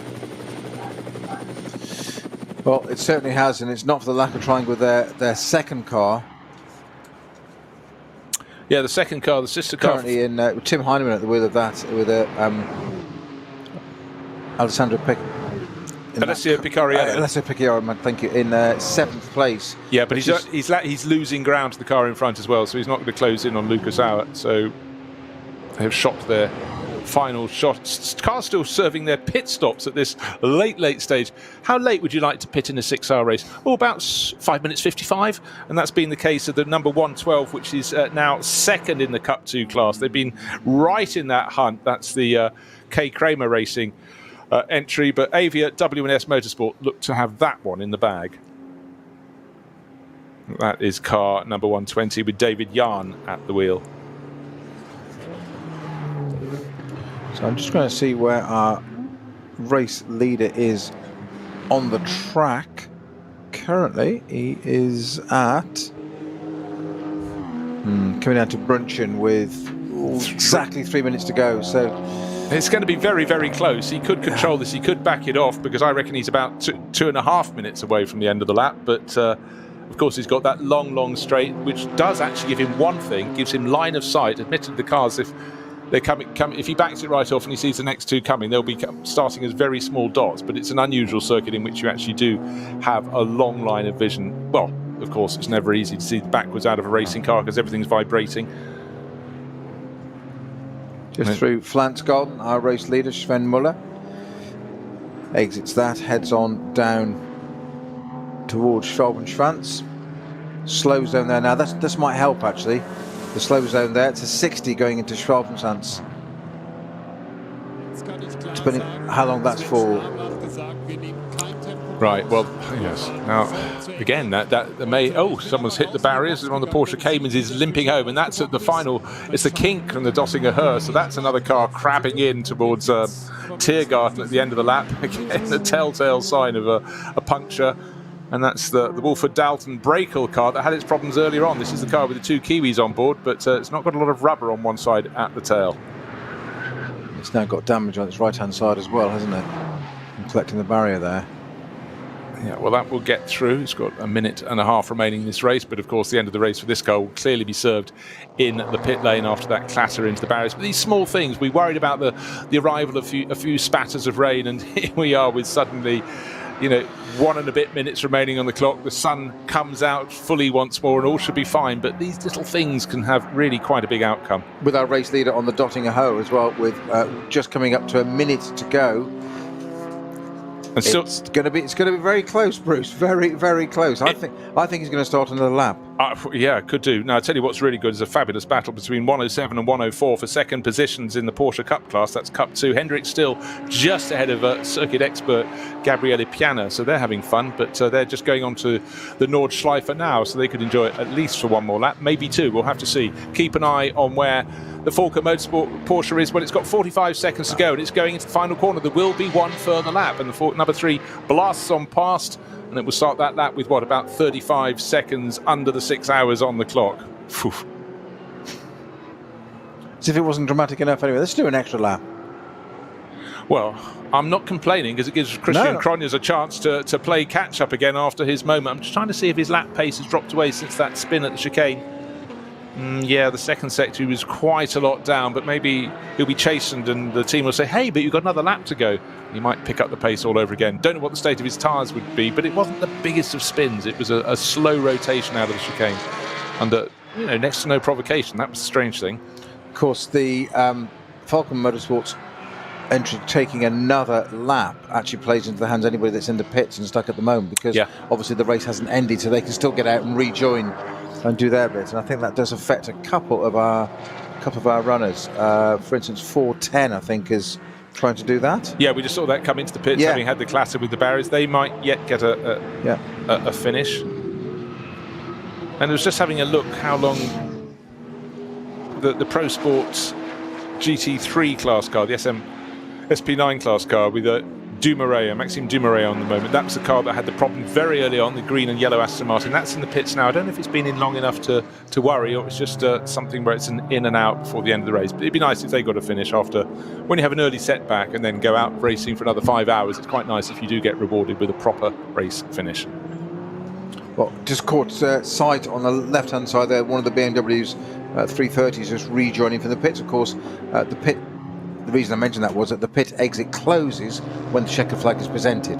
So if you're in the pits then and the race leader's taking it, whilst other cars have still got to finish, you can't rejoin and do that, because you can't do it after the race is finished. You've got to be on the track already. Yep, exactly so, Peter. So we know this is the last lap of the race. I can tell you what the gap is between second and third. Of course, at the start of the last lap, it was 0.1 something of a second. I think it was 0.126. Now it's 3.774. But is there any fight left in Christian Cronjes in the Walk and Horse Motorsport Porsche BMW? Can it catch Frank Stippler's Audi?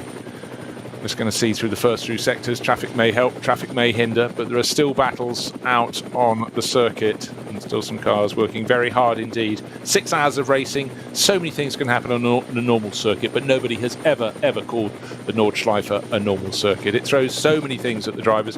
Today, remarkably little weather incident, a few little drops of rain. They haven't come to anything much. And also when they're picked up by the camera on the helicopter, that's a little higher. Often you don't get the rain falling below. That sounds ridiculous on a hot day. It doesn't reach the ground. The helicopter's a little higher. Well, that's good. It's doing its job then. No, but sometimes you're beneath in a cloudy day is what I'm going. This isn't a cloudy day. If you're in a helicopter, you find rain that doesn't necessarily hit the ground. We'll move on to the racing now. Oh. So just looking down the classes, just run you down. Cup 2 comfortably in the hands of David Yarn, the W&S Motorsport car leading the Cup 2 class for Porsche 911 Cup class cars. Cup 3 is in the hands of the moment of Schmickler Performance. They're leading that class for Porsche. I'm going mad. Porsche 718 Cayman GT4s and driver on board 969. That's been the class car in the field. It's been up and down the order, but once it's settled, that car is always sort of at the top of that class. So they're enjoying that. And at the wheel in 969, it's Kai Riemer looking to take that through to the finish. Well, there's Cup 2 battle for second and third, which is Still and Piani in the Team Motul and Black Falcon 911 GT3. This is cars 107 and 104. They're actually hammer and tongue on the last lap still, just like we had the Christian Cronjes Frank Stippler thing. It might be Cup 2, but the camera shot we're seeing now, the heli shot, doesn't do it justice. A few minutes ago, they were drafting one another with centimetres apart. And I think that's going to close up again now. They're taking this right down to the wire, these two, for Cup 2, second place. Yeah, I mean, it's been a long time since they were in the channel. This class chopped and changed, but the number 120 from W&S Motorsport got clear. But it's a fabulous scrap, and then giving nothing doing. They're really fighting. But for Gabriele, an Italian racer, he's based himself in Germany for years now, and no wonder so many teams put him in their GT4 cars, their GT3 cars. This weekend in a Cup class car, and for Black Falcon Racing from just across the road in Moyes Path, they'd be very pleased with another top result, but they'd rather second than third, and it may yet come their way. Hendrick still holding on and coming on Porsche Cayman. They'll catch that fairly easily, but look, this is the last lap. They're halfway around the last lap. This is a time where risks will be taken. Let's see if Piana will be able to pounce. Over the curbs he goes, gains another half a car length.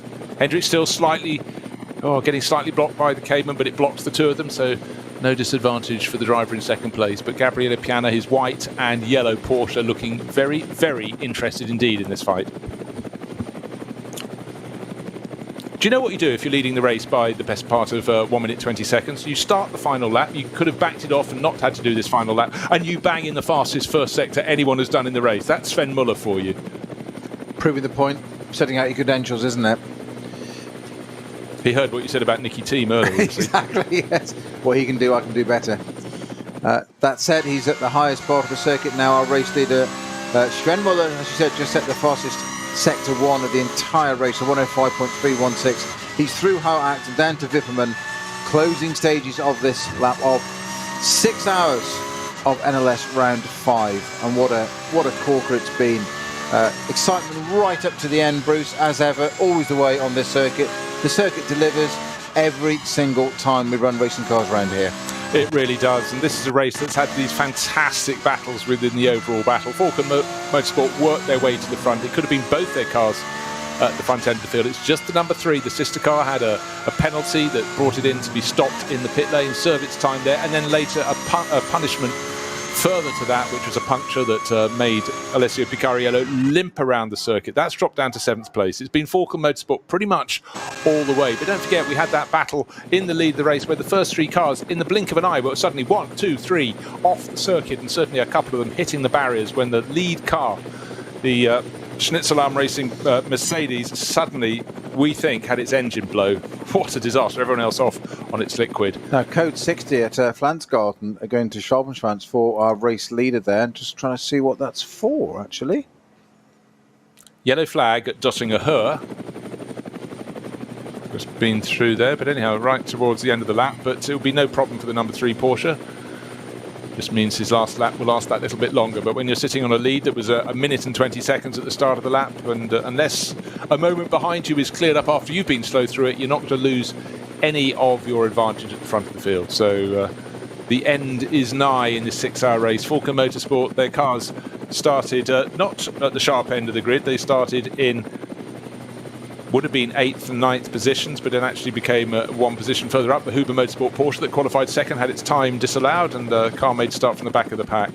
We had that brilliant start with Philippe Ellis going from third into the lead, up the pit wall, literally scraping along it right at the beginning. But since then, the Falken Motorsport cars have worked their way ever further to the front. Walkenhorst Motorsport have had their fun with their BMW. Phoenix have been in the mix thereabout, but not had the handling in their Audis. But today, it really is all about the aquamarine and mid-blue Porsche number 3 for Falken Motorsport, picking its way down towards the end of the lap. The final run down the Döttinger Höhe, all clear ahead. The last few twisters to be negotiated, but it's as dominant win as you would see in the NLS. Race number 4, round number 5, race 2 called off because snow approaching, and snow it did settle, but into the final corner for the last time with an advantage. Even with backing off, will be more than a minute, will be the driver who will make Joel Eriksson smile. It's his teammate Sven Muller down past the pits for the final time, accelerating hard, dabbing the brakes, flashing the lights at the checkered flag. A dominant win. But then who is going to finish second? It should be Frank Stippler. He started this final lap with a 3.5 second advantage over Christian Cronjes, who had that rotation just as he was challenging start of a lap and a half ago. But Sven Muller just strokes it round to the back of the pits. Coming the rear entrance to the pits, it should be Stippler from Cronjes, waiting to get sight of that, looking at their intervals through the various sectors around the lap, and its advantage slightly to Frank Stippler. So the gap should be 3 or 4 seconds for second place. Still intervention vehicles peeling into the pit lane. Their race is over, or is it, my friend? There could be other cars going off. But looking down the long run back to the pits, it's still the Audi in second place, and 2 cars between him and the chasing Christian Cronjes. That little slip up for the Norwegian racer will be a little annoying, but it's a classic battle. The badly handling Audi just managing to hang on there, and second place will come the way of Frank Stippler. It's not that big a gap, you know. It's going to be, I think it's going to be under those 3 seconds as the cross line. The Audi sitting behind the Fricadelli Porsche there. Yeah, that's from the Porsche. And there's the BMW. Now, obviously, I think Frank Stippler's backed it off a little bit there, but he takes the second place, and yet 2.7 seconds to Valkenhorst after that spin.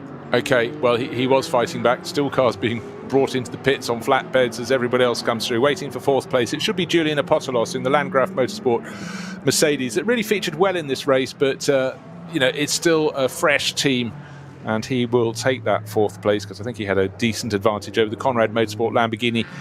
Yes, he did. So well done to Frank Stippler. He used all his guile, his craft, his experience and his speed to take that second place, but he has got bodywork damage, and that is the side of the car that didn't hit the Golf. We want to see the other side that, what was it, about 5 laps ago, clattered a Golf just after Adenauer Bridge. We thought, will there be a puncture? Will we have an end to this brilliant battle for second place? But he kept it going. Still waiting for Apostolos. It just shows how the field has stretched out. BMW, one of the other Walkenhorst Motorsport BMWs, that's running in a different class, a little further down the order, coming through.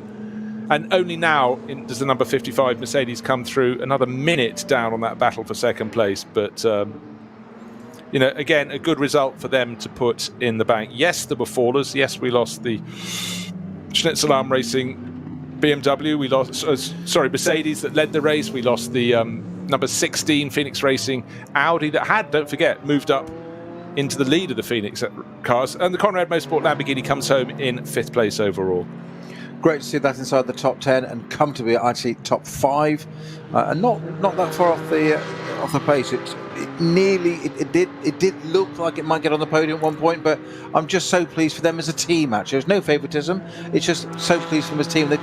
If they didn't have bad luck this season, they wouldn't have had any luck. I know it's a bit of a cliche, but just great to see them in the top 5. Yeah, you added a couple of unnecessary words there. This season, it's been with them for about 3 seasons now, but they've got the pace. But being benevolent. Nobody had the pace to match Falco Motorsport today. It could have been a 1-2 for them, but problems with the number 4 left that possibly even a lap down in 7th place overall. But the bragging rights will go to the driver getting out, Sven Muller. Yeah, he's happy. He's on the roof of the car. The team won't be happy with that, but it looks good in the photographs. He'll be joined by Joel Eriksson, who's made a triumphant debut with the team. So he's joined Falcon Motorsport and helped them get back into the winning circle for the first time since the final round in, get this, 2018. And just looking down the classes, the SP9 Pro-Am, just waiting for confirmation that people have crossed the line in that. It should be Dennis Fetzer crossing in 8th place overall. Line speed by Car Collection Audi. Yes, I did see that in the background of a shot. They would take that honour. Second in class would be the number 25 Huber Motorsport Porsche that was made to start at the back of the pack. That probably had the pace to do otherwise. And then third in SP9 Pro-Am is the number 14 Racing Engineers Audi. The rest of your life for the Falcon Porsche squad. Well, I hope so. We have to see, but yeah, it's a good start at least. Well, yeah, Joel Eriksson saying it's a very good start. Well, it most certainly is. Join a team and give them their first win for 4 years. He's also in the wrong series. It's the first win he's had in VLN. He's like me. He's a man out of time.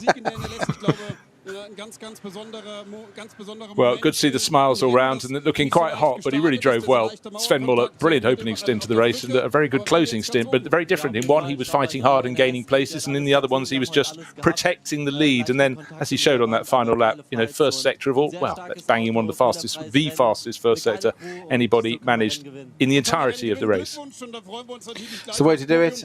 So Nicky Team did it. It's been done before. It's going to be done again. But great result. And that's how long it's taken the second place car and third place car only arriving in Parc Fermé just now. Yeah, well, it was what was it? 1 minute and 14 seconds was the advantage there, and that is tidy by anybody's margin. Of course, it could be slightly longer today because it was a longer race. We went out to 6 hours. And you know what? Later in the race, in the year, they've enjoyed this enduro so much. We're doing twice that. We're doing a 12-hour later in the season.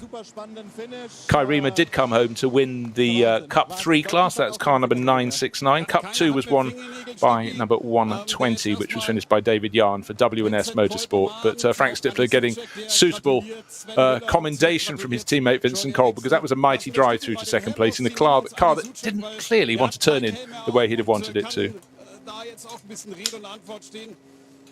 An SP9 AM, by the way, 15th place overall. Arno Klaasen winning that. That was twin bush by Equipe Vitesse. So some happy faces for Andy Soucek. Slightly why the long face, but of course for him, he wanted to come here and take a top result as he joined the Walkenhorst Motorsport team, and they ended up not at the sharpest of sharp ends because they ended up in that third position at the end. It could have been more, but it made for exciting viewing. And having two cars performing in a different way, Peter, always makes the viewing that much more exciting around a lap here. It does, and it never ceases to amaze me, no matter how much we watch it, and we should get used to it. And in fact, I'm glad that we don't, because it makes it dramatic and exciting each time. But you get a front-engine car like a BMW or a Mercedes, and it's going to work in a different way to a mid-engine car such as the Audi or the Lamborghini. But they all have their strengths and weaknesses. Then you see the two of them racing side by side, and it's fascinating to watch them. And certainly we've got two drivers of what I'd put on equal quality. In that case, Frank Stippler in the Audi, Christian Krones in the BMW. There's not going to be errors, not going to be any mistakes. Sometimes you can say a driver will drive it differently.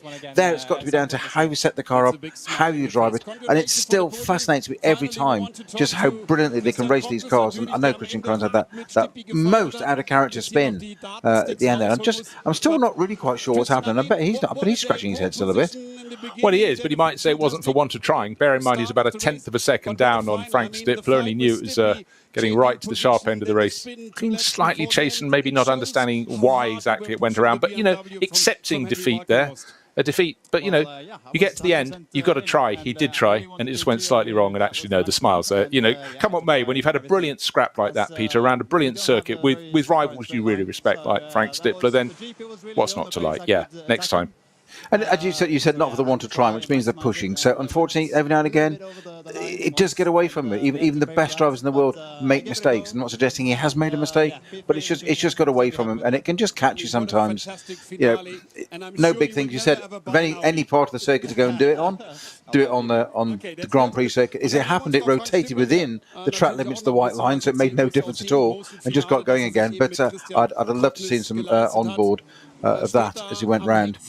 Well, it's been great racing. 6 hours seems a very, very good format for the NLS. And of course, we've got more races later in the season. But Frank Stippler taking the applause for second place. He has the decency to look as though that was a little bit of a hard job for him today. But what he doesn't know about driving really hard and fast in an Audi R8 LMS Evo, nobody knows at all. But we have more races later this season, rest assured, of varying lengths to keep the drivers on their toes. And do make sure you join us when we get to those. But today, I think it's been an absolutely classic day of racing. Drivers clearly enjoyed it. The weather was kind.